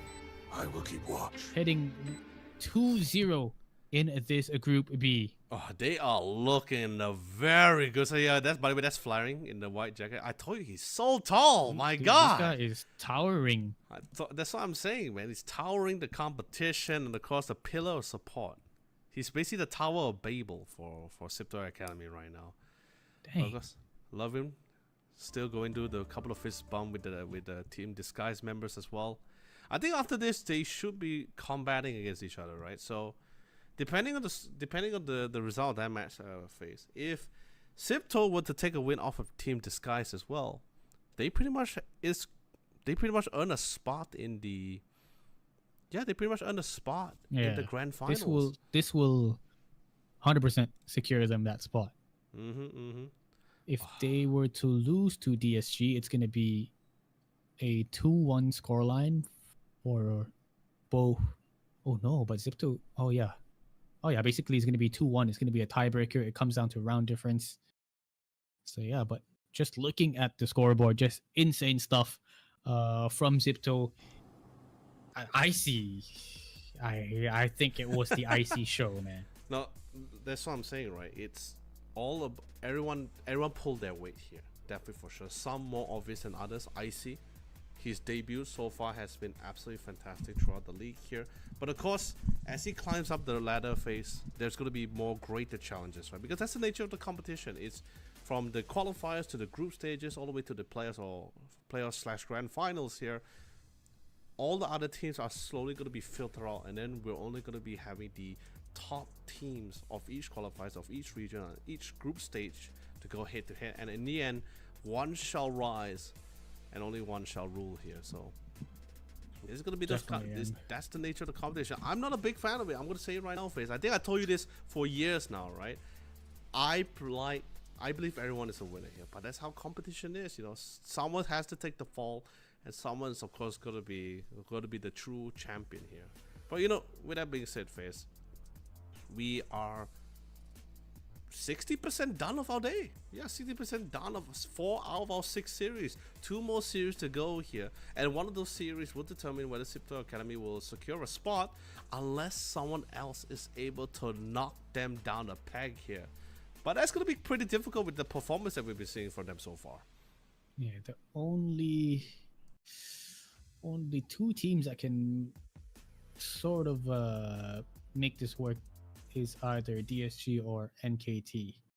If they were to beat Zipto, there's that chance. Oh, but no, but not NKT, maybe DSG.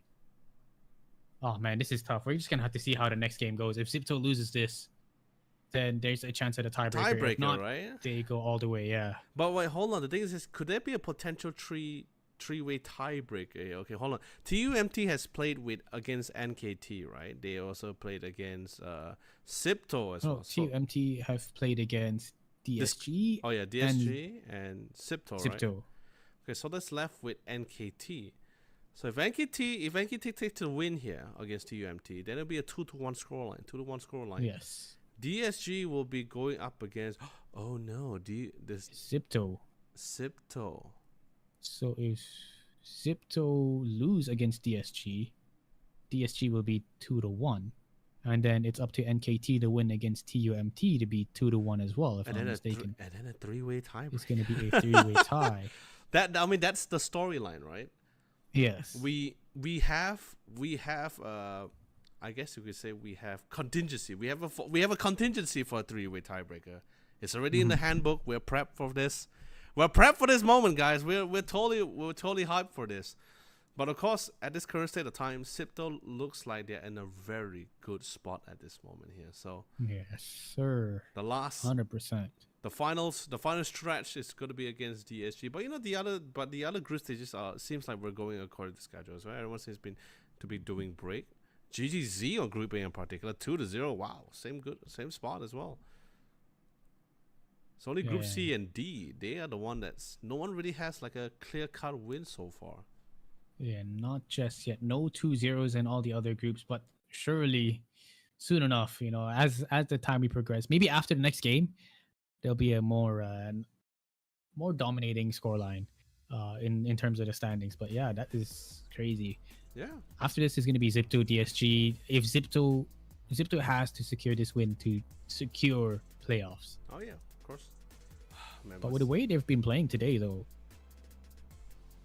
it's possible. No, it's been great. The introduction to the Mark L, and more importantly, both Fixie and Icy, both of these 2 players with the 2 Ys, the 2 players with the 2 Ys at the end of their in-game name here, absolutely showing really great stuff here so far. I mean, Flaring, it's understandable. He's already great. We all know that, not without questions here. Riza, of course, don't have to worry about him. But so far, the 3 additions, Mark L, Icy, and Fixie, they've been really pulling their weight here in such a unstoppable and really fashionable manner here, and I'm really happy to see this too.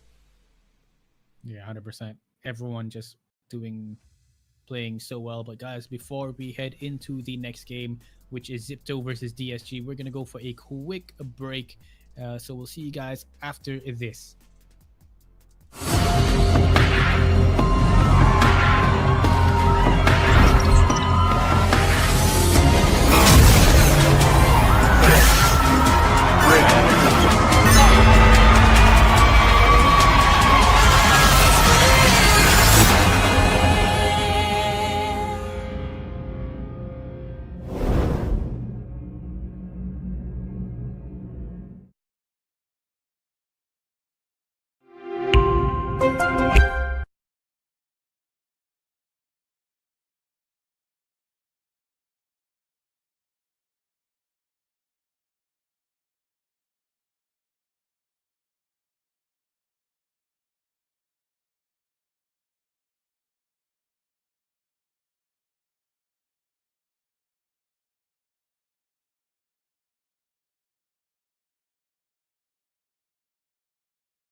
up at the stars.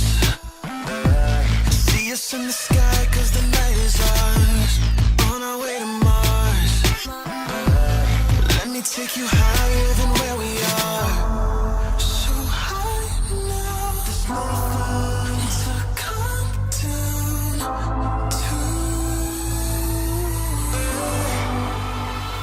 Have you ever tried to fly?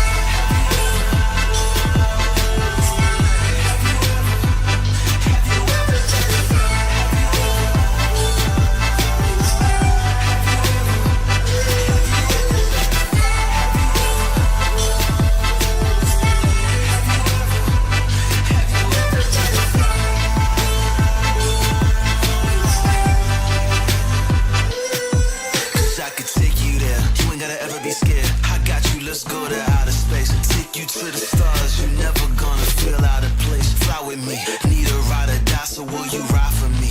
Twinkle of my eye, girl, you shine for me, I swear. And I know the stars are listening. We can stay and we can visit them. So let's go.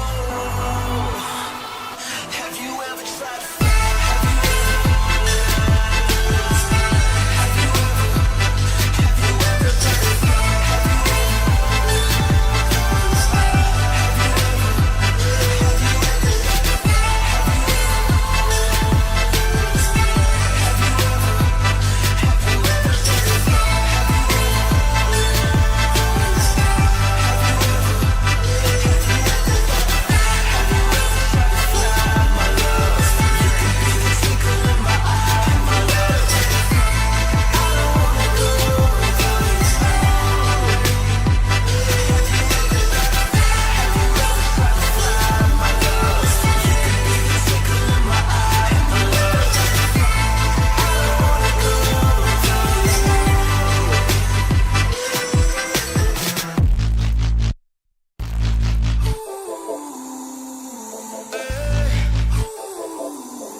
All right, we are back at it again here. This is the Predator League Asia Pacific 2025. Here we got Group B. I'm Faze alongside with me, Leonard, also known as YOLO Lee. Yep. And we have one of the second last game here of today, Zipto versus DSG coming up, and it is going to be in Pearl. So this is going to be the game where it kind of decides whether it goes to a tiebreaker or whether or not Zipto will win it out in this group and head to the next stage of this tournament.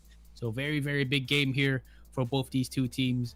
And so far, Zipto have been on a 2-0 rampage, looking fairly strong with IC hitting some crazy shots previously in Abyss, but now we're going to be heading to Pearl. I think more importantly is it feels like he was very initiative, right? Like him and everyone's being initiative. Flexi, or yeah, Fixie, sorry, not Flexi, Fixie. I mean, yeah, he's pretty flexible at the same time with his positioning as well. But yeah, Fixie has also been pretty. He's also been able to just cover wherever his team really requires him. So like I said, everyone's really pulling in their, doing exactly what their roles will be dictating as well, with just a bit of a pinch of some amazing fire individual skill plays, right? So of course, IC definitely showcasing why he is actually part of this team, why he's been here to play alongside with them as well. And of course, crucial moments you do see Flaring showing his absolute flair in the game as well. But you know, that's going to be Zipto, but the team that's going to be going up against is going to be Team Disguise here. Now this is the one we were talking about initially, right? Very mobile, very spirited as well. We have an IGL like crazy guy as well, who has been doing really crazy positioning as a solo, as the initiator. The sole initiator just doing some really insane lurking potential on the map of Haven, which we last saw just now as well. That was great and all, But I think that's also the kind of thing where he just somewhat determines where like, all right, someone needs to put a little bit more pressure, especially you definitely could tell in that last match when this guy was going up against Team NKT, right? With the lack of members, someone really needs to start stepping up. That's where you see Crazy Guy and some of the members try to pull in their weight in other aspects of the map despite of their original role. But you know, like I said, best of one, really hard. It's really hard for the players to really try to deduce their opposing team here when you only got one shot at them as well here. If it's a best of 3, we might see a little bit of different outcome, especially when it's being played on a different map as well here. But you know, regardless, it's gonna be Zipto Esports versus Disguise. I'm excited to see how well it goes, and depending on what map we're going to, if I'm not mistaken, our next map is going to be on a map of Pearl, another Pearl, three Pearl maps today. In Third this group. Pearl. Yeah, our third Pearl. Yeah. Don't get me wrong, I love Pearl. I love how people play around the Pearl here, but you know, in the end, too much Pearl. You know, there's also a thing called too much Pearl. You know. I get you. I mean, the other day I had Outbreak, which is basically another VCT off season. Yeah. And that was a lot. There was like 3 sunsets in a day in that group as well. But so I was like, sunset is fun though. That's the thing. sunset is fun. You know, it's not really like a rinse repeat kind of map. You know, Yeah. for Pearl, it's very take me long, fake this A main. It's very simple map, but not a lot of people like it. I think it's because of that B long position. This is the map right here we're talking about. Very dark and gloomy. Might be the lighting as well that makes you not want to play it. I mean, you could not. I mean, it's not funny. I do love the map design for sure. I do, and I do wish we do see a little bit of a change up instead of controllers. Because remember last time we do have seen different kind of controllers like Vipers, for example. Vipers, we had Harbors also coming into the lineup as well. I'm okay with mirror matchups, but you know, 3 Pearls in a row, I am hoping to see like different composition here. You know, not to really spice things up, but maybe in hopes to just see a different result, right? Because you know, each agent has their ultimates, and it allows you to play a different kind of style, right? But still, Yeah, of course, definitely. naturally, I think this guy, since they already played on this map before this, so I think they're going to be sticking with the classics, which is going to be the Killjoy. We're going to see the KO coming in. KO going to be coming in shortly as well. KO and the Sova, yeah, with the double initiators, yes. I guess the only thing we could bring out of this, just looking at the stats, you know, today's just earlier Zipto against the likes of TUMT won 13-7, DSG won TUMT 13-5. You know, 2-round difference. If the math is mathing, the Valorant math is mathing, then you know, DSG might have the upper hand. But so far, I think previously Zipto coming off a very hot game on Abyss fighting NKT, they just made it look easy. IC was looking on point, and now we're going to be seeing the IC on that Phoenix. He has been dangerous with his curveballs, just flashing everyone in front of him. Fixie as well hitting his shots. Mark L has been insane here. He has the potential to be a very strong lurker here on KJ. But towards the left side of the screen, these guys are veterans, you know, in the scene. These guys know what they're doing. They have the experience under the belt, and they may have faltered once against Team NKT, but they're not looking to do that again. Not this time. Yeah, not this time. But I can say, okay, the only difference between the two this time is not going to be the mirroring double initiators. It's actually going to be the double duelists here. I mean, may not be an explosive, may not be as explosive as mobile as the Jet for sure. But hey, you know, Phoenix definitely has his perks, has his own personal flash, and of course the flame wall is of course great for entries, great for assisting some of your allies in the sites, and of course the running back. So it's great to, you know, just like how in the previous round we see how they use a dimensional rift just to, not to try to flank, but mostly just to try to get that information. You get a pick off, that'd be great as with the running back. But if you don't, hey, you get the intel. You still have your main life available for you. That'll be good. That'll be good for your team members, because you know, honestly, for these guys, firepower is not really a problem. You just need to give them main intel, and they know exactly what they need to do. Definitely, they are sharp enough to hit their shots. And of course, both these two teams are going to have that Sova available. You're going to have the drone to tag these players, have the recon dart to basically give you wall hacks. You can shoot in the smoke, shoot through the smoke, wall bang here and there. And there you can see Zipto Esports flaring, kind of just giving the last minute game plan, making sure everybody knows exactly what they're doing. But they definitely look confident here as we head into Pearl. Yep. I mean, with the double initiator, I think they're going to be able to get definitely twice as much more intel than necessary as well. The suppression is, of course, suppression always really great. And the null command, such a strong ultimate. Whether it's for retakes or for entering as well to the side, just makes things a lot more easier, especially when I think like a clear example is like what we saw in on the second Pro game that we had today, where the suppression blade was able to suppress the defending Astra. She could even put out the smokes or even the gravity well or any defensive abilities you wanted to as well. Everyone just had a very smooth entry. The jet blade was very happy. He was like, oh wait, he suppressed. Great, I'm running in. No one's stopping me. No smoke, no gravity wall. Don't mind if I do. Exactly, and his team was able to assist him for the back line too. Shock dart. Like some aggression towards his A site. Crazy guy. He has assistance. Styron is there in case of any sort of push. But they've already gathered 4 players on towards his A site. You can see 2 towards Link. But nonetheless, Standing ahead. very, very slow pace here from Zipto. They've already made their way towards the middle. They're gonna have to face this turret to break it down, pull rotations elsewhere in towards the map so Mark L can find an opening.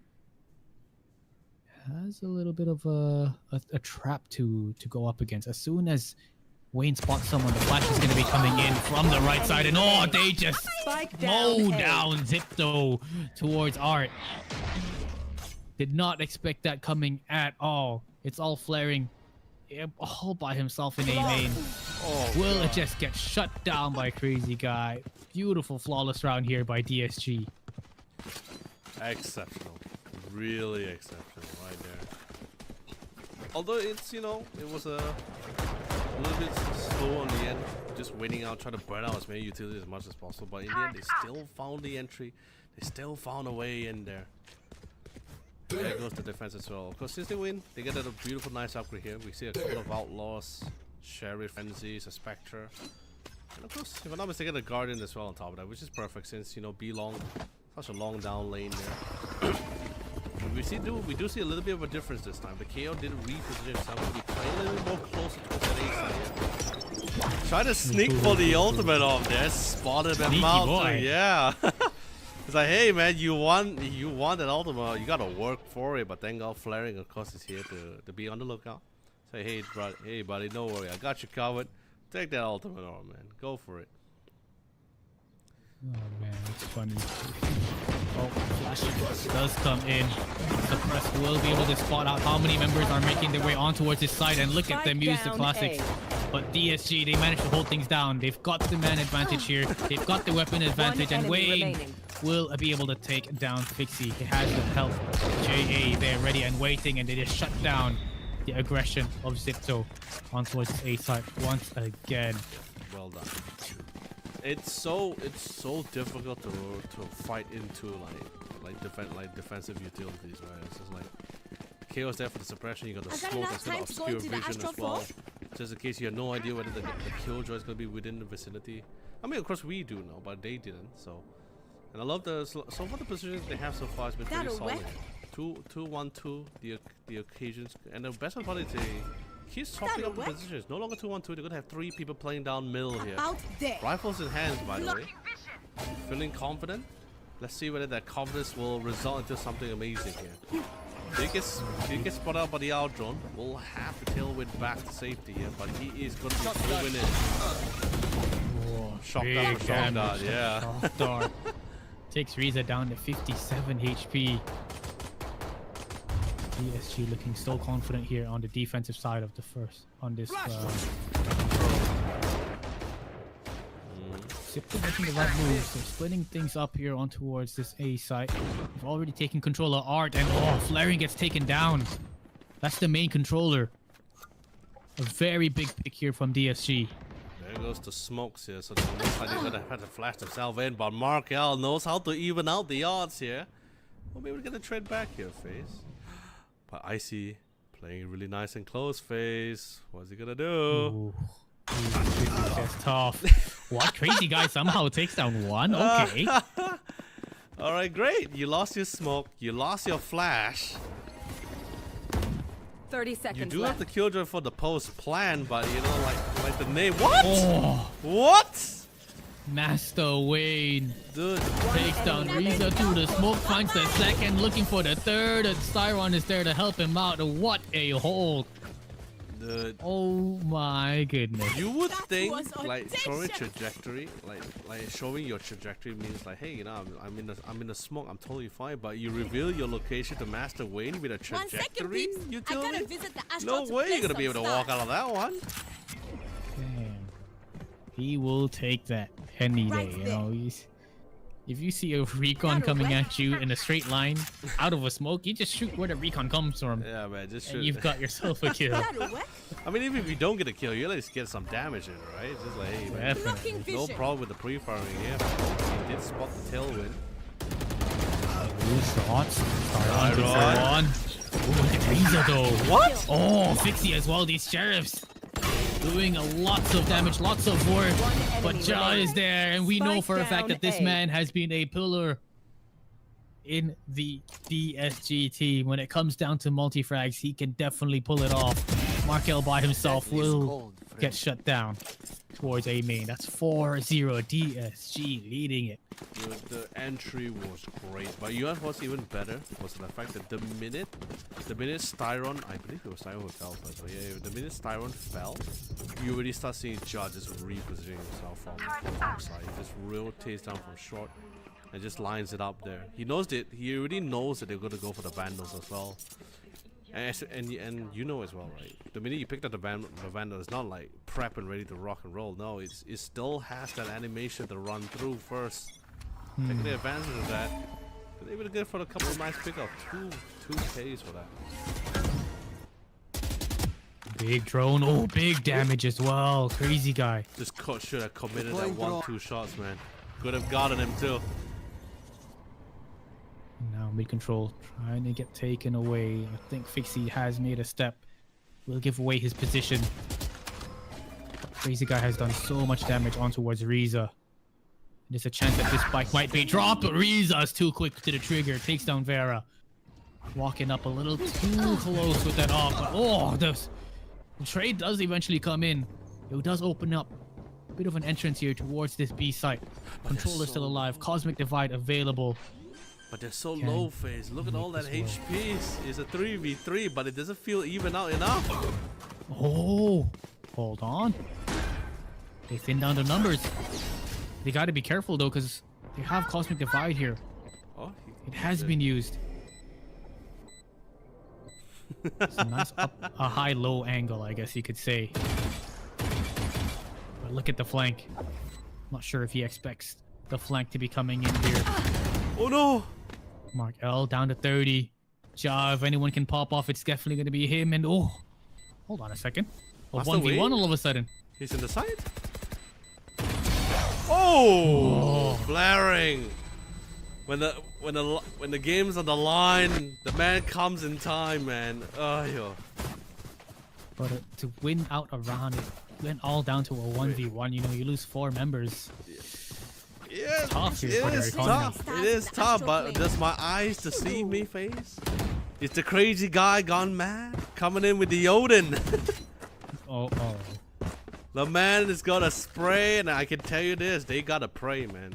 Eyes that bring glory. Sipto gotta pray hard.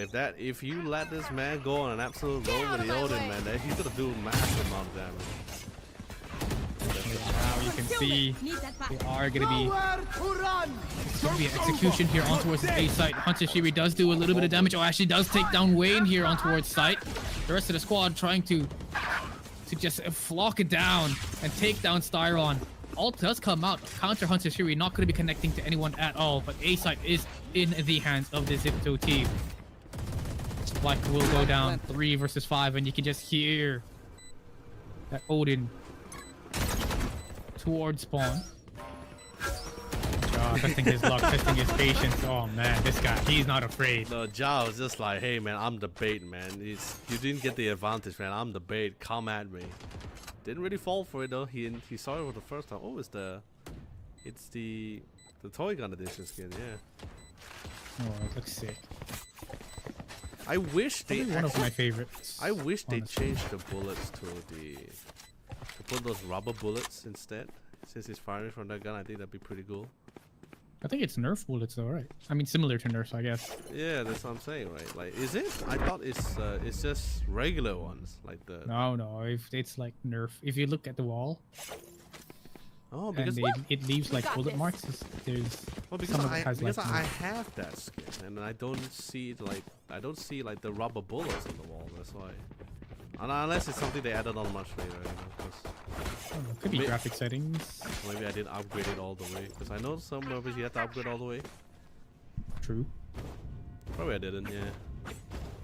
Oh well, I'm using a different skin now, so. Keep up. Oh man. You don't upgrade it for me, I will move on to a new skin. I'm Deploying like, hey man, drone. skin wins games. Enemy. You know? Ooh, that's a big.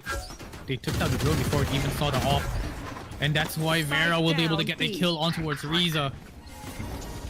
Big. The crazy guy. He's known to use these this Odin, and oh, he's just doing so much damage with it. Already taking Icy down to just under 50 HP. Dude, the momentum. They tried to carry forward the momentum from the last round win forward, but just instantly get shut down. Not just by the operator, but also from Riza just going down with the Odin. Now it just goes back down slow. Utilities expended with not a position closer to the site.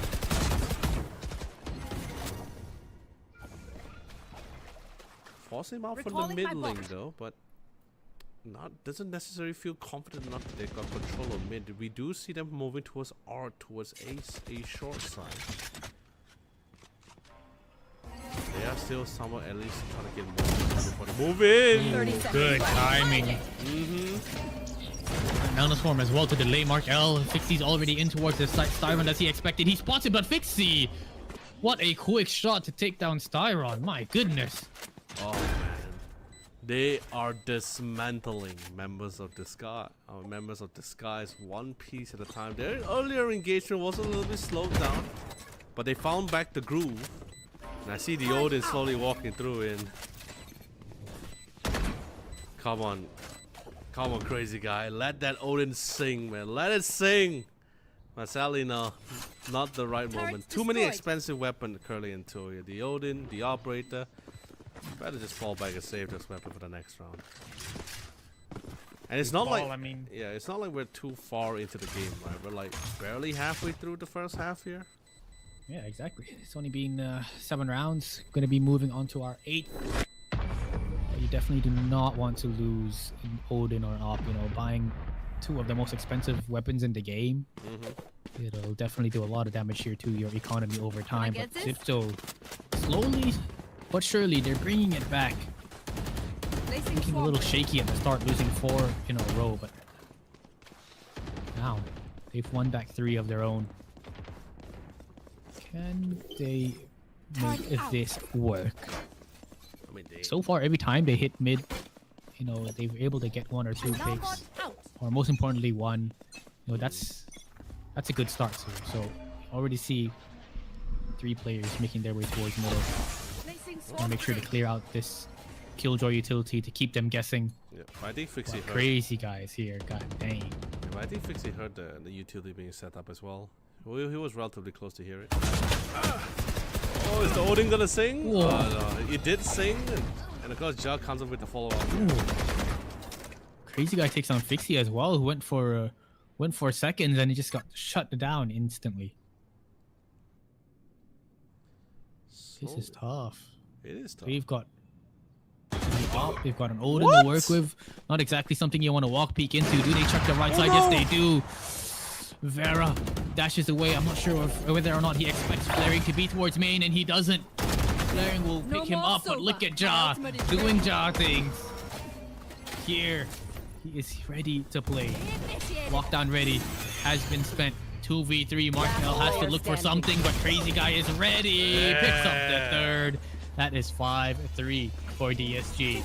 All right, really just let it roll there. Three hits, 3K. That's a pretty good way to start things off here. Although it did get a little bit concerning for Vera. BYB fam. Going It to did get Astral to concerning do for Vera them initially. Astral He did fail Guardian things I the do. flurry in the end here, but Jaw just came in on top. And like I said, positioning wise from some of these members, it's not elusive. It's not messy. It's not like unplanned. Everything is just already been set Right aside. there. How do we want to tackle out the site here? So pretty good so far. We see as usual. This time we are seeing a little bit of a different setup this time. Placing swarm grenade. A lot more towards the left side of the map and towards the east side. But oh, what a swing from IC. But Jao was able to return the favor here to even out the yards, but he's not out of danger just yet. He's looking for one more. He gets him through the smoke as well. Zipto getting shut down towards mid door. Jao, he wants one more. You can tell in his body he is out here looking for blood. Spots Markel. Both these members, they give away their positions. But if they can hit their shots, trade each other out, then Out of charges. definitely a chance for Zipto to win this one. It's gonna be tough though. Great Molly, perfect timing, and look at Markel picking up two of his own. Alarm bot here in towards the smoke to make sure Wayne doesn't get too aggressive. But Vera is here, up in his hands, might be good for one. Spots on Markel, beautiful flick downwards. Oh, and Wayne just creeps up and flicks flaring out of this round. Dude, 6-3. Dude, mid connected just literally became the kill box here. But of course, the tactical timer is going to be coming in. Not sure who's going to be whose tactical timer.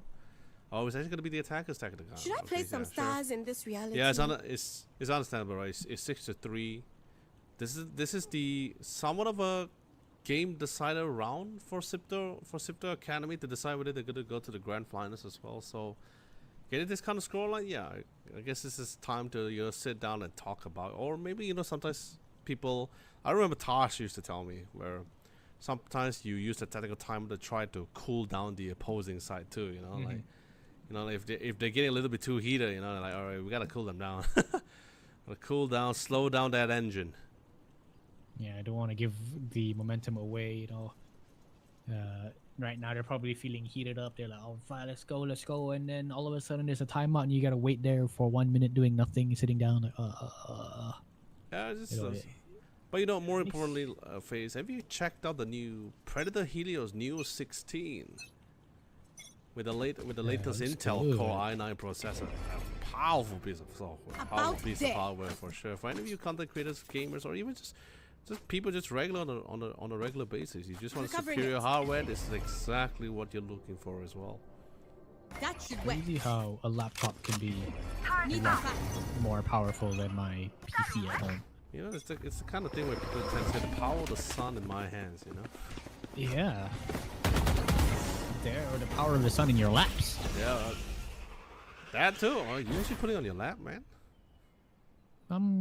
Depends. Sometimes. Most of the time. I put it on my table, man. I'm not the most even table, all that table banging, late night gaming moments, the rage. The table has been a little bit flopsy, but now looks like Zipto wants to execute towards his A site, but here's Crazy Guys Odin. You're like, whoa, hold on a second now. Let's rethink this. That's true. But did they fall for it though? That's the thing. Is because I can see Crazy Guy just constantly just going back and forth. But just in case not enough people, he just falls back. Because you never know. It could just have been a bait in the first place here. But they will know for sure after this turret picks them up at mid connector here. They will eventually push out through double doors. They did set up the star points here. Drop them to smoke. The turret gets destroyed. Now you see on the minimap, everyone is relocated. 30 seconds Like, left. yep. Not enough time left on the clock. This final site is going to be the final end here. Headshot. And Jaw goes in for the swing. Oh, the second as well is big. Markel has to start moving up. He's got to find some space here in towards his B site. Oh my word. How do they keep these players alive? DSG. They hold down that B site. They find the perfect timing to peak, but Jaw with 2 big frags from mid link. So sharp. It is 12 and 3 right now. really sharp at all. And the crazy thing about it is the null command, Styron, just really put quite the wrench into the plan there. They already knew they already someone running out of time, so they really just wanted to rush in with the utility to somehow set things up for them, but they just can't. He's denied. The worst part about it, you see his jaw being a menace on the other side. 2 hits, and 2 of them is like a controller and initiator. It's like, hey man, that hurts. Not a lot to go into the side now on top of the null command. Yeah, it's pretty much quite the kill zone set up by this guys here. Pretty sure they're very satisfied with this. 7-3. 2 rounds left before the round switch. Here You as should well. run. Here comes the lockdown. The attack is locked down, but he does have the Odin in hand. He's ready to wrap up and go.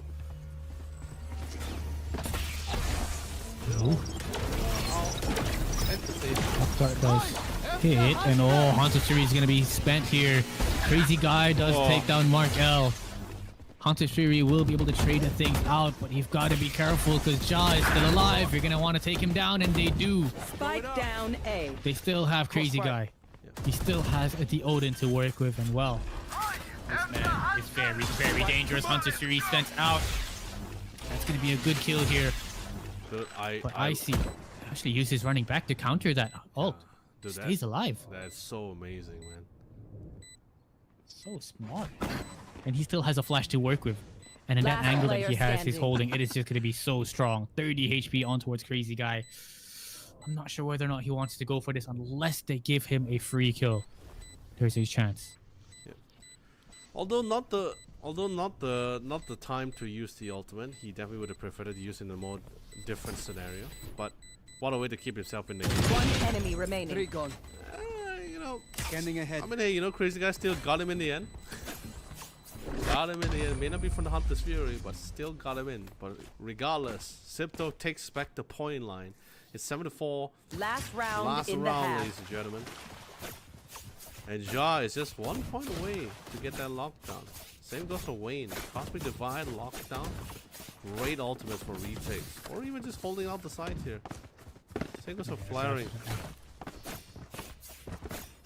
Ooh. Back. Very DSG dominated here. I think I would give it to Let's fly. Ja here because Ja and Crazy Guy.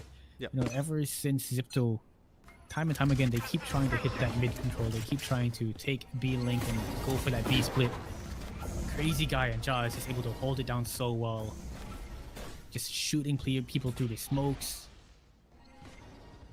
Spamming with the Odin and just Zipto have no answer, but now they've got to somehow convert it to 7-5, or if it's going to be an 8-4 scoreline, it's going to be a little bit tough to come back from.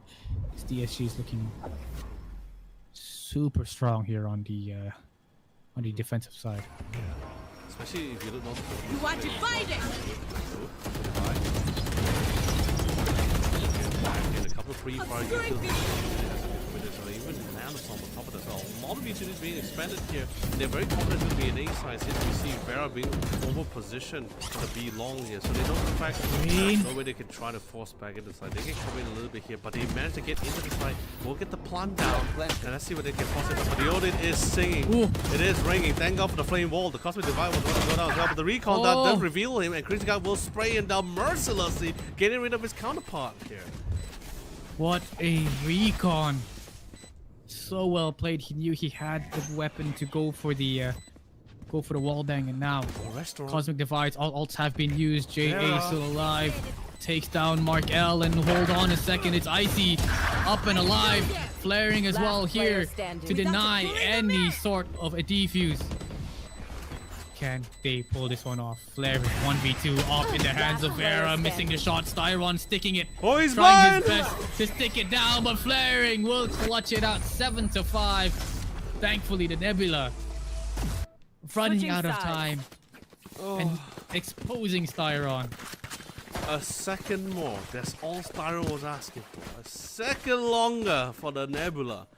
And he probably would have gotten it as well because Flaring wasn't really sure when he was really positioning in as well. He unloaded like half of his remaining clip into the Nebula at a certain spot and he didn't really get anyone in. So thank God Nebula came down. He was just able to readjust accordingly as well.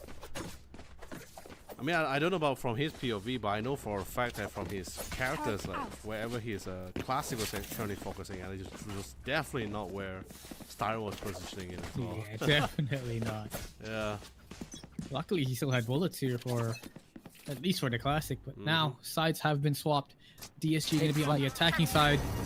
Drone going to be sent out towards this B long position, and they are just running it down towards B.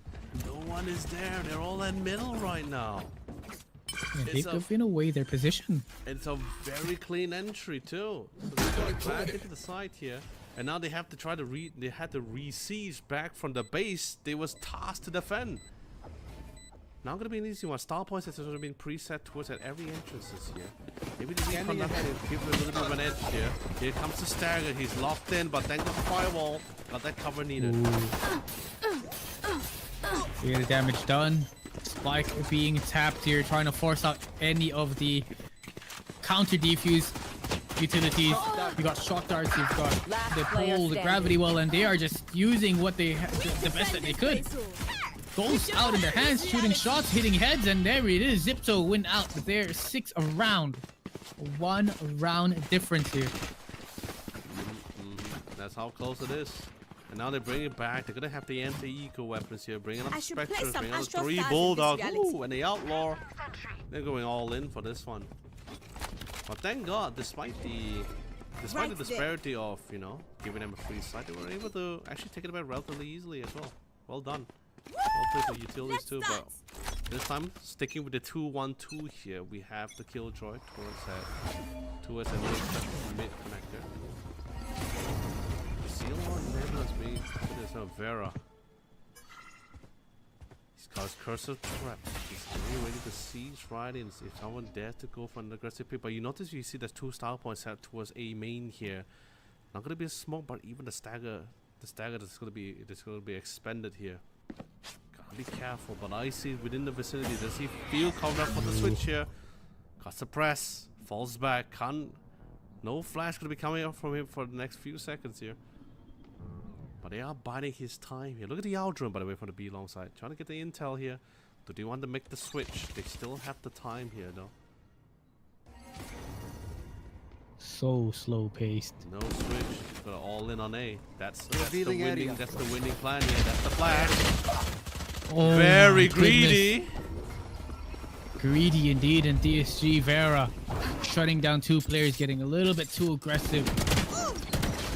They even forced up. Oh my goodness, that Spectre long range. 30 seconds Taking down the head of Flaring. 5 versus 2, and last player standing. that is not exactly what you're looking for if you are a Zipto fan. Forced up. And well, they just got mowed down. It would have been great if they were trying to line it up for success, but that was a little bit too close within the vicinity as well. So the flash was great, of course, but it's high risk, high reward. Could have just played for the side there. At least for me, I would have definitely preferred to play for the side for sure. But you know, it's their call, it's their choice. I respect that. They had the confidence for it. That's the reason why they're amazing for it. Placing a turret down. Now, slow and steady Zippo caught between a rock and a hard place as they're slowly just getting taken down towards middle. DSG playing it so smart, they know for a fact that Zipto has low buy, can stick together, don't get too aggressive. Make sure we use our firepower, which is the weapons that they have, the skills that they have, to take down these players that only have pistols. Up slowly. So you're making the way. They know they will be cautious for sure, but they are confident about this. Classics. After the few skirmishes that they have, a couple of classic, a couple of pistols. Yeah, we have the superior firepower. Let's do a full man stack, which should be totally fine for them. Light goes down.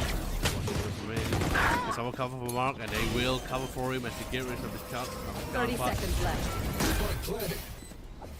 Ooh, this is tough. 2 HP. 1 enemy remaining. Styron, oh my word. He's What fast. in the world is this man thinking with 2 HP getting that shot like that? I mean, it's an eco round. For the side of Zipto, but still impressive nonetheless. Wayne will pick it up and they secure a 3-round gap between both these two teams. 9-6. 3 more rounds and we're gonna hit match point here eventually. Zipto, whatever you got in that magic hat of yours, you gotta pull it out now. Rifle round comes in the rifle. The economy isn't the best for them either way. DSG on the other hand, they are racking up the bank. Even if they were to lose this round, they still have enough to revive for themselves here.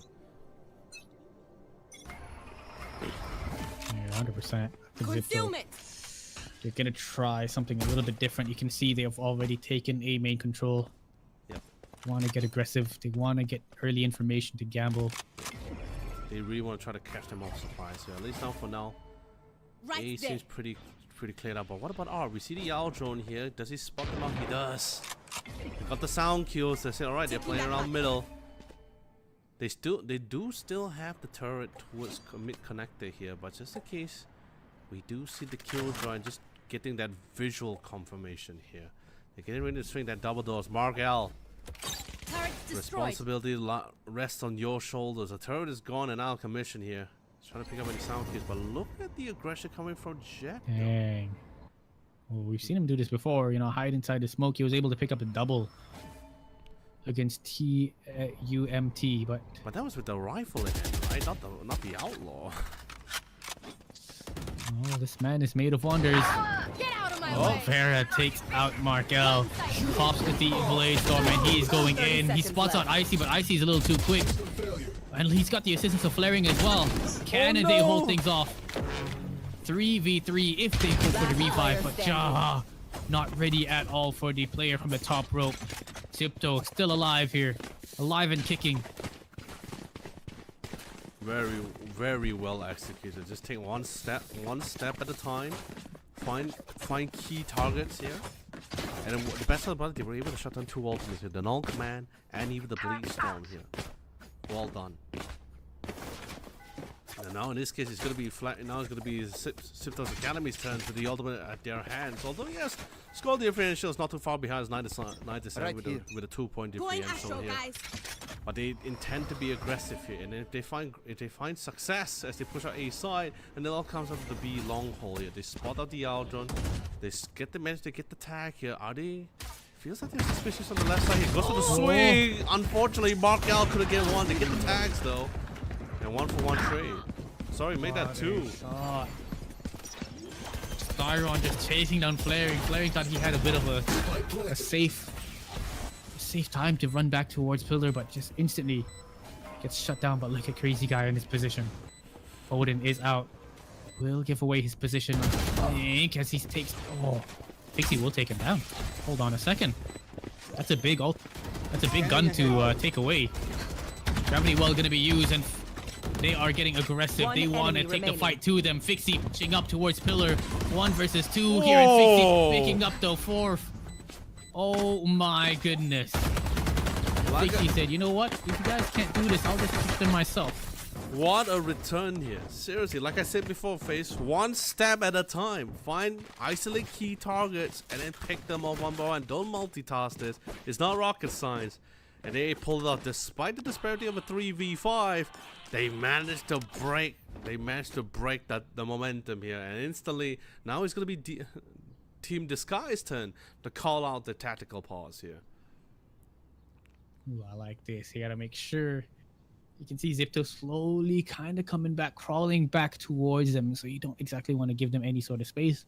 We saw earlier Zipto going for the timeout. You know, they want to slow down the momentum. It's definitely worked out. DSG now, they've got to go through the run it back, you know, through the game plans, understand what's going on and how we can just cross the finish line. They need this. DSG need this if they want to at least have a tiebreaker win, or at least get themselves to a tiebreaker against Zipto. If Zipto win this, they will be heading to the group. So much pressure here. You can see exactly why they're going for these timeout calls, why They've got to take their breaks and refresh, reset mentally. But slowly but surely, DSG just needs 4 more rounds. Got to watch out. Looking at the economy, it's fairly even. Most players have a rifle. Vera has the op in his hands. Can they pull this one off? Opping, attacking side, very, very dangerous, especially if you're playing towards that B site. He's going with the out drone. Gonna check those corners. They learned from the last round as well what Mark L did. Although sadly Mark L couldn't really get the pick up, but you gotta learn from the last few rounds. I love it. Really keep excited. What? Wait. Gonna be doing a couple of pre-fire and we'll find success on Risa. Big pick already. Risa down, no more scan, no owl drones to work with. And it opens up some leeway, some space in the map. And you can see DSG already making their way towards middle, making their way towards Art. Looking for an opening. Moving as a squad, like a well-oiled machine. Fixie going for these jiggle peeks, not aware that they can hear him, not aware that they can be coming from middle. Spots one, will be able to find one. Icy is there for assistance, 3v3 now. Does Icy expect another one? That's the question. Already 2 players from Zipto ready and waiting. Cosmic Divide has been sent up and Flaring finds a kill on towards Jaw. They want to find more. They're just getting shot here. From the pit. Through the pit. Vera's still alive. Pushing through the Cosmic Divide. Not going to be able to connect with his shots. 7 bullets, good for 1, and Flaring saves the round. I think that's a double through the pit. Yes, it was a double to the pit. They were choked out of options. Time was running out here. They weren't finding anyone, and they were just losing members one at a time. And the worst part about it, Face, is that I don't blame them, because after they got that initial frag on Risa, they lost their first prime. They are literally their sole initiator, right? No recon dot, no way for them to get information. They said, alright, whatever we do, no matter what slow pace that we're gonna make, they won't be able to spot us out. But like I said, in the end, it just came down to Flaring being a cheeky bugger with the wall bang to the wall on the pit. Look at this aggression. With the too aggressive, they have given each other the space. They've given each other the information, but Zipto will be winning out these fights. 2v3. Icy make it out alive. Whoa, down to about 60 HP though. Zipto have the man advantage. This tie is all tied up. Then Styron evens it, equalizes. 2 versus 2. No command is out. Does he find a shot? Styron gets taken down to about 40 HP, and Fixie has the op in his hands. Looking to find that pick. Spots on Styron, takes him out 1v2. If it's anyone, it's definitely going to be Jay. To clutch this one out, 1v2. I'm not sure whether or not they spotted him here, but they have a bit of an awareness. And what a shot! Mark L takes him out. That is double digits for Zipto, and that's going to be the first time in this game that they are up ahead. They've brought it back. They brought it back, but let me tell you something. It was a hard-fought win. Quite the climb as well, too. But at the same time, FaZe, we're not really out. They're not really out in the clear just yet. The point differential is just 1. It's 9 to 10. A single mistake. I think this is going to be the round, right? They come in with the best of buys. I believe this is going to be the round that, if I get the map, that should be the round we're going to be put them on an equal, right? If we're not able to get this win here for Team Disguise. Yeah. A very aggressive operator. They're going to be checking out shop first. Nice stamina, but the owl drone. Check out those corners. He's in a clear count of Vera. He's getting ready to dive in with the tailwind as well. He needs to make a play. He needs to cause the chaos. He dives in. He's ready to go. Oh, Fixie is there to help him out. Fixie with the double. Flaring shutting it down here. And it's just a full-on Fixie Flaring combination towards this B site. The op reigns supreme, and it's all Jay by himself. Spike is down. Zipto looking to secure 11 here. Fixie to help Flaring. Dude, the crossfire, and to make matters worse, because the Nebula was also active as well, Ja couldn't really assist them from the long range here.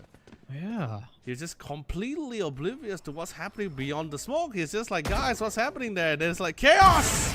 death! Wow. And Fixie, quad kill with the operator in hand. 4K, the quad, and that is momentum in the hands of Zipto right now. Money not looking too great for the side of DSG. If they lose this round, that is match point for Zipto. Yeah. No, but they got no choice. Face. They have to save here. Yeah. You can't force out with half buys or poor buys here, and still lose out the round. Then you're gonna go to the next one with even more broken buys. You might as well try to win out with the sheriffs, or maybe do some damage, or maybe even try to take the win. And even if you don't win, at least you'll be going out to the final round. It will be match point though, but you'll be coming in with full buys. You have a more better of a fighting chance here. But like I said, There's a chance. I'm not gonna cut out the team disguise just yet. If the stars align for them here, they can get the necessary headshots, the necessary picks. With the sheriffs at hand, they can get those upgrades. Then they might have a fighting chance. Right there. There is a lockdown, by the way, for just one frag on the hands here. Look at IC set up for a flash as soon as there's contact. Flashes, gets the kill on towards JA. Oh man. 3 remaining players in towards A link, and he is aware. They notice Vera has primed the dash. Sheriff in his hands trying to go for the pick, and he will get shut down once again from the hands of Icy. Last 2 remaining players split up, but Crazy Guy gets a beautiful shot there on towards Riza. Can he secure the Vandal? Can he do damage? Flash comes in, Last player expects it, standing. but flaring is there. They take that 1v1 and turn it into a 2v1 situation towards A main, and it's all down to Styron. Styron. He's known as the clutch god, but the odds are just way too stacked up against him. Yeah. Zipto secure, match point. As much as I like to say the clutch god could try to pull through, but Fixie is too fixated on that entry. Nothing was gonna get through without him noticing.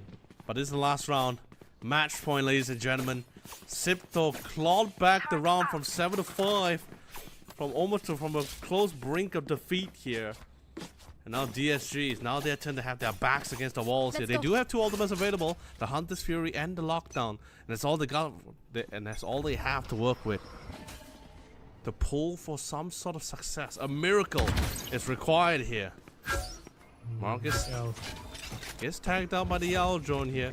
Vera, you gotta cause mayhem, you gotta cause chaos. He's tanking out a lot of this defensive utility, forcing them all out, but he's currently at the back of side. He's in position. But they do have the lockdown. Mark L has the lockdown. And there it goes. The offensive lockdown and the defender's lockdown here. Everyone will have to force it, but the Hunter's Fury hopefully will break out the defender's lockdown if he can find it. I see, use to run it back. Defender lockdown will be broken, but the attackers isn't. A bit of a misplay there, not able to take down the attackers. 2 more to go. Lockdown, but look at them go. One Zipto more. winning it out in a trade battle. 1v3. Icy going for the defuse. He's trying his best to stick it. And there it is. Riza will shut it down. Zipto will secure playoff positions. Defenders win. What a round. Really well done coming from Zipto Academy. A team absolutely in full blazers. Love it. I see Riza in the picture alongside with Flaring. My God, he's insanely tall. I mean, that's gotta be like that's gotta be like at least 189 centimeters right there. At least, man. I mean, if he's standing next to Mark L, then we can't compare because Mark L is extremely short. I mean, no, Riza, he was standing next to Riza too. Riza's pretty tall too. Yeah, Riza is tall though. Yeah, I mean, And but, I think the fact that he towers over Riza too. Oh goodness yeah, gracious! dude, I mean, that's a clean. That's like almost like a 6'5" at least there. But regardless, a phenomenal performance being shown by Team Disguise here. I'm not calling it out. A best of 1 is not a lot you can really play off with here. Probably if it's a best of 3, could have been a little bit of a different storyline here. But you know, sadly, this is going to be the format for the group stages here. As Zipto Academy FaZe, with this game alone, this 5th game alone, Zipto Academy just earned their spot. Maybe possibly the first team of all the 4 groups here to earn the spot in the Asia Pacific Predator League Grand Finals. What a way to do it, to be able to take down DSG. I know there is a new roster from them, you know, a couple of changes here and there, but DSG, they're quite the big organization to take down. That was the team that won last year's VCT split 2024 Southeast Asia. So big feat, and well, congrats to Zipto. But now we will be moving on to NKT versus TUMT. I'm not sure whether or not. I don't think this game. No, we'll have the standing on later on, but I don't think anything can happen because so far NKT lost a round. TUMT lost 2 rounds, and now Disguise also has lost 2 rounds as well because they also didn't win out the game against NKT. So there really isn't anyone like, okay, the thing is just like face, like what we discussed before, we could have potentially have the 2-way or 3-way tiebreaker if only Disguise actually win out a round against Zip2 Academy. NKT Academy. Yeah. So because NKT already lost out to Zip2 Academy, so now it's just left with TUMT, the last team to go to be NKT, and it's not enough. The condition was Disguise had to win against Zip2 Academy to get to that tiebreaker here. However, it was a close match regardless. It was a really phenomenal game as well. Although there were a few rounds, definitely feel some of the members were really choked out of the options here because you lose some of your cores, lose some of your main agents who is required for initiating into the site as well with the smokes. You lose your Astra, you lose your initiators. It's very hard for you to get the necessary amount of intel. But like I said, in the end, this is just kind of one of those games where it just comes down to those individual skill plays here. In the end, the one that really popped up the most here, played alongside with the team, Zip2 Academy, pull out the win here, and they were the one with the deficit as well here. Yeah, they won 7 rounds in a row. 7-5 at the end of that first half. Zipto was down on 5 points. The Zipto did end up winning the pistol round. Instantly got thrifted. Disguise won the round after that to get 9, and then 7 rounds in a row here for Zipto Esports to just claw through the deficit and make their way to the top. 20 kills from Fixie and 19 from Flaring. I think everyone who just chimed in, but the Fixie and Flaring show, when they got started, that's when DSG just had no chance of pulling through. Oh yeah. But yeah, the standings right here. Dude, they were just playing off each other so well. Just back to back. It's absolutely solid as well. Everyone, and the thing is, it wasn't like kind of confusion where like, Vera dives in, and everyone's just looking at Vera. Like, no, everyone's like ensuring like, hey, I trust you. You got him. I'll cover your flanks in case if anyone's gonna enter alongside with Vera, because it's not just Vera diving in. Everyone's been so tactical, right? If one person goes in, there's always a guarantee someone else is gonna follow up after him as well. So it's been pretty great. All the crosshair placement, everyone was able to find the necessary amount of target. Honestly, it could have gone either way. That was just how close the round was between Zipto Academy and Disguise in the last round here. It just really came down to that economy, right? Like if you win that crucial round, you bounce back the economy, you still have the weaponry to fight that last round. Just unfortunately, they got to that match point. Sorry, that round 11 with Sheriffs. They're like, yeah, we have to eco here. It doesn't seem that great. If they won that round, probably would have been a different storyline phase. Probably would have been a different one. But since they couldn't find it, that was just how the round was gonna go. It was gonna go to the match point. They will have the income. But it will be that one last hurrah for them. Oh man, just insane. That's gonna be the first team in the playoffs there for a chance to win first place. And just letting you guys know, winning first place is no ordinary task. It's not only do you win the honor, but 65,000 USD. That's a big chunk of money here for these players. It is, but also at the same time, I hope a lot of these guys are having a blast right now, because it's not it's not every day they get to play with each other often, right? I'm pretty sure they do practice or have like scrims among each other as well. They probably set up a couple of them just to try things out, to practice, or maybe prep themselves before the next major tournament as well. But it's a lot different when you're playing in the tournament itself, right? Like the pressure, the things that's on the line, those are the kind of feelings that you can't really get from a scrim game. You can only somewhat experience when you're actually in the moment itself, right? So Hopefully these guys have a great time. But that's 5 series down phase. One more to go. And that's going to be between TUMT and NKT here. One last hurrah. We already know who's going to be moving forward to the grand finals, of course. Congratulations to Sipto Academy. Pretty sure they're very excited about it. They are definitely keeping track of the scoreline. But one last game to end it all for today. It's going to be NKT and TUMT phase. Yeah, definitely. And of course, these guys don't exactly, there's not much. There's no meaning to this game, but the thing is, you are at an international stage. Yep.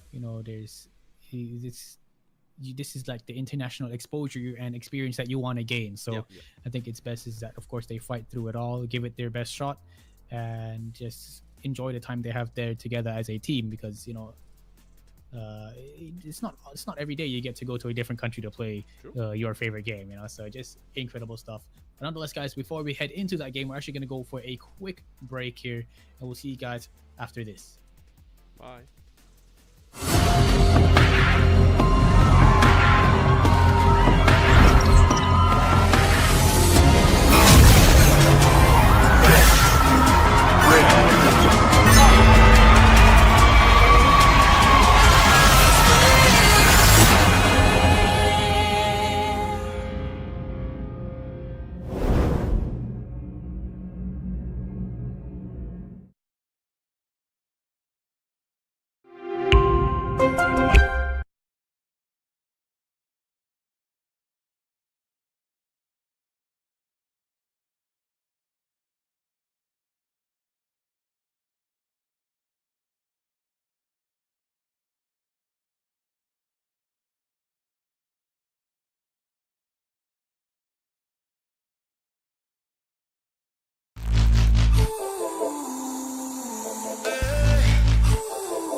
Look up at the stars. See us in the sky, 'cause the night is ours. On our way to Mars. Let me take you higher than where we are. So high now, there's nothing to come down to. Have you ever tried to fly?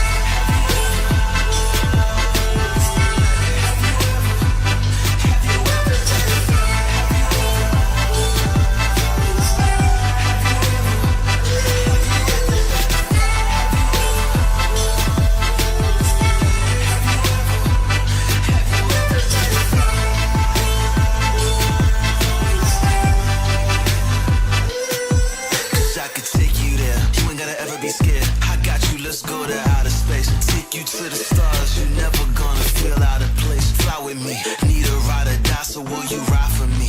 Twinkle of my eye, girl, you shine for me, I swear. And I know the stars are listening. We can stay and we can visit them. So let's go. Have you ever tried to fly? Have you ever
All right, welcome back, ladies and gents, here to the final series here of Group B.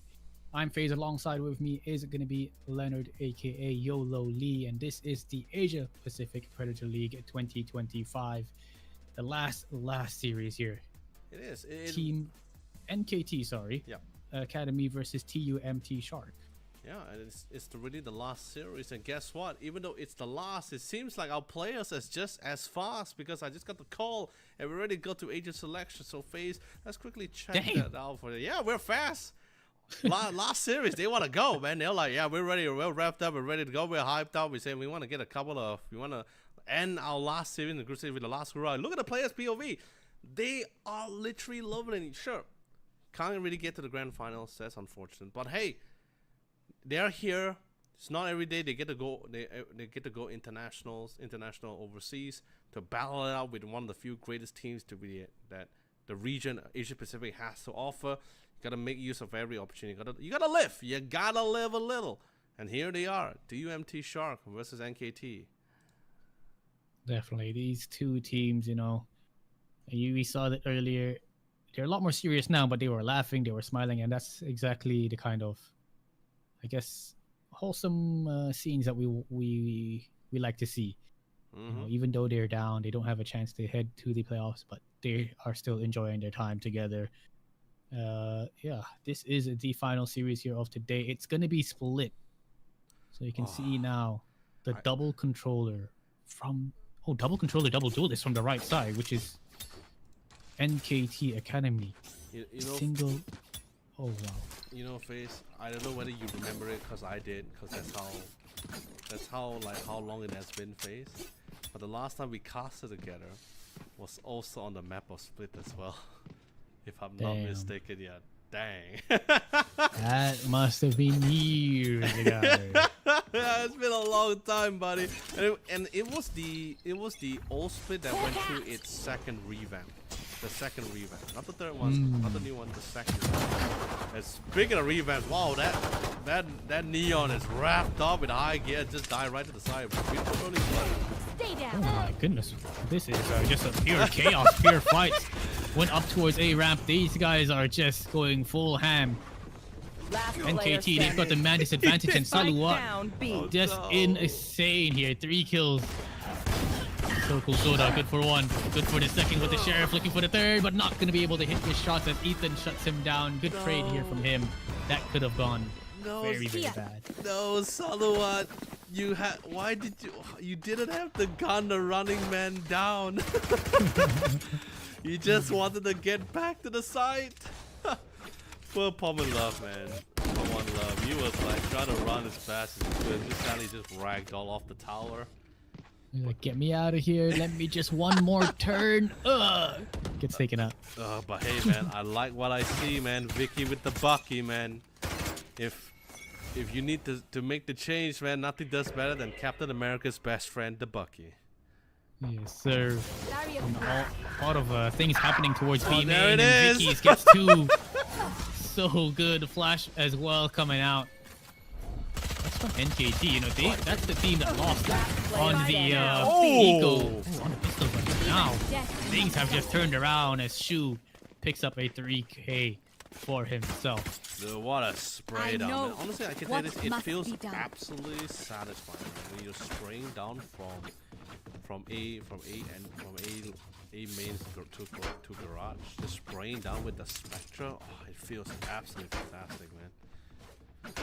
It's especially when they all just line up, or you don't have to control it, you just pull down, everybody kind of walks into it, you know. But then satisfying. Again, yeah, well, I'm happy, man. I got my Viper, I got my Sky. Although different teams, though, I'm still fine with this. He has a Judge in hand, but so what a strong opening, a very loud one. But Razy just slides into the side. Goodness, just a full-on rampage.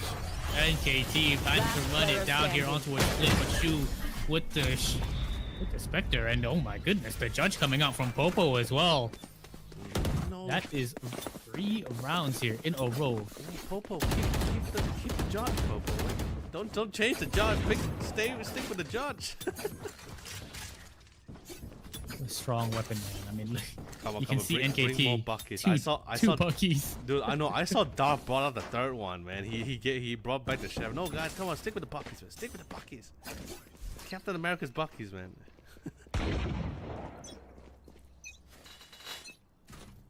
Hawk out. That's your size. I love the Viper setup. Such a classy one with the toxic. There's someone isolated, but they didn't hear any. They heard a lot of sound because they will be hitting away and shoot with the shorties. Okay. Full on W gaming from NKT, just instantly shut down with a double shorty play from shoot. That is not something you see very often. What a retake coming in, but the flash from Poon One Love just a little too strong to deal with, and they are running it down with the Spectres. Ethan taking 2. That is 4-0 for TUMT. Now that's what you call W gaming while also putting your hand on the trigger. Yeah. It's the classic run and gun with an SMG in your hand, man. Just really mowing it down. Shu comes in with the operator. Definitely making it very clear to the opposing team, hey, there's an operator. Oh no, he baited him out. He swapped up for the Vandal again. But yeah, you know, when you play against a Sage, especially on a map of Split, I think this is like one of the few maps, including Icebox, where it's so fantastic to have a Sage to play with, right? You block off an entrance. If they break it takes such a long time for you to break the wall. I mean, you can, but what do you do? Well, there's always gonna be someone who's gonna be able to spot you, or in this case, the Sage in the middle. With a shorty in hand, playing with the bandage. Yeah, 2 kills were crazy, but now NKT looks like they want to slow things down a little bit. They've been going W gaming and it has not exactly been working out. They slow things down towards this A site. They split up. And now they're going in towards Vents. Saluwat, of course, gets the shot on towards low ranges. Second, just kills left, right, and center. Shu has been holding down that mid position, stopping anyone from lurking. Look at how far Rowdy has pushed up. He's pushed B main and got the kill towards middle. It's Vicky's by himself, and Shu with the shorty with style. Yeah, he's 14 HP. There's no way. Even if he didn't wasn't a headshot, he would have still killed him anyway. You know, the funny thing was the fact that they tried to run past the smokes into the vents, right, or into ropes, at least in this case here. Yes, it was definitely gonna be successful for Vicky, you know. But like, I think our dear friend, was it So Cool Soda or was it Lorraine? I forgot which was the second one that was following up with Vicky. I think he forgot he didn't have that kind of movement speed and just got stuck on dead center in the center there. Oh man, that is unlucky. Oh, hold on a second. That's a very good pick. They've taken down Saluwat. Drive has been popped off, and Shu will shut down Vicky's. Shu again. Damn, Shu is on a rampage today. You got the high ground, man. One enemy high ground advantage, NKT. You didn't watch Star Wars? The high ground wins every single time. Spike planted. That is true. It was 1v3 though. It's Ethan. Definitely doable. Wait, did he drop that? Oh yeah. Did. You know, that's a pretty loud drop, you know. Yeah, it happens. You know, sometimes your finger slips, you accidentally jump, make your noise, but This goes here. 5-1 NKT. They went out their first round here. Yes. Oh, this is a nice spot. 10 minutes in, and it's already 6 rounds in towards the game. Yeah, I mean, they have a lot of ultimates that's gonna be ready for them. Didn't Shu? Oh yeah, I mean Shu has been getting like multiple frags this past few rounds. He had a revive, and now he's gonna have a revive again. He's just one frag away forward too. Showstopper denied. What? Denied. Saluwat is just so quick with the trigger. He takes down 3, and Shu shuts down So Cool Soda. Darth, he used his ultimate to go towards his A site. He's by himself. But he doesn't have the Oh spike. no. Spike is down towards A main. Hoyer Noya forces him into an uncomfortable position, and Saluwat takes him out. 6-1. Woo-wee. That is 3 ultimates. Popo is just a frag away as well. Any ultimates available for the sides beside, you know, the Besides the Viper's Pit, Rolling Thunder is one frag away. If they can get the frag, no, actually, I think he will have access to the one of the ultimate awesome garage if he chooses to go for it. Looks like they want to swing down the middle and shoot this time. Got a little bit bored from playing around the middle area. We'll shift towards the B main entrance this time. Blinded. No ice wall. We do see the package. Ready to go for the big different fight. Oh, What? He tried to do his best work, but it just did not reach. Rolling Thunder Aftershock gonna be used here towards mailroom, but can they do it? Yeah, wants to go for one more flash. They turn around and NKT good for one only as Saluwat just shuts them down, securing 7-1. That is great. 7-1. Managed to take a round off this time, and I think this is also going to be able to get those ultimates back out. Yeah, so actually no. Oh yeah, he did use the Rolling Thunder in the last round, but we do have 4 ultimates available or accessible for TUMT at the moment if they choose to utilize it as well. This is just a full-on rampage. TUMT. Saluwat, you know, he's been playing so well the whole day. And I think he's just having fun this game because he is just on point, hitting some crazy shots. Relay ball gonna be used. Shorty is out, and he is just so ready for Vicky's. Shuts him down. Saluwat shuts down roll ranges as well towards heaven. Oh my goodness, this is Saluwat show.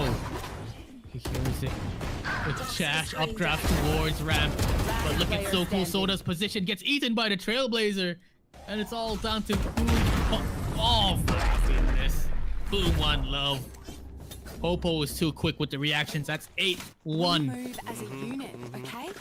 Last thing I need is some hero messing things up. Impressive enough, they still haven't really utilized the ultimates as well. Aegis on the way there for neural death. I guess there wasn't really any real reason to utilize the ultimates just yet, right? It's just really necessary. They have a really fantastic economy. Wow. 4,000 to 5,000 in the bank as well. The score and wait to 1.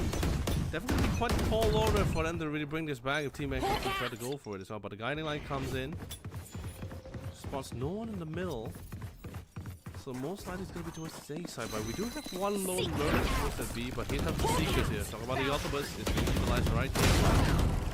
Whoa, good shot by low ranges. Still lots of members from NKT towards the top of heaven, but look at that. Just kill feed. Lights up green. It's a 3-on-2 situation. Spike making its way towards the B site. And you can see low ranges making his way in towards the B heavens. Do have the Omen ready and waiting to shut it down with the op in his hands. Crowdy looking to just stop this attack. And I like how low ranges is not moving, you know. Not trying to find a peak, not trying to find a timing. He's waiting for his teammate to enter B main, and wow, what a shot from Crowdy. 9-1 with 3 rounds, 3 steps closer here. And now the economy once again, quite the broken buys here, but let's be honest, FaZe, I would love to see a full 5-man shotgun squad here. 3, you know, I think 3 is as close as I can get it, right? Like just 3 shotguns, 2 Judge from the Bucky. I think this is as close as I can get for a full shotgun dream team here. Shadows traveling. At the 3 is the most, but they're gonna be making their way towards the A side. Vicky's finds Saluwat with ease, of course. When the judge is out, you know, it's gonna be another story. It's gonna be more dangerous. Dar finds one more as well. They secure this A site. Now, can they keep this momentum? Can they just stop the momentum? Sorry, of TUMT, but TUMT now in a 1-2-3. 1 remains in the broken buy. All thanks to Vicky making such a fantastic play for the entries here to get the nice weapon upgrade. 9-2 here. Last round before the switch here. This time, barely equipped with the full rifle squad. Popo still sticking it with the judge. Actually, no, someone, his teammate, will actually drop in a weapon. Oh no, they're just swapping back. Okay. Dang.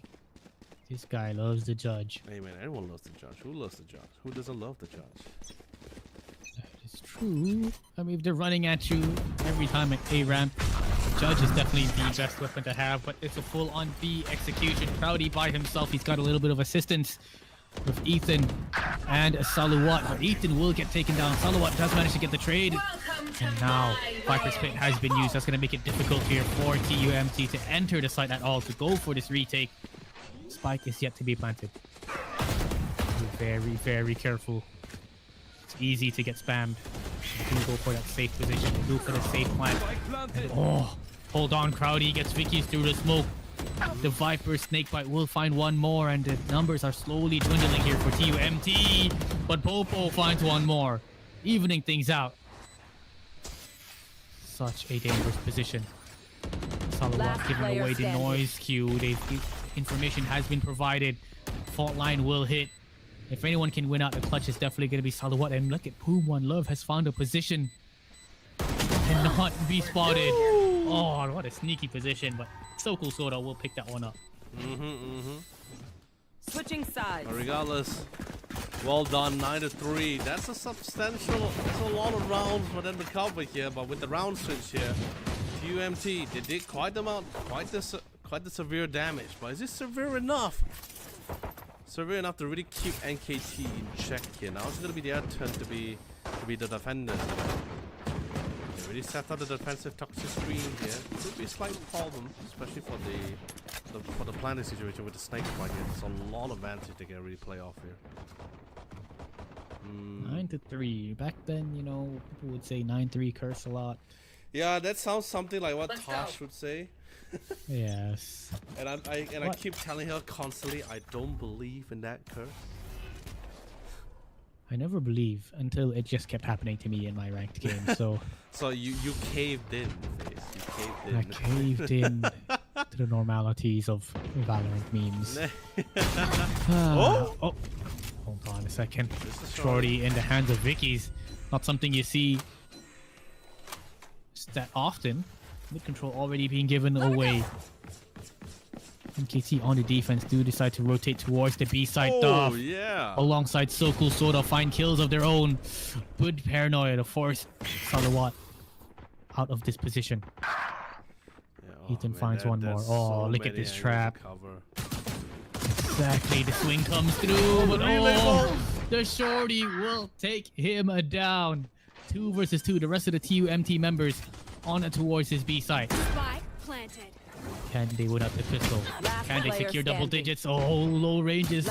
Shuts down one of the players, but it's Ethan looking to pick up the ace. He's got the 4K already. Spike is down. They're both low as well. Making the noise. Oh, he's been caught by the cam. Oh no, the head! Oh, what a shot! Oh no, not again. The head gave them away. Oh my goodness. He played that so well. Yeah. Vicky's waited for the camera to load. So giving away the outline that he's going towards the right side, and he instantly turns back to the left and takes down Ethan. So well played. Really well done. But regardless, this could be the turning point now. They won the pistols. They're bringing two outlaws, a bulldog and a judge. Sheriff and Ham as well. We can do this. Well, let's see our dear friend Vicky. He's gonna be able to get some nice picks with this. A little bit split off for now. Not really showing their real attention, but Salawat or Lorang. Was Lorang the one with the rifle of the outlaw? I can't recall, but because that was a disgusting shot. It is. With the sheriffs, one tap to the head. Didn't even have a chance. Oh, look at the positioning though. Already full B main control for NKT Academy. Can they try to bait things out? Although we do see a little bit of an extended position for the Yeoman, but we might see the clash coming in soon. What an off angle as well. Salawat, it does hit that trade. little bit of rotations being pulled from that A site. They leave the A site. They've got to be careful. There are 4 players middle. TUMT looking to lurk up, play contact all the way in towards that B site, but Boom One Love, Sheriff in his hands. He has a different story. Oh, tons of damage done by that shorty. Only takes him down to 18 HP, but he will get the kill on towards Shu. Still 20 seconds left. All 3 players from NKT has rotated towards this B site. Right there. They hear these footsteps. They want to go for the plant, and they want to spawn as well. Vicky's good for 1. Will get traded out. Last player standing. Can he do it? Can Popo make it work? No! The judge reigns supreme. It does. Honestly, I can't believe Pom One Love actually got away with that. He just actually face checked the smokes into the sage, and he was able to get the kill from it instead of getting punished for it. He still lives. And that actually paid off pretty well because that really slowed things down. The fall line after that, followed by the flashpoint. It times things up. Of course, here comes the tactical timeout, and naturally, it's going to be TUMT's tactical timeout. They are ahead, but they don't want to give NKT any means of coming back. You know, they want to shut down the momentum. NKT has strung 2 rounds in a row. Now it's the bonus round here for the side of TUMT. They want to make sure they don't mess up. They know for a fact that there's judges, there's outlaws, you know, all these weird, crazy weapons in the hands of NKT. And TUMT just wants to make sure they can counter that. Mm-hmm. You know, we're slowly eventually going to be coming back into it as well. But you know, 9-5, totally understandable why they needed the tactical timer as well. The scoreline was like what, 9-3, and they were able to really claw back into this 2 rounds in a row. I mean, it got pretty close at one point. They definitely made it. They definitely made it a very close win, or a very costly one. Now here comes the rifle rounds here.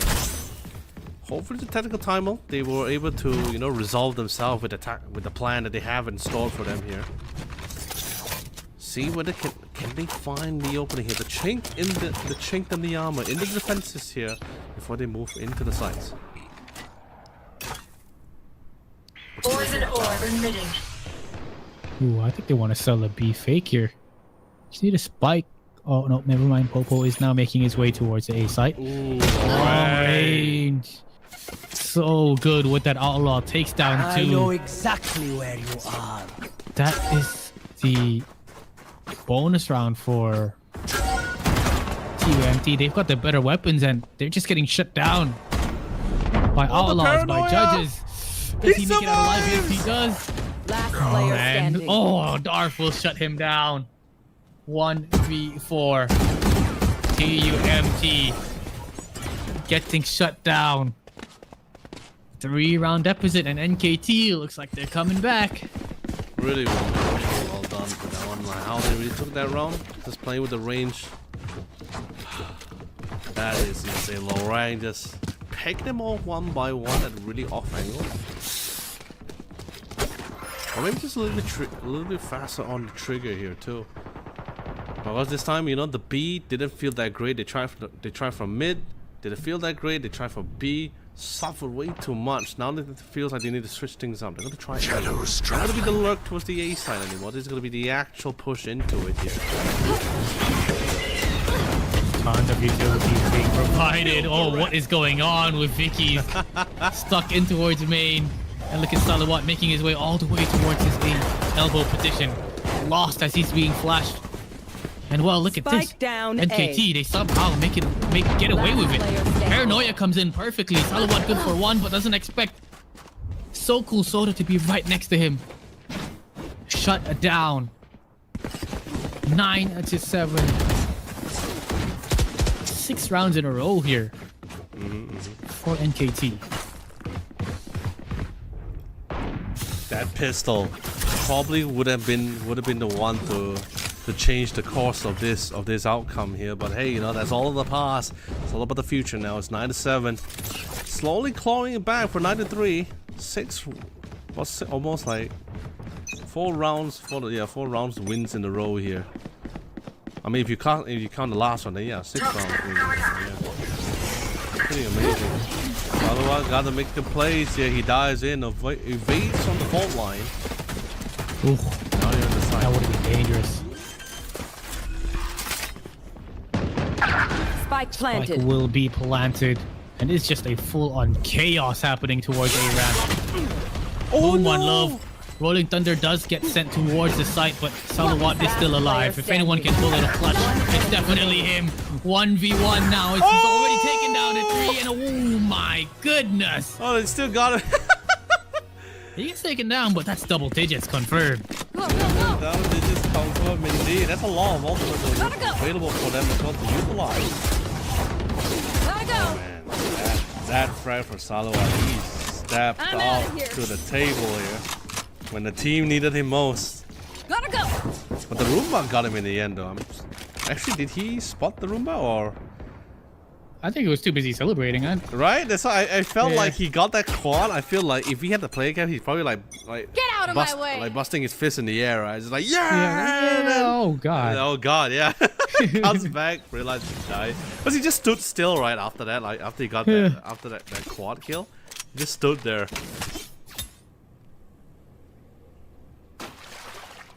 Oh man. What a game. Mm-hmm. So chaotic, but now Oh, Blade Storm though.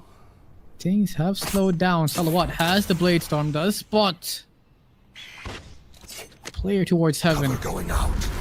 Will be falling back. Ooh. I've got your trail. Oh, Seekers being sent out. Popo sending out the Seekers here. Using the dive in the tower. The blood has been drawn. Is dead. Spike down. And B. KT, they light up the kill feed. Green all the way. Eliminated. It's a full-on shutdown Shu by himself now. Ooh. Someone makes it out alive, but of course the rest of the team will be coming in to try take him down. Already down to 25 HP, and he will get shut down by Boom One Love. 10 You must to 8. fall, then fall near me. Dang. Salawat with 24 kills. I mean, Yeah. No, I did. it's just I did see so the good. I did see the attempt, right? Because Popo came in with the Seekers. There was also the Blade Storm being equipped by Salawat. I think they were just trying to see if the Seekers can force out the fire. Then he can try to go out with the fallout damage, but for some reason NKT unfazed about it at all. They're like, hey, you want to challenge me in the middle? You want to challenge me at the tower? Well, you want to think again about that, because that tower has been quite solidified so far this past few rounds. Fault line. Aftershock as well. Low range just takes down Ethan 2 towards mid. This is just a shutdown. Paint Shells gets a kill. Shorty as well. Unusual weapons, but they are making it work. Another Shorty kill. Spike down. Oh man. Oh no, the knife! As well. Oh. Okay.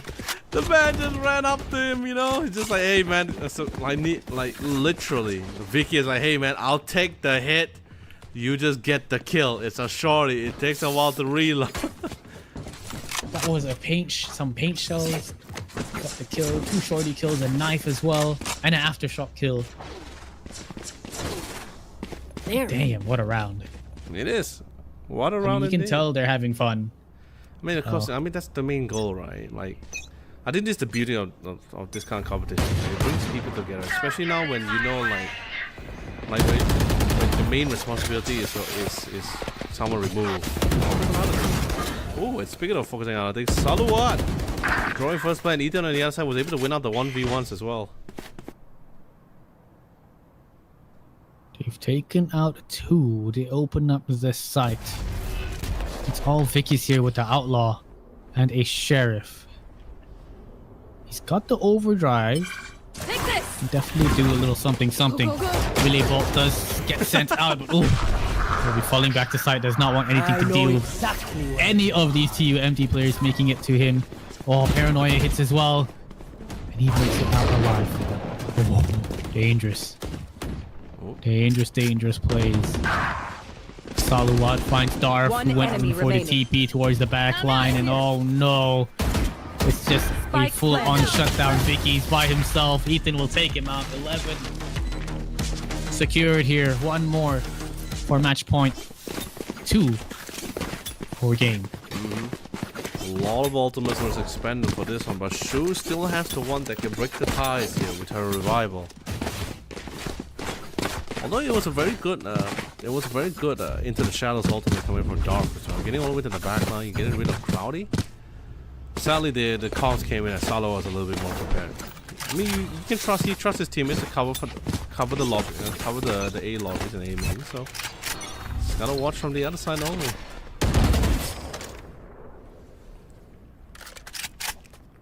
Slow and steady. Not what you see every day, but they do stack a lot of members in towards B main. You can already see Breach making his way here from MKT. Fault line and everything going to be coming out. Big dash from Saluat. Finds one. Will get taken out. Trade is just so beautiful. Relay Bolt comes in and so cool Soda. Getting a nice shot. Revive does come in from Shu. Saluat is up and available. The biggest threat. And look at Vicky's with that judge. Oh man. Trying his best to use it to take any of these players out. Being an annoying threat. You find one more. Oh, the judge race supreme Shu. 1 versus 1. Shorty in his hands for both these two players. Does he go for it? Yes, he does. Oh, what a play. A 4K from Shu. And that, my friend, it is going to be match point 12-9 here. And like I said, man, that revive is gonna play. It's gonna play such a groundbreak. It's gonna break the balance here, right? Kill player, you feel great, but you bring it back and say, oh wait, that's not great at all. We haven't even deal with the spike yet or remove a majority of the members, and he brought someone back. Yeah. Yes. So not like this, but hey, at least this time we do still have the overdrive here, but no other ultimates that's currently available for the rest of the teams here. Hold on. What's he trying to go for? Trying to go voltage check on top of the side at the rafters. Finds no one. Nice little wall to use in your ranked lobbies, maybe. But that just means that you're not going to be able to use the wall anymore on the side anymore. So that's one utility expanded here. And Lorang, we've seen him with the long range peaks here. Not gonna. Gotta respect him from this one. Nice player. The cyber case dropped down. Let's see if we can force anyone out. Definitely spot on this. Someone at the back of A main here. Toxic screen drops down a bit faster on the trigger to cross naturally. TUMT. Nice fault line.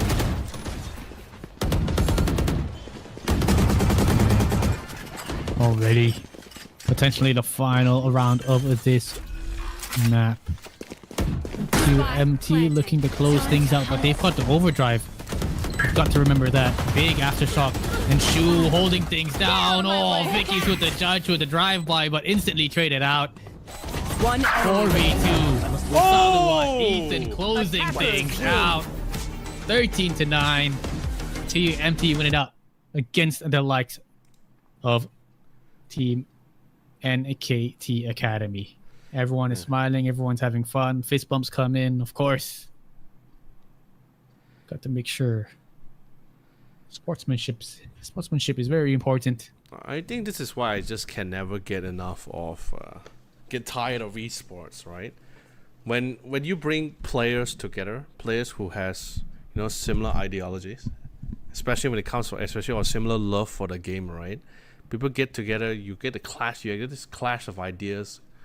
It's beautiful, it's really beautiful. People come together, it's not that often, and of course, thank you so much to Asia Pacific Predator League here, and all our sponsors Intel and Predator for bringing all these game lovers just together. Yeah, definitely. I mean, at the end of the day, you gotta make sure it's all about having fun with your people, with your team, experience. Not everyone gets to experience that sort of lifestyle, traveling somewhere to play games with the squad, and they are just enjoying it. But that is gonna be 13-9 victory, of course. Yeah, 13-9 victory face, and it's also our last series of today as well here. Yeah, man. Yes, sir. It's sad, but good things must come to an end here. And of course, first things first, Sipto Esports, I'm so sorry, called out the team name wrong. I've been calling it Sipto Academy, it's supposed to be Sipto Esports here. So thank you so much for bearing with me. I apologize for that, but of course at the same time, from me and FaZe, kudos and congratulations for being the team to be going to the first team, I believe, from of among the 4 group stages here to go to the playoffs. Such an amazing thing, right? 3-0. I'm not sure about what's it going to be like for the other team, but regardless, 3-0 is such a clean win. I think that's a really great track record for them for now, and kudos to the other teams that has been participating. I'm not just talking about the group stages phase, I'm also talking about the qualifiers, the teams that were with us all the way, registered from the rest in their respective region to show them who's the best and want to be the best. Yeah, definitely. Thank you very much to them, and of course, congrats to the teams here so far. We're gonna have a look at the standings, and there are 2 teams that have already secured their spot in the playoffs. We got Zipto from Group B and Alter Ego from Group D. Both were winning 3-0.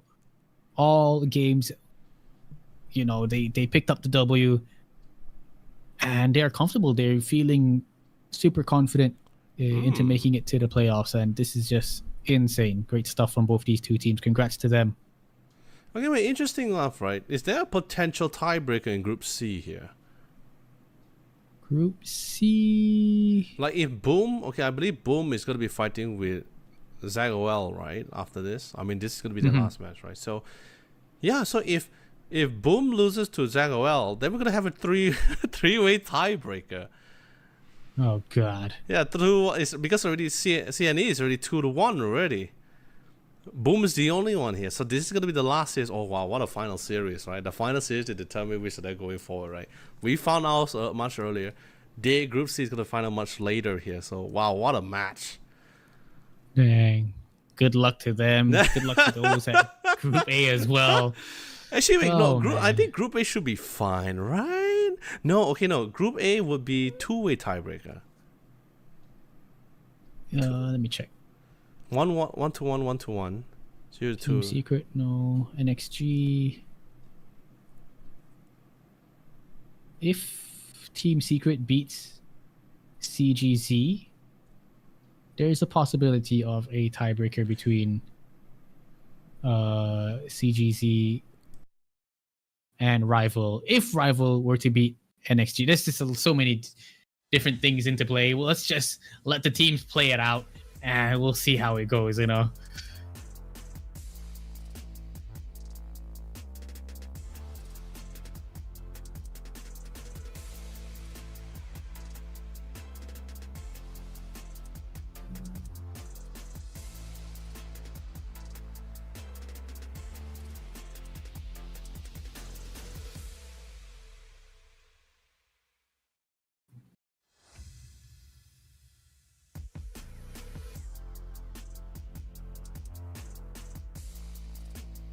It has been amazing.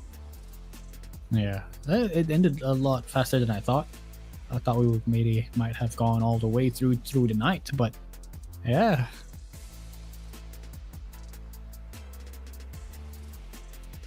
That is true.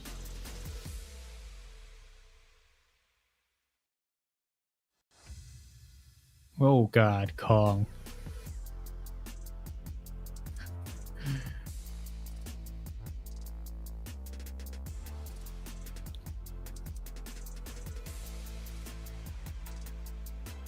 Back in the good old days.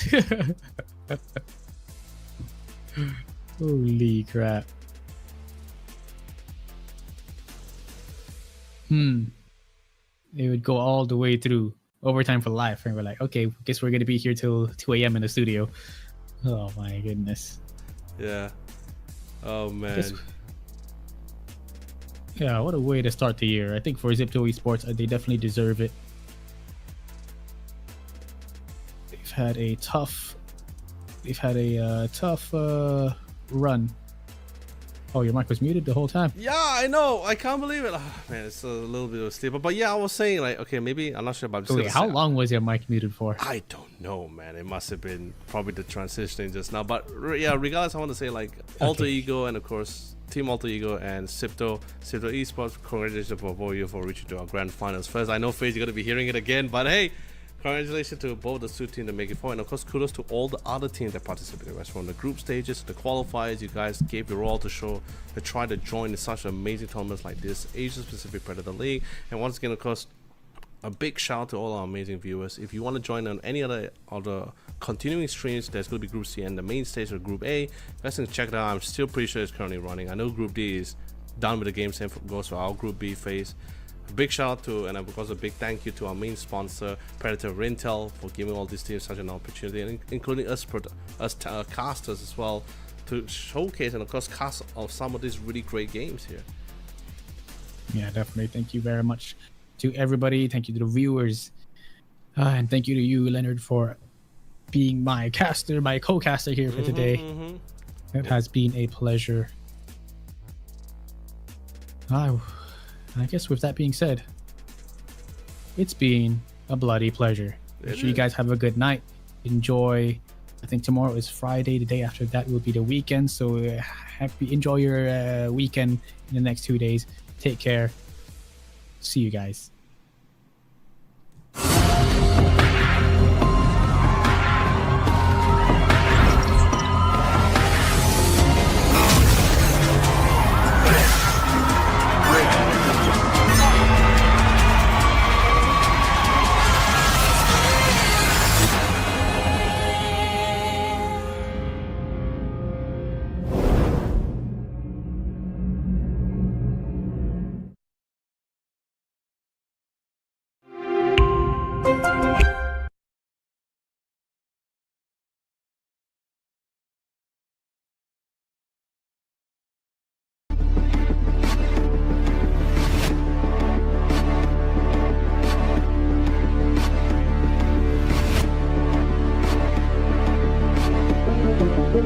Thank you.